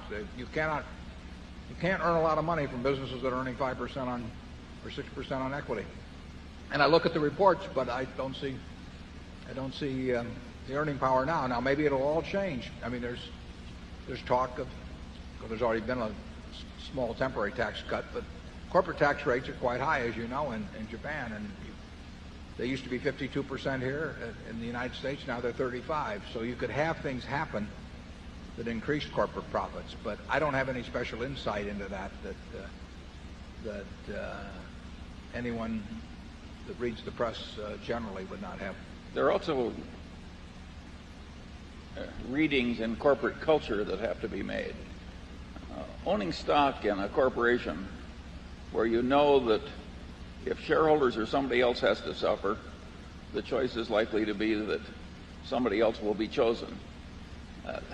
That is a different kind of a company to invest in than one that thinks that the principal purpose of life is to keep some steam boiler company going in a particular community or something, no matter how much the shareholders suffer. I think it's hard to judge corporate culture in the foreign countries as well as we can judge it in our own. Area 5. Yvonne Edmonds from Cedar Mountain, North Carolina. I have a specific question, but not a trivial one. You regularly compare Berkshire Hathaway's performance to the S&P 500, which is very helpful and very interesting. But I haven't seen a correlation coefficient between the S&P 500 daily, from day-to-day performance, close, say, and Berkshire Hathaway's close. Now, it so happens for me, and I'm sure some other people in the audience, that I don't always have access to newspapers or the internet for that matter, newspapers that publish Berkshire Hathaway performance on a daily basis, or even a weekly basis for that matter, or a monthly basis. It would be very helpful to know the extent of a correlation coefficient between those two variables. If you have that, would you let us know what it is? And if you don't, would you please consider calculating it in the future? Well, it could be calculated, but I don't think it would have much meaning. I mean, it would be an historical correlation coefficient, which, you know, I would be very reluctant to have people place any weight in. I try to indicate even the limitations of the yearly comparison of the relative performance, because what was doable by us in the past is not doable today. I mentioned in my annual report the best decade I ever had on comparative performance by far was the 50s. Now, I don't think it was because I was a lot smarter than I'm unwilling to accept that. But, you know, I had some edge of, well, there's probably 40 plus points per year. But I was working with it. That has no relevance to today whatsoever. It would be misleading to publish it or to make calculations based on it. So I think that you would find, I don't know what you'd find on a specific correlation between Berkshire and the S&P. You'd find a lot of correlation. Well, you might not find so much even. You'd find it in intrinsic value between that and Coke and a few stocks like that. But I don't really think that's particularly useful information going forward. We'd have no objection. Anybody wants to make the calculation, but it wouldn't be something that would be of any utility to us. And if we don't think it's of utility to us, we don't want to put it out for shareholders as being a possible utility. We do think that the S&P annual calculation has some meaning because it's an alternative for people to invest. They don't need us to buy the S&P. So unless over time we have some advantage over that, you know, what are we contributing? What value is added by our management? So we think that people should hold us accountable, even though we would prefer not to be, because that it is a tough comparison for us as a tax-paying entity against the pre-tax calculation on the S&P. But we don't pay any attention to beta or any of that sort of thing. It just doesn't mean anything to us. We're only interested in price and value, and that's what we're focusing on all the time. And any kind of market movements or anything don't mean anything. I don't know what Berkshire is selling for today, and it really makes no difference. You know, it just doesn't make any difference. What does count is where it is 10 years from now. And I can't tell you what it was selling for on May 4th, 1983 or May 4th, 1986. So I don't care what it sells for on May 4th, 1998. I do care, you know, where it is in general 10 years from now. And that's where all the focus is. Charlie? Yeah, we're publishing data in the form where we would like it if we were the passive shareholder.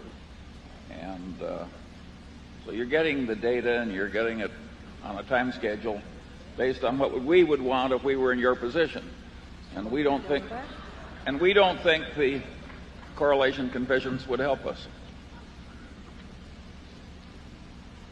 We don't think anything that relates either to volume, price action, relative strength, any of that sort of thing. And bear in mind, when I was in my teens, I used to eat that stuff up. I mean, I was making calculations based on it all the time and kept charts on it and even wrote an article or two on it. But it just has no place in the operation now. One of the pleasant things about dealing with Warren all these years is he's never talked about a correlation coefficient. If the correlation isn't so extreme you can see it with the naked eye, he doesn't compute it. Okay, we're going to go to Zone 6, and I'm going to have a dilly bar, and Charlie's got one here, too. These are terrific. My question has to do with what you mentioned earlier about how companies have to reinvest a certain amount of cash in their business every year just to stay in place. And if one could say that the best businesses are the ones that not only throw off lots of cash, but can reinvest it in more capacity. But I suppose the paradox is that the better a company's opportunities for making expansionary capital expenditures, the worse they appear to be as consumers of cash rather than generators of cash. What specific techniques have you used to figure out the maintenance capital expenditures that you need to do in order to figure out how much cash a company is throwing off? What techniques have you used on Gillette or other companies that you've studied? Well, if you look at a company such as Gillette or Coke, you won't find great differences between their depreciation. Forget about amortization for the moment, but depreciation and sort of the required capital expenditures. If we got into a hyperinflationary period, or I mean, you can set up cases where that wouldn't be true, but by and large, the depreciation charge is not inappropriate in most companies to use as a proxy for required capital expenditures, which is why we think that reported earnings plus amortization of intangibles usually gives a pretty good indication of earning power. And I've never given a thought to whether Gillette needs to spend $100 million more, $100 million less than depreciation in order to maintain its competitive position. But I would guess the range is even considerably less than that versus its recorded depreciation. The businesses you have to worry about, I mean, an airline business is a good case. In airlines, you just have to keep spending money like crazy, and you have to spend money like crazy if it's attractive to spend money, and you have to spend it the same way if it's unattractive. It's part of the game. Even in our textile business, to stay competitive, we would have needed to spend substantial money without any clear prospects of making any money when we got through spending it. And those are real traps, those kind of businesses, and they may work out one way or another, but they're dangerous. And in a See's candy, we would love to be able to spend $10 million, $100 million, $500 million and get anything like the returns we've gotten in the past. But there aren't good ways to do it, unfortunately. We'll keep looking. But it's not a business where capital produces the profits. At flight safety, capital produces the profits. You need more simulators as you go along, and more pilots are to be trained, and so capital is required to produce profits. But it's just not the case at See's. And at Coca-Cola, particularly when new markets come along, the Chinas of the world or East Germany or something of the sort, the Coca-Cola company itself would frequently make the investments needed to build up the bottling infrastructure to rapidly capitalize on those markets, the old Soviet Union. So those are expenditures. You don't even make the calculation on them. You just know you've got to do it. You've got a wonderful business and you want to have it spread worldwide, and you want to capitalize on it to its fullest. And you can make a return on investment calculation, but as far as I'm concerned, it's a waste of time, because you're going to do it anyway. And you want to dominate those markets over time. And eventually, you'll probably fold those investments into other bottling systems as the market gets developed. But you don't want to wait for conventional bottlers to do it. You want to be there. One of the ironies, incidentally, it might get a kick out of some of the older members of the audience, that when the Berlin Wall went down and Coke was there that day with Coca-Cola for East Germany, that Coke came from the bottling plant at Dunkirk. So there was a certain poetic irony there. Charlie, do you have anything on that? I've heard Warren say since very early in his life that the difference between a good business and a bad business is usually that a good business just throws up one easy decision after another, whereas the bad business gives you a horrible choice where the decision is hard to make. And is this really going to work? Is it worth the money? If you want a system for determining which is a good business and which is a bad business, just see which one is throwing the management bloopers time after time after time. Easy decisions. It's not very hard for us to decide to open a new See's store in a new shopping center in California that's obviously going to succeed. It's a blooper. On the other hand, there are plenty of businesses where the decisions that come across your desk are just awful. And those businesses, by and large, don't work very well. I've been on the board of Coke now for 10 years, and we've had project after project come up, and there's always an ROI, but it doesn't really make much difference to me because in the end, almost any decision you make that solidifies and extends the dominance of Coke around the world in an industry that's growing by a significant percentage and which has great inherent underlying profitability, the decisions are going to be right. And you've got people there that will execute them well. You're saying you get blooper after blooper. Yeah. And then Charlie and I sat on U.S. Air, and the decisions would come along, and it would be a question of, you know, do you buy the Eastern Shuttle or whatever it may be, and you're running out of money, and yet to play the game and to keep the traffic flows such as with connecting passengers and everything, you just have to continually make these decisions, whether you spend $100 million more on some airport, and they're agony, because, again, you don't have any real choice. But you also don't have any real conviction that it's going to translate, those choices are going to, or lack of choices, are going to translate themselves into real money later on. So one game is just forcing you to push more money into the table with no idea of what kind of a hand you hold. And the other one, you get a chance to push more money in knowing that you've got a winning hand all the way. Charlie? Why'd we buy U.S. Air? Could have bought more Coke. Area 7. My name is Bakul Patel. I am from upstate New York. My question is Berkshire prepared for 1929 style of depression or like a prolonged bear market that exists in Japan? And would it be as successful in those situations? Well, we don't expect what you're talking about, but we are probably about as well prepared as any company can be for adversity because Berkshire has been built to last. Net, we would benefit over a 20-year period by having some periods of terrible markets periodically in that 20-year period. That doesn't mean we're wishing for them, and it doesn't mean they're going to happen. But we make our money by allocating capital well, and the lower the general stock market would be, the better we can allocate capital. So we're well prepared, but we're not necessarily expecting. Charlie? Yeah, we are not going to ever sell everything and go to cash and wait for the crash so we can go back in. On the other hand, we are structured so that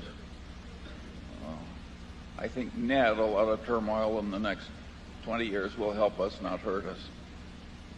I don't mean it'll be pleasant to go through the down cycle, but it's part of the game. Area 8. My name is Pete Banner from Boulder, Colorado. First of all, Mr. Buffett and Mr. Munger, thank you for your genuine generosity today.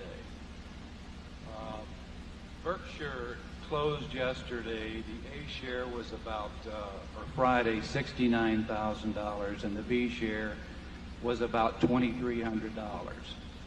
Do you feel that price is grossly overpriced or grossly underpriced or reasonably priced? Well, I'll let Charlie answer that one. I'm not going to say. No, we're just never going to give out advice on Berkshire stock. There's no, that is up to people who want to buy and sell it, and anything we would say could easily get magnified, and people would be acting on it months later, and who knows all the problems that it could produce. So it would be quite eccentric if we were to every day put out an announcement, now's the time to buy, now's the time to sell our own stock. Eccentric we are, but that eccentric we aren't.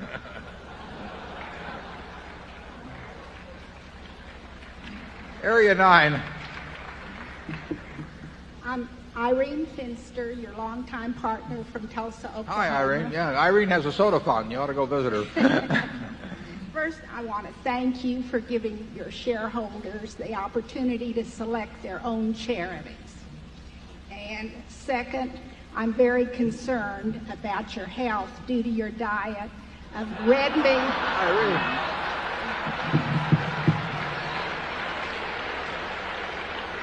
Irene, these are our products that I'm eating.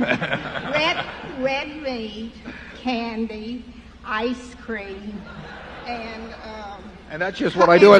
That's what I do in public. And Coke. And I want to know what your doctor says. My doctor says I must be heavily relying on my genes. Now, I will tell you, I mean, Charlie and I are both very helpful. If you were in the life insurance business, you would be happy to write us at standard rates, I can assure you. You know, they asked George Burns when he was 95, what does your doctor say about smoking these big black cigars? And he said, my doctor's dead.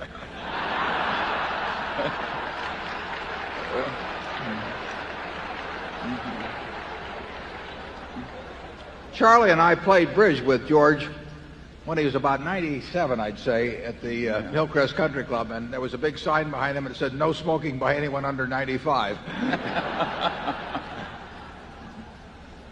And actually, at his 95th birthday party, he had about 5 very good-looking young girls that were there to greet him with a big cake and everything, and he looked them over one after another, and he said, oh, girls, he said, I'm 95. One of you is going to have to come back tomorrow.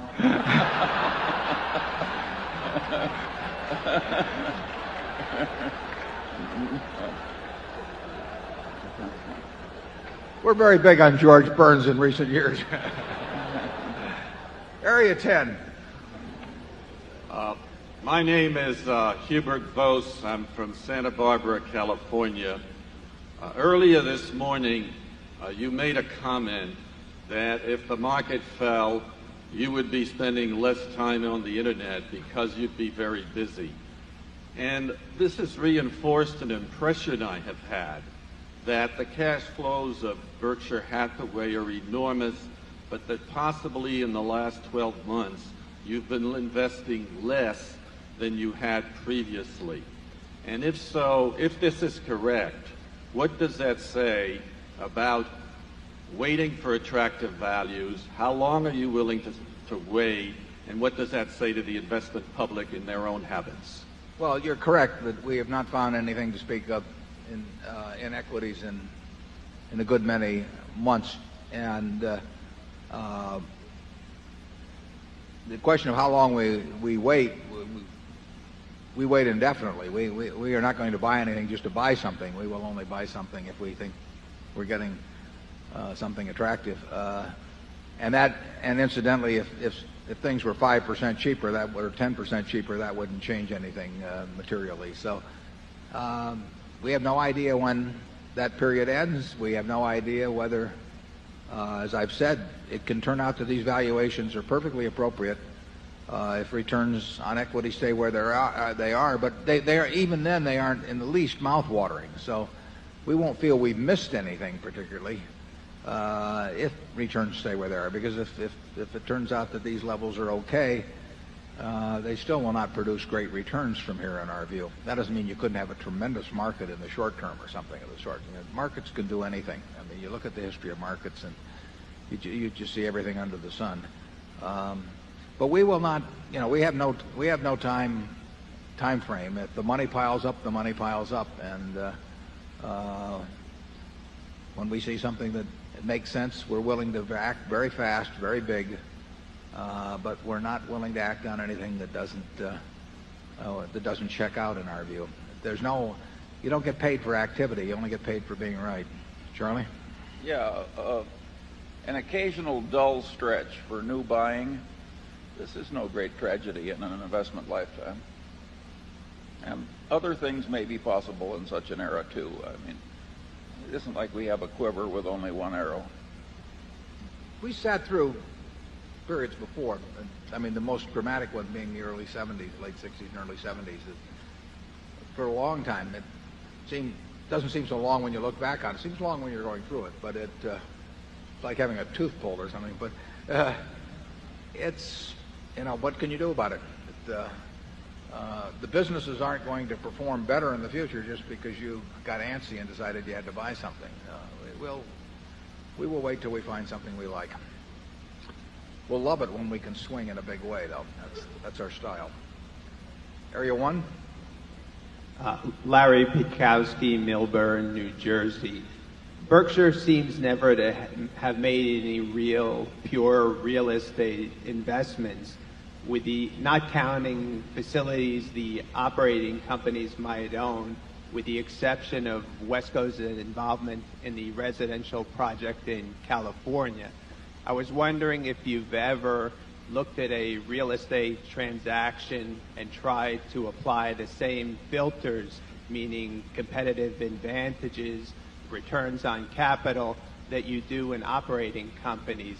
And if not, is it a circle of competence issue, or is there something you find disinteresting about real estate?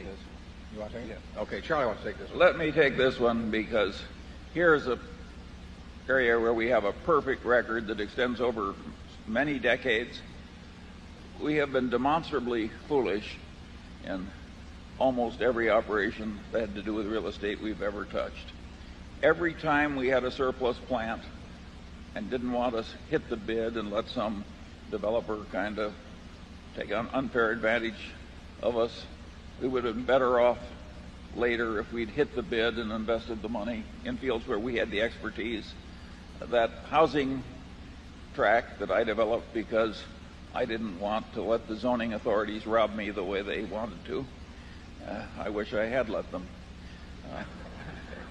We have a certified record of failure in this field. And the funny thing is, we understand real estate. And we're good at it. Right. But that actually is a correct aside. We do understand real estate. And Charlie got to start in real estate. Yeah, but we understand other things better. And so the chances that we're going to be big in real estate are low. Yeah. We've seen lots of things, and the prices just don't intrigue us in terms of what we get for our money. I tried to buy a town when I was 21 years old. The U.S. government had a town in Ohio for sale, and would have worked out very well. There's nothing about the arena that turns us off, but we don't see great returns available, and like Charlie says, the few things, particularly having an old plant or something, we have not been great at working our way out of those. Fortunately, they haven't been very important in relation to the net worth of Berkshire. Area 2. Good afternoon. My name is Fred Castano from Detroit, Michigan. My question concerns Nike. Nike is a company experiencing some short-term problems, but is a great company with an excellent track record. Phil Knight is similar to Bill Gates in the respect that he's a marketing genius and is a very hard worker. Making sneakers is a very simple business with high margins. How do you view Nike, and what do you think of the company? Well, I think Phil Knight is a terrific operator. I think, and he's a competitor. He's got a lot of money in Nike, but in terms of what we think of the stock, we keep all of those views to ourselves pretty much. Area 3. Hello, my name is Ed Clinton. I'm from Chicago, Illinois. I'm wondering about the tobacco litigation. There's also have been some comments about fatty food. Do you think there's going to be a new trend of fatty food litigation coming out of the tobacco problems? Well, I sign a waiver before I do any of that myself. No, I would doubt. I do not see those two as being remotely similar.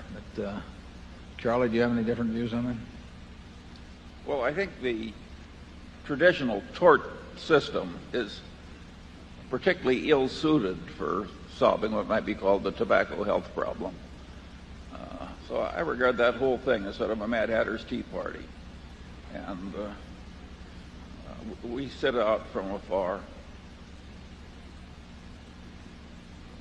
Area 4. Yes, I'm Fred Bunch from near Tightwad, Missouri. In light of the current... What was the name of that town? Tightwad, Missouri. Tightwad, Missouri, huh? There's a bank there. Oh. Did they name it after me or Charlie? Well, neither one, really. You'd both fit in. In light of today's healthy growth and stability of the American economy at the present time and over the last 5 years or so, how much credit, if any, do you give the Clinton administration and why? Well, I give credit to going back to Volcker, significant credit to Volcker. I give credit to Reagan. I give credit to certainly to Greenspan and to Rubin, and I give a credit to Clinton on that. I think that first tax bill was very important, carried by one vote, and I think he may listen to Rubin. So I think there's a lot to give credit for, and I think you can spread it around a fair amount. Charlie may be less charitable here, but let's see.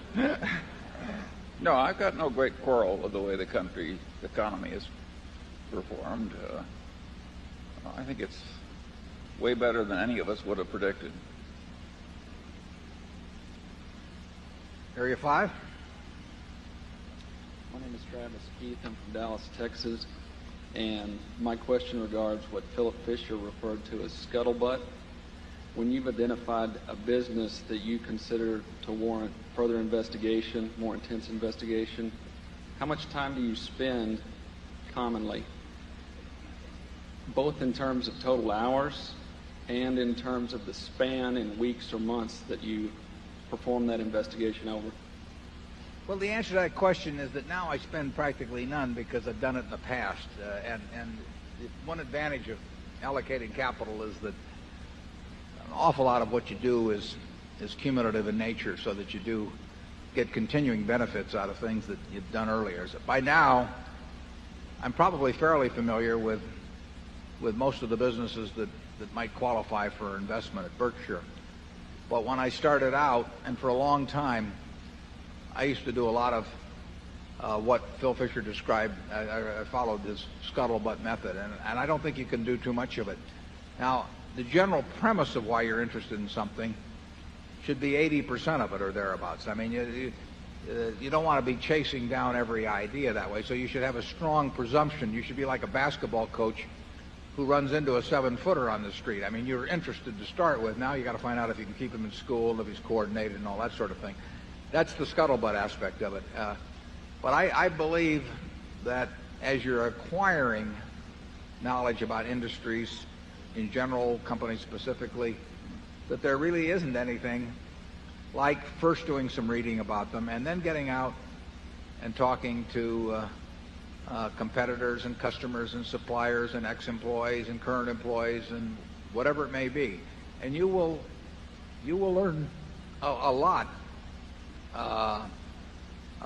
But it should be the last 20% or 10%. I mean, you don't want to get too impressed by that, because you really want to start with a business where you think the economics are good, where they look like 7-footers, and then you want to go out with a scuttlebutt approach to possibly reject your original hypothesis, or maybe and if you confirm it, maybe do it even more strongly. I did that with American Express back in the 60s, and essentially the scuttlebutt approach so reinforced my feeling about it that I kept buying more and more and more as I went along.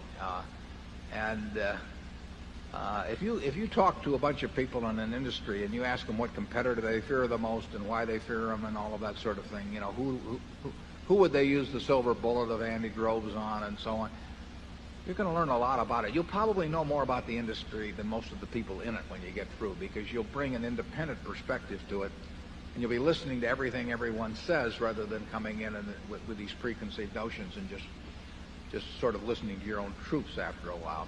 And I advise it. I don't really do it much anymore. I do it a little bit, and I talked in the annual report about how when we made the decision on keeping the American Express, when we exchanged our perks for common stock in 1994, I was using the scuttlebutt approach when I talked to Frank Olson. I couldn't have talked to a better guy than Frank Olson. Frank Olson, running Hertz Corporation, lots of experience at United Airlines and a consumer marketing guy by nature. I mean, he understands business. And when I asked him how strong the American Express card was and what were the strengths and the weaknesses of it and who was coming along after it and so on, I mean, he could give me an answer in 5 minutes that would be better than I could accomplish in hours and hours and hours or weeks of roaming around and doing other things. So you can learn from people. And Frank was a user of it. I mean, Frank was paying X% to American Express for his Hertz cars, and Frank doesn't like to pay out money, so why was he paying that? And if he was paying more than he was paying on MasterCharge or Visa, why was he paying more? And what could he do about it? I mean, you just keep asking questions. And I guess Davey explained that in that video we had ahead of time. I'm very grateful to him for doing that, because that was a real effort for him. But that was really what I was doing back in 1951 when I visited him down in Washington, because I was trying to figure out why people would insure with Geico rather than with the companies that they were already insuring with, and how permanent that advantage was, and what other things could you do with that advantage. And there were just a lot of questions I wanted to ask him, and he was terrific in giving me the answers that changed my life in a major way. So I've got nobody to thank but Davey on that. But that's the scuttlebutt method, and I do advise it. Charlie? Nothing to add. Area 6. Hi, my name is Richard Lontoc from Toronto, Canada. I have a question for both of you. Mr. Buffett, Berkshire Hathaway's earnings in 1997 is less than that of 1996. What do you intend to do in 1998 to improve that earning? And Mr. Munger, I've been watching you and Mr. Buffett eating the See's candies and drinking the Coca-Cola the whole day. Join in. Do you intend to do any commercials in the future like what Dave Thomas does with Wendy's? Which of us do you think we should do them? Now you're talking. We aren't old enough to be really good in a commercial. What we would like to do is have somebody up here happily eating See's candy and answering these questions who's about 110 years old. That would really be helpful. In terms of the earnings, the final bottom line GAAP reported earnings that mean absolutely nothing at Berkshire to us. Now the look-through earnings, which we publish, do have some meaning, but even those have to be interpreted in terms of whether there was a super cat occurrence or whether Geico had an unusually good year, and we try to mention those factors. But we do hope that the look-through earnings do build at a reasonable clip over time. But our final earnings include capital gains, and we can report those in any number that we wanted to, and we pay no attention whatsoever to realize capital gains at Berkshire.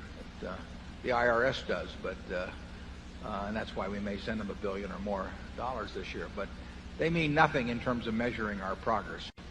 The look-through earnings say something about it. That table, the first couple of pages, that shows our change in book value versus the S&P, says something about it. Not perfect. The real test is the gain in intrinsic value per share over time, and that there's no hard number for that. But so far, Charlie and I judge it satisfactory, but we also judge it as non-repeatable. Charlie, any more? No. Area 7, please. Good afternoon, Mr. Buffett and Mr. Munger. My name is Keiko Mihalik, and I'm an MBA student at Wharton, but please don't hold that against me. We won't. I never made it that far. I was an undergraduate student. Could you please explain how you differentiate between types of businesses in your cash flow valuation process, given that you use the same discount rate across companies? For example, in valuing Coke and Geico, how do you account for the difference in the riskiness of their cash flows? We don't worry about risk in the traditional, the way you're taught actually at Wharton. But it's a good question. Believe me. But what if we could see the future of every business perfectly, it wouldn't make any difference whether the money came from running streetcars or from selling software, because all the cash that came out, which is all we're measuring between now and Judgment Day, would spend the same to us. The industry that it's earned in means nothing except to the extent that it may tell you something about the ability to develop the cash, but it doesn't tell you, it has no meaning on the quality of the cash once it becomes distributable. We look at riskiness essentially as being sort of a go, no-go valve in terms of looking at the future of businesses. In other words, if we think we simply don't know what's going to happen in the future, that doesn't mean it's necessarily risky. It just means we don't know. It means it's risky for us. It may not be risky for someone else who understands the business. In that case, we just give up. We don't try to predict those things. And we don't say, well, we don't know what's going to happen, so therefore we'll discount it at 9% instead of 7%, some number that we don't even know. That is not our way to approach it. We feel that once it passed the threshold test of being something about which we feel quite certain, that the same discount factor tends to apply to everything. And we try to do only things about which we're quite certain when we buy into the businesses. So we think all the capital asset pricing model type reasoning with different rates of risk-adjusted return and all that, we tend to think it is, well, we don't tend to, we think it is nonsense. And but we do think it's also nonsense to get into situations or to try and evaluate situations where we don't have any conviction to speak of as to what the future is going to look like. And we don't think you can compensate for that by having a higher discount rate and saying it's riskier so that I don't really know what's going to happen, I'll have a higher discount rate. That just is not our way of approaching things. Charlie? Yeah, this great emphasis on volatility in corporate finance, we just regard as nonsense. If we have a statistical probability of putting out $1 million and having it turn into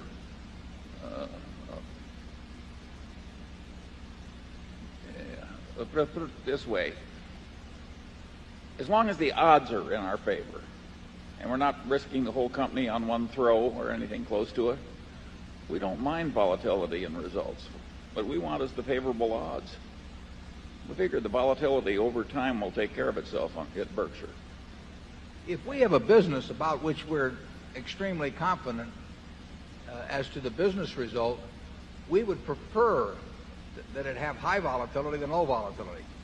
We will make more money out of a business where we know where the end game is going to be if it bounces around a lot. I mean, for example, if people reacted to the monthly earnings of Seas, which might lose money 8 months out of the year and makes a fortune, in November and December, if people reacted to that and therefore made its stock as an independent company very volatile, that would be terrific for us because we would know it was all nonsense, and we would buy in July and sell in January. Well, obviously things don't behave that way, but when we see a business about which we're very certain, but the world thinks that its fortunes are going up and down, and therefore it behaves with great volatility, we love it. That's way better than having a lower beta. So we think that we actually would prefer what other people would call risk. When we bought the Washington Post, I've used that as, it went down 50% in a matter of a few months. Best thing that could have happened. I mean, that doesn't get any better than that. Business was fundamentally very non-volatile in nature. I mean, TV stations and a strong dominant newspaper, that's a non-volatile business, but it was a volatile stock. And that is a great combination from our standpoint. Area 8. Good afternoon, and thank you for staying around to answer our questions. I have two. First of all, would you give us what logic went into your decision to both buy and sell McDonald's? And my second question goes to a term that you've used, you talked about the caliber of the shareholders of Berkshire Hathaway. How do you define the caliber, and what difference does it really make? Well, it makes a lot of difference, and our idea of a high caliber group is one that is just like us. And that's not entirely facetious in that we basically want shareholders who look at the business the same way we do, because we're going to be around running something, and what could be worse than having a group out there had a whole different set of expectations than we did, and that evaluated us in a different way, or all of this sort of thing. I mean, if you are going to, you're going to have a given number of shares outstanding. Let's say we have the equivalent of 1,200,000 and some thousand A shares. Somebody's going to own every single share. Now, would you rather have them owned by people who understand your business, who understand your objectives, who measure you the same way you do, who have similar time horizons, or would you rather have the reverse? It makes a real difference over time to be in with people that are compatible with you. So it's a significant plus to us, the operation of the business, and it leads to a more consistent relationship between price and intrinsic value when you have a group like that, because they understand themselves and they understand the business, and they're not likely to do silly things in either direction. So you get a much more consistent relationship than if we had a whole bunch of people who were thinking that the most important thing in evaluating this business was next quarter's earnings. Question about McDonald's simply is, it's an outstanding business, and we don't talk about it when we buy it. We don't talk about it if we sell it. Charlie? Yeah, the question of what difference does it make to the management who the shareholders are? Well, if you are into what I call trustee capitalism, where the shareholders aren't just a faceless bunch of nothings, but you feel as a kind of a hair shirt an obligation to do as well as you can by the shareholders, well, wouldn't you rather feel an obligation to people you liked instead of people you didn't like?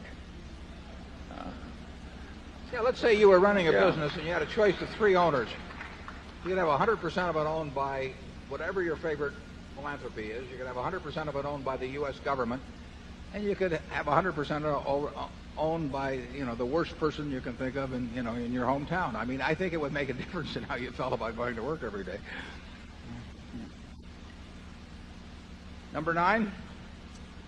Yes, my name is Steve Check. I'm from Southern California, and my question has to deal with kind of quality versus price. I've been to 3 annual meetings and have heard great things about Coke every year, but as far as I'm aware, you have not bought any additional shares of Coke over the last 3 years, even though the stock has done just fine. If an investor has a relatively short time frame, say 3 to 5 years, how much weight do you think one should give to quality versus price? Well, if your time frame is 3 to 5 years, I wouldn't advise it being that way, because I think if you think you're going to get out then, it gets more leaning toward the bigger fool. The best way to look at any investment is how will I feel if I own it forever, and put all my family's net worth in it. But we basically believe in buying, if you talk about quality, meaning the certainty that the business will perform as you expect it to perform over a period of time, so the range of possible performance is fairly narrow. That's the kind of business we like to buy, and all I can say is that we like to pay a comfortable price, and that depends to some extent on what interest rates are. We haven't found comfortable prices for the kind of businesses we like in the last year. We don't find them uncomfortable in the sense that we want to sell them, but they're not prices at which we added to Coke one time about, 5 years ago or thereabouts, and it's conceivable we would add again. It's a lot more conceivable we would add and subtract.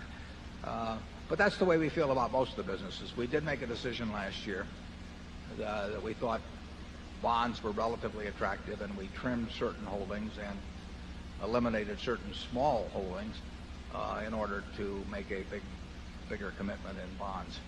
Charlie? Yeah, you talk about quality versus price.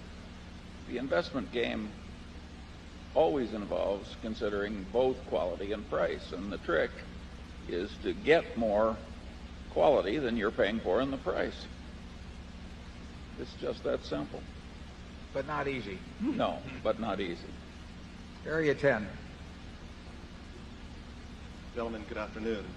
Jeff Kirby from Green Village, New Jersey. Would you comment, please, on tax-free spin-offs to shareholders in general, and particularly how you would feel about those were you to believe that a materially higher value would be ascribed to one of your operating companies in the public arena than as part of Berkshire Hathaway? Well, there's certainly been times in Berkshire's history when certain components of Berkshire might well have sold at higher multiples as individual companies than the amount they contributed to the whole of Berkshire, although I don't think that would be the case now. But our reaction to spin-offs would be, even if we thought there was some immediate market advantage, it would have no interest basically to us. We like the group of businesses we have as part of a single unit at Berkshire. We hope to add to that group of businesses. We will add to that group of businesses over time. And the idea of creating a lot of little pieces because we could get a little more market value in the short term, it just doesn't mean anything to us. Charlie? Yeah, it would add a lot of frictional costs and overheads. And we have I don't know of anybody our size who has lower overhead than we do. And we like it that way. Yeah,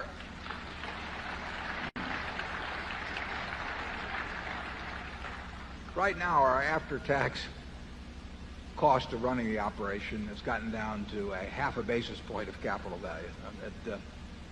When you think that many mutual funds are at 125 basis points, that means they have 250 times the overhead ratio to capitalization that we have. And all they got's a bunch of marketable securities, and we got that plus businesses. Yeah. We don't need any more. But we can get lower, Warren. We can get a lot lower. I know. You think they'd work for $500 a year instead of $900? Groans from the front row. Area 1. Good afternoon, Mr. Buffett and Mr. Munger. I was kind of curious if you could tell me, do you know or can you tell us how much business Nebraska Furniture Mart and Borsheim's did this weekend? And secondly, do you have any interest in investing in the auto industry? And if not interested now, what would change your mind about this industry in the future? Well, the first question, I don't know what the Mart did, but I do know they had a lot of shareholders there. I've gotten that verbal report on that.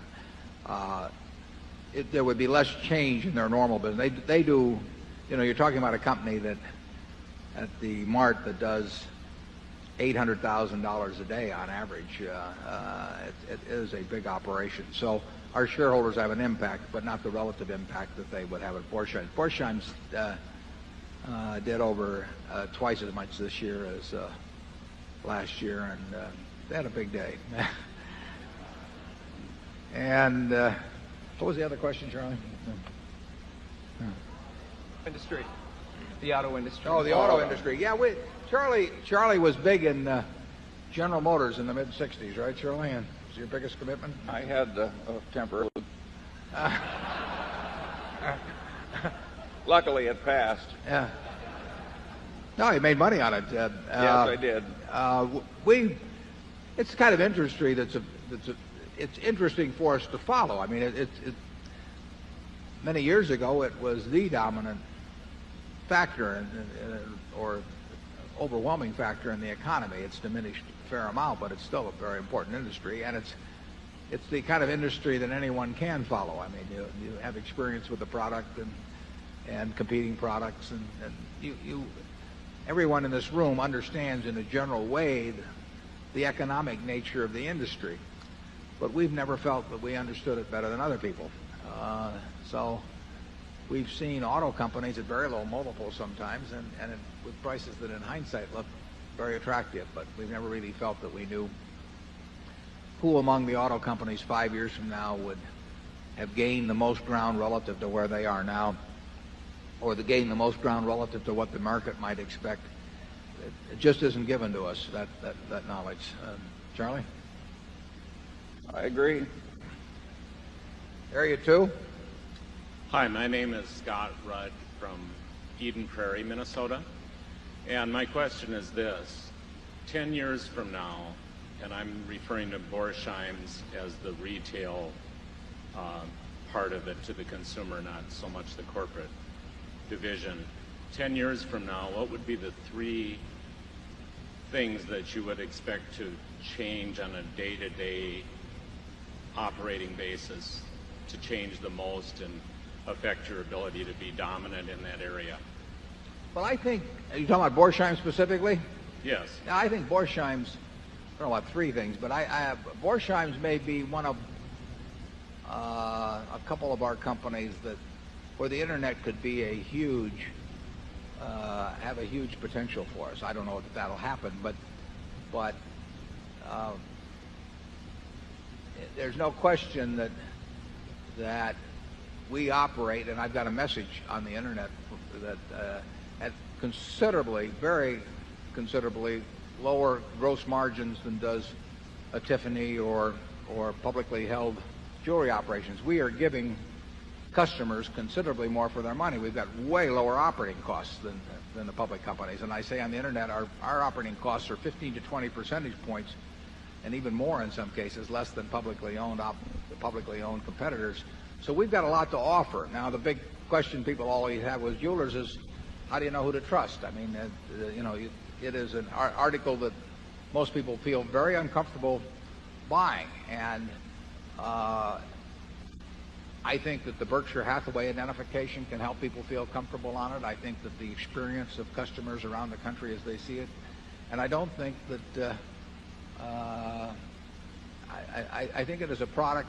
It's a high ticket item, so saving money gets to be really important, just like auto insurance, saving money gets to be really important.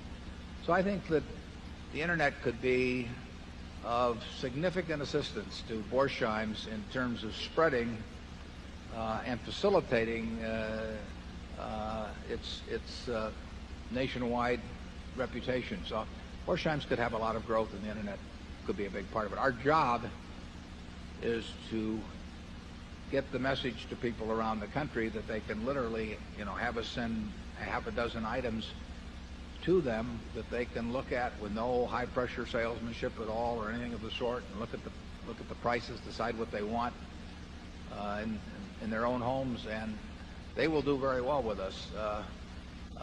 And we have a lot of people taking advantage of that now, but we could have 10 or 20 or 50 times that number as the years go by, and I think we should work very hard on that. GEICO has possibilities through the internet, obviously, also. But anything where you're offering a terrific deal to the consumer, but one of the problems has been, how do you talk to that consumer? The internet offers possibilities. Now the thing is that everybody in the world is going to be there, and why should they click on you instead of somebody else?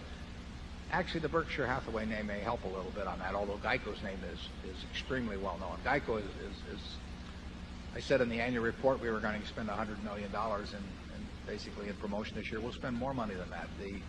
The brand potential in GEICO is very, very big, and we intend to push and push and push on that. Charlie? Well, all that said, if the internet helps some of our business, well, certainly the CD-ROM and the personal computer combined to clobber World Book for us. Yeah, we paid our entry fee. Yeah, it's not all plus. No. Area 3. My name is George Gatti from Zurich, Switzerland, and my question refers to two food businesses, namely McDonald's and Dairy Queen. Are there major differences in the investment characteristics between McDonald's and Dairy Queen? And if yes, would you explain them? Yeah, there are major differences. McDonald's owns perhaps in the area of a third of all locations worldwide. I can't tell you the exact percentage, but if they've got 23,000 outlets, they own many, many thousands of them and operate them. And then of the remainder, they own a very high percentage and lease them to their operators, their franchisees. So they have a very large investment on which they get very good returns in physical facilities all over the world. Dairy Queen has, counting Orange Julius, 6,000 plus operations, of which 30-odd are operated by the company, and even those, some are in joint ventures or partnerships. So the investment in fixed assets is dramatically different between the two. The fixed assets investment by the franchisee or the person as landlord obviously is significant at a Dairy Queen, but it's not significant to the company as the franchisor. So that the capital employed in Dairy Queen is relatively small compared to the capital employed in McDonald's, but McDonald's also makes a lot of money out of owning those locations and receives, whereas Dairy Queen will in most cases receive 4% of the franchisee's sales in terms of a royalty. At a McDonald's, there's that more than that percentage plus rentals and so on. So they're two very different economic models. They both depend on the success of the franchisee in the end. I mean, you have to have a good business for the franchisee to over time have a good business for the parent company. Both companies have that situation to deal with. Charlie? I've got nothing to add. The 4% is not very much when you stop to think about providing a group of franchisees with a nationally recognized brand and quality control and all sorts of desirable business aids. No, 4% is at the low. If you look at the whole industry, 4% is in the lower part of the range. But part of what attracted us. Yeah. Part of what attracted us was the fact that the charges to the franchisees are low at Dairy Queen. A successful franchisee can sell his operation for significantly more than he has invested in tangible assets. And we want it that way, obviously, because that means he's got a successful business, and it means that over time we will have a successful business. You want a franchise operator. You want the franchise operator to make money, and you want him to create a capital asset that's worth more than he's put in it. That's the goal. Area 4. Good afternoon, Mr. Munger and Mr. Buffett. My name is Patrick Byrne. I'm a shareholder, and I'm here from Cincinnati, Ohio. Back again this year to ask a question to see if I can get the two of you to disagree on a subject. I've picked education as an area where we might see some daylight between the two of you. First, though, on the subject of education, I'd like to offer some brief thanks. I'm lucky in that my parents in the late 70s made a wise choice of buying some Berkshire stock and putting it in a college fund for my brothers and me, and that basically paid for our higher education. I suspect there must be thousands of people like us who had our education paid for by wealth that the two of you created, and we owe you, although we'd probably all have been a lot better to skip college and keep the stock.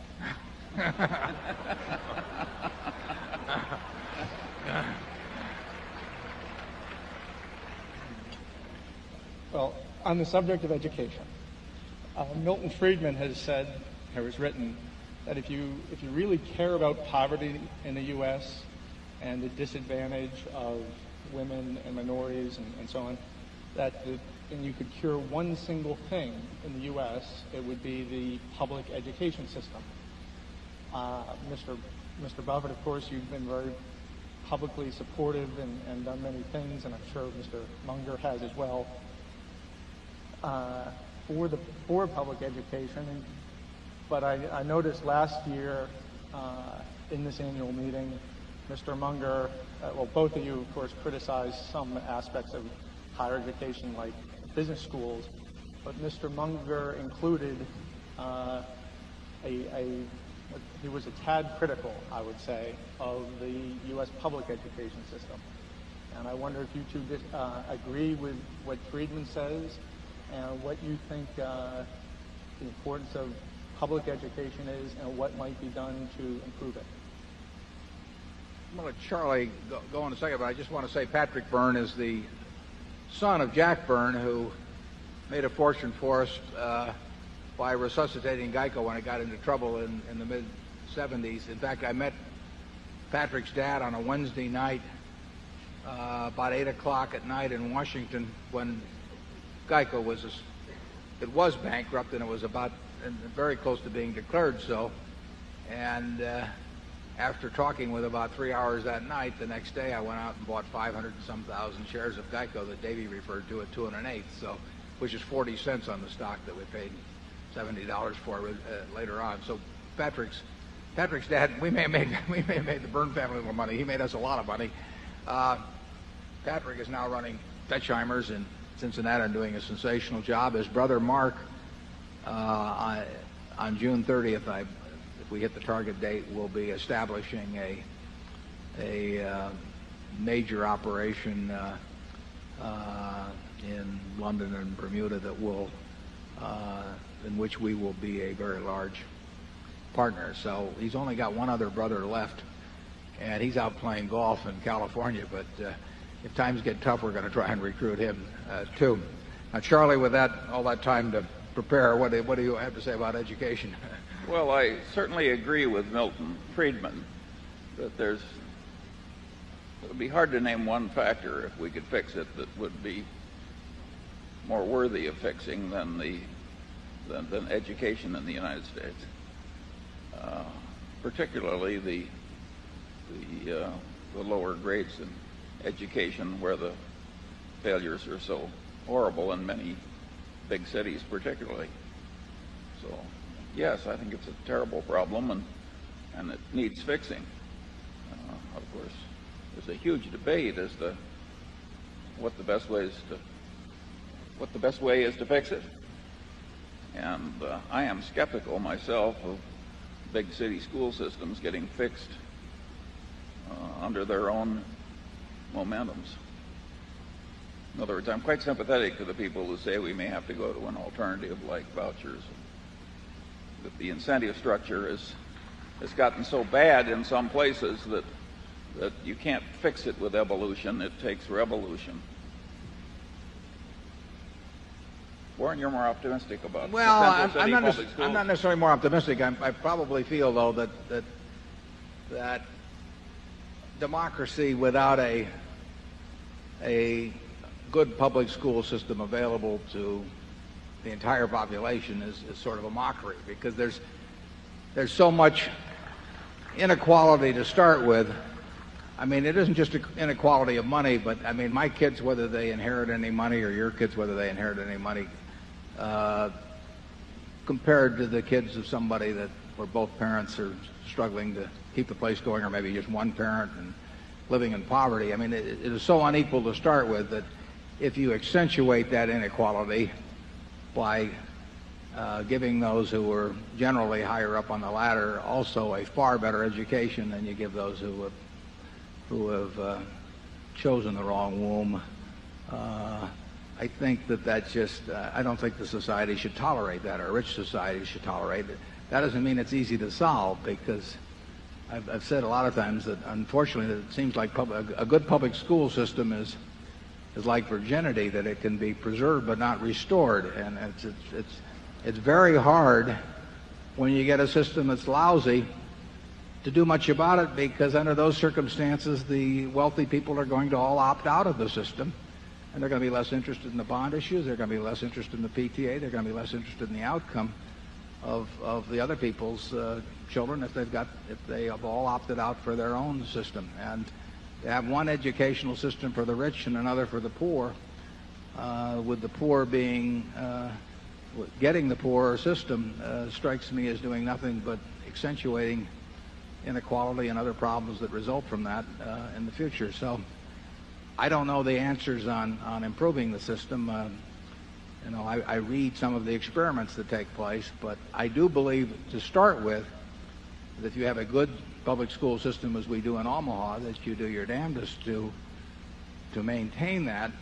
so that there is no incentive for the rich grandparent or the rich parent to say, you know, I love the idea of equality, but I love my grandchildren or my child more, so I'm going to yank him from the public school system, and then you get this sort of exodus, which leaves behind only those who can't afford to make that choice. And the problem I have with the voucher system, if there were a way, the idea of competition I like, you know, and I think a good parochial system does, for example, create a better public system, and I think we've had that situation in Omaha. But I think the voucher system, if it simply amounts to giving everyone an additional amount, simply means that the rich get X dollars of the public school system subsidized, but the poor still, or whatever that differential is, remains. I mean, you could have a golf voucher system, because I play golf. I don't play very often, but if I play at the Omaha Country Club, and you could have a voucher system so that everybody in Omaha would have more access to the country club by giving everybody $1,000 a year to play golf. But it just means it would reduce my bill by $1,000, but it still wouldn't do the job for the guy who's on the public course, because he'd still be beyond his means to move to full-scale equality with me. I don't think there's anything more important, and I agree with Charlie totally. I think the first 8 grades, you know, you can forget it after that. If you have the first 8 grades right, good things are going to flow, and if you have those wrong, you're not going to correct it as you get beyond that point. And I think that, you know, I commend Walter Annenberg on the $500 million. I think it is very tough to see results in that arena, and if you find something that is producing results, I think it should be replicated elsewhere. I think that obviously a fellow in Chicago says that the unions have caused considerable problems in getting adjustments made, but he had the political clout behind him to overcome some of those problems. It ought to be a top national priority. We have the money to educate everybody well in this country, and the question is if we got, you know, can we execute? And that's something I hope good minds like Patrick's work on. Charlie, you have anything for that? Yeah. I think when something is demonstrably failing at performing the function to which it's assigned by a civilization, just to keep pouring more and more money into a failing modality is not the Munger system. So I'm all for taking the worst places where there's failure and trying a new modality. And it wouldn't bother me at all to have vouchers only for the poor. But I think we have to do something in our most troubled schools to change our techniques. I think it's insane to keep going the way we are. So you go for means-tested vouchers, basically. Well, I don't disagree with that idea. But all I know is where it is a terrible place to fail, and part of the trouble is ideological. If you have a absolute rule, there can't be any tracking by ability, no matter how much better reading can measurably be taught by systems that involve tracking. Well, people that brain blocked shouldn't have the power. You know, we should do what works. No, we got plenty. I mean, Omaha it works. The problem is that once it gets beyond a certain point on a downhill slope, essentially you have the citizens that are able to do something about it essentially opt out, and that I don't know. I am a product of the Omaha Public Schools, and in my day, the people who went to private schools were those who couldn't quite hack it in the public schools. That is still the situation in Germany today. I mean, private schools are people who aren't up to the public schools. I prefer a system like that. But once a big segment of that system measurably fails, then I think you have to do something. You don't just keep repeating what isn't working. Well, I agree with that. Patrick, have you gotten your answer? Let's go to Area 5.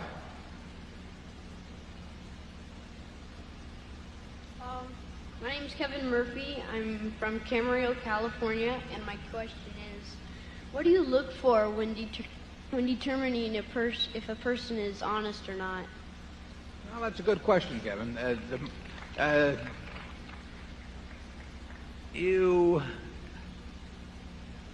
think generally Charlie and I can do pretty well with the situations we see, but we have to have some evidence of behavior in front of us, and I would say even there's some occupations where we're going to expect to find a higher percentage of people who behave well than in others. But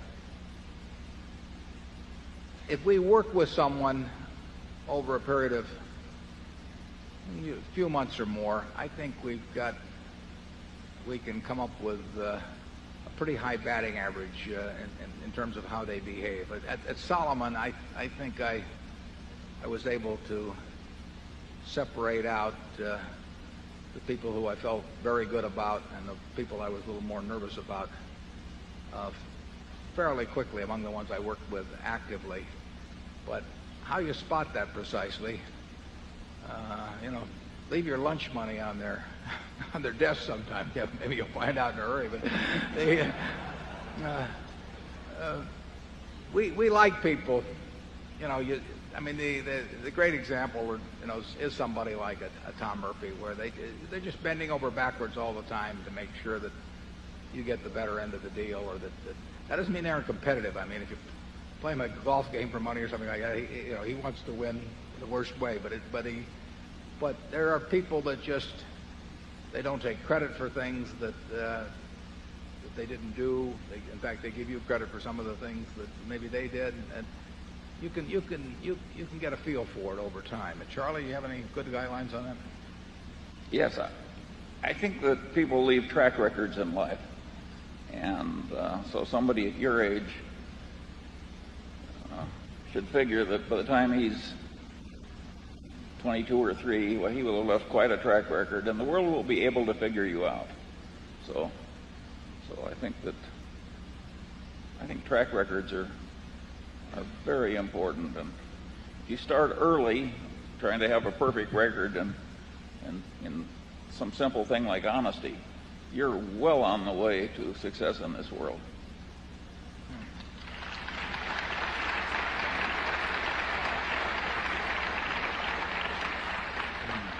Johnny Agnelli one time told me, he said, when you get older, you have the reputation you deserve. He said, you can get away with it for a while early on, but by the time anybody gets to be 60 or so, they very probably have the reputation you deserve. And the truth is, you can have the reputation that you want.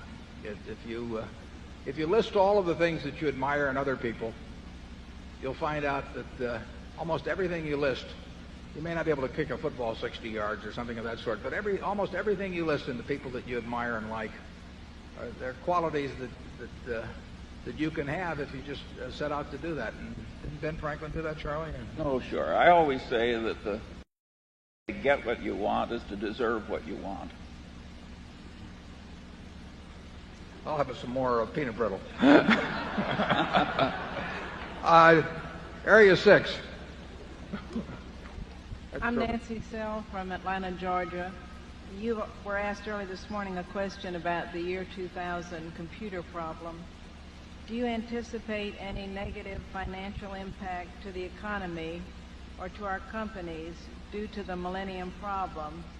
And if so, what financial strategies are you considering? Well, I don't think there'll be major problems for our companies. There are going to be some problems anytime you have something that big. If people didn't see it coming in 1980 or 1985, they're not going to be perfect at solving it by 2000. You can count on that.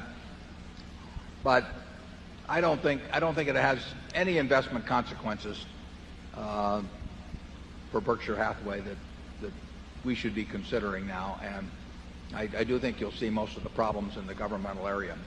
Maybe they won't find your tax return for 2 or 3 years. Who knows? Charlie? Yeah. Area 7. In your description of McDonald's, you have the sense that there's a great business buried in McDonald's and there are 2 good businesses that are mixed in with it. And the problem is with the real estate and the operational business, that as the company is currently capitalized, they can't earn the same kind of returns they can earn in the franchising business. You were or still are a significant shareholder of McDonald's. I guess my question is, the solution is obvious. Why don't you push for a solution that creates the same opportunity you have at International Dairy Queen? Well, my guess is, I don't know the details on it, but my guess is that with 23,000 locations all over the world, I think it would be extraordinarily difficult to separate the real estate business out from the franchising business at this point. I think they could have gone a different route. I'm not saying it would have been a better route at all. In fact, I think the odds are they followed the right route in owning and controlling so much real estate. But I just think the problems would be horrendous. Certainly, you wouldn't want to sell it and lease it back, because you would not end up with more value, in my view, by doing that. And spinning it off in a real estate trust or something, with operating in 100+ countries,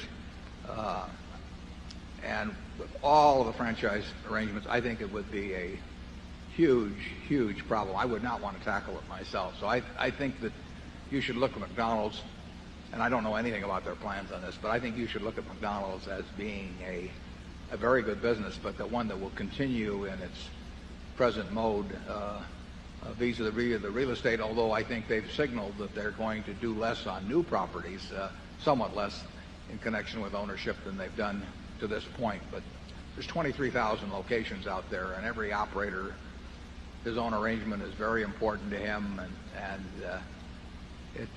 it would be a mammoth job, and I'm not sure how much extra value would be created in the end anyway. Charlie? Yeah, the net returns on capital McDonald's has earned all these years are high, even though they have owned a lot of the real estate. I think it's hard to quarrel with the way they did it. They had the best record. And the multiple is not greatly different, in my view, than if the real estate were separate. I mean, now if you get all the real estate detaxed in some arrangement, you might get a little more out of it, but it doesn't strike me as a big deal. Area 8. Yeah, hi, I'm Rachel White from Missoula, Montana, and during the lunch break I heard some people talking about double taxation and how that impacts Berkshire's investment philosophy. So I was wondering if you could talk a little bit about it. I'm not sure I understood it, and if you could explain whether that impacts your investments. Well, we are structured very poorly, and if you were looking, if you're going to start all over again and do most of the things we've done, you'd probably not do it in corporate form or precisely like we do it. I mean, what that gentleman was talking about in connection with McDonald's applies much more to Berkshire Hathaway, even by far than McDonald's, in terms of detaxing part of the income stream. If we own Coca-Cola with a cost of $1.2 billion or $1.3 billion and a market value of $15 billion, we're not going to sell it. But if we did sell it, we would incur a capital gains tax on the order almost of $5 billion. That means that the 15 becomes 10 billion. Now, if that 10 billion is reflected in Berkshire's value, and you bought your stock when we bought our Coke, then you pay a second tax in turn in reflection of the Coca-Cola appreciation that's taken place after tax. So it's a very disadvantageous way of owning securities to have a corporation in between you and the securities themselves. If we ran as a partnership, that would not be the case. I ran Buffett Partnership for many years, and we only had one tax at the individual level. So our stockholders are, to the extent that we own marketable securities, and we own a lot of them, and to the extent that we have a lot of profits over time in those, own those securities in a disadvantageous way. Now, we also have a float, which helps us own them, which is a big plus. But corporate ownership of securities, if you have the option of owning them directly or through a partnership, corporate ownership is disadvantageous, and we're stuck with it. We've had it for all these years. We've got no plans to do anything about it. We couldn't probably do anything about it if we wanted to. So that is a drag on our performance compared to what would be the situation if we operated as a partnership. And Lloyd's syndicates, for example, didn't have that problem. Some insurance companies that operate in Bermuda may not have that problem to the same extent. Certainly partnerships don't have that problem to the extent they own securities. But it's a fact of life with us, and we're going to pay a lot of taxes. Charlie? No, we have no cure for the corporate income tax, and it is a big disadvantage for the indirect owner of securities. So far, we've surmounted it well enough, but we're carrying a load there. It's become a bigger disadvantage since the individual rate went to 20%, with our corporate rate being 35%. Because if we make $1 on a stock, it becomes 65 cents, and to the extent that you've owned Berkshire, that 65 cents now 20% off that becomes 52 cents. Whereas if you'd owned the stock directly, you'd have had 80 cents. Now, when we owned Geico and it wasn't consolidated with us, you carried that one more extreme. I mean, Geico had capital gains, and we had a capital gain proportionally in Geico, and so on. I mean, how you're structured does make a real difference, but usually once you get into a given structure, you're kind of stuck with it, as I indicated in the answer to the gentleman on McDonald's. Now, to the extent we have very long holding periods at the corporate level, the real mathematical disadvantage shrinks. Yeah, and we might not have been able to get the float that we have if we hadn't been operating it in a corporate structure, so that is a mitigating factor too. But we like to have the mitigating factors without anything to mitigate if we get our choice. Area 9, please. Good afternoon. My name is Fred Strassheim, and I'm from here in Omaha. I have a question about your acquisition methodology, and I was intrigued to read in your annual report about your acquisition of Star Furniture. And as I understand the process you followed, Mr. Buffett, you met with you reviewed financials for a brief period, liked what you saw, and then you met with Mr. Melvin Wolf for 2 hours and struck a deal, and you wrote you had no need to check leases, work out employment contracts, etc. Right. I think that most companies, when they do acquisitions, would feel the need to do a significant amount of legal due diligence, to do things like check the leases, check into things like undisclosed environmental liability, or perhaps threaten litigation. And I guess my question is, have you ever been burned by your approach?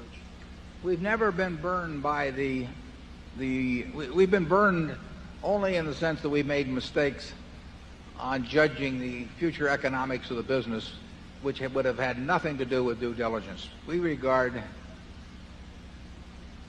what people normally refer to due diligence as really sort of boilerplate in most cases. It's a process that big companies go through, and they feel they have to go through it, and they're ignoring, oftentimes in our view, they're ignoring what really counts, which is evaluating the people they're getting in with it and evaluating the economics of the business. That's 99% of the deal.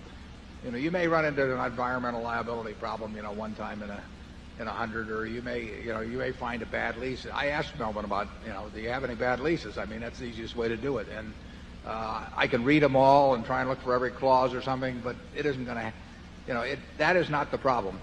We've made lots of bad deals. We made a bad deal when we bought Hochschild Kohn, for example, a department store operation back in 1966. But it had fine people, but we were wrong on the economics of the business. But the leases didn't make any difference, or that sort of thing just was not important. And I can't recall any time that what other people referred to as due diligence would have avoided a bad deal for us. I can't either. No, that's 30-some years. And the key thing, you just don't want to do. I'm on various public company boards. I've been on 19 public company boards, and their idea of the due diligence is to send the lawyers out and have a bunch of investment bankers come in and make presentations and all that. And I regard that as terribly diversionary, because the board sits there, entranced by all of that, and everybody reporting how wonderful this thing is and how they've checked out patents and all that sort of thing. And nobody is focusing really on where the business is going to be in 5 or 10 years. And business judgment about economics and people to some extent, but the business economics, that is 99% of deal making, and the rest People may do it for their protection. I think too often they do it as a crutch just to go through with the deal that they want to go through with anyway. And, of course, all the professionals know that. So, believe me, they come back with the diligence whether due or not. And we are not big fans of that. I don't know how many deals we've made over the years, but I cannot think of anything that traditional due diligence has had a thing to do with. And no, we've had surprises on the favorable side a couple of times. That is true. That is true. The kind of people that we've generally dealt with have usually told us the bad things first and good things after we made the deal. We made a deal with a fellow over in Rockford in 1969, Eugene Abegg, the Illinois National Bank and Trust Company. I made that deal in a couple of hours, and I mean, there just wasn't any way that Gene was going to be hiding anything bad. For the next 10 years, when I went over there, every time I go to lunch, he'd point out some building in town that we owned that wasn't on the books, or some foundation we had that had money in it that he hadn't told me about. And he even gave me some bills, one of which I carry in my pocket, that he had still sitting around that were issued by the bank, that were our own money, which he never told me about. We could cut them out like paper dolls. I mean, Gene was not a guy to show all his cards. And those are the kind of people we've generally dealt with. And I would certainly say that that Melvin and Shirley fit that description in spades. We're now at 3:30. It's been a lot of fun this weekend. I'm glad you came, and I hope to see you next year. Thank you.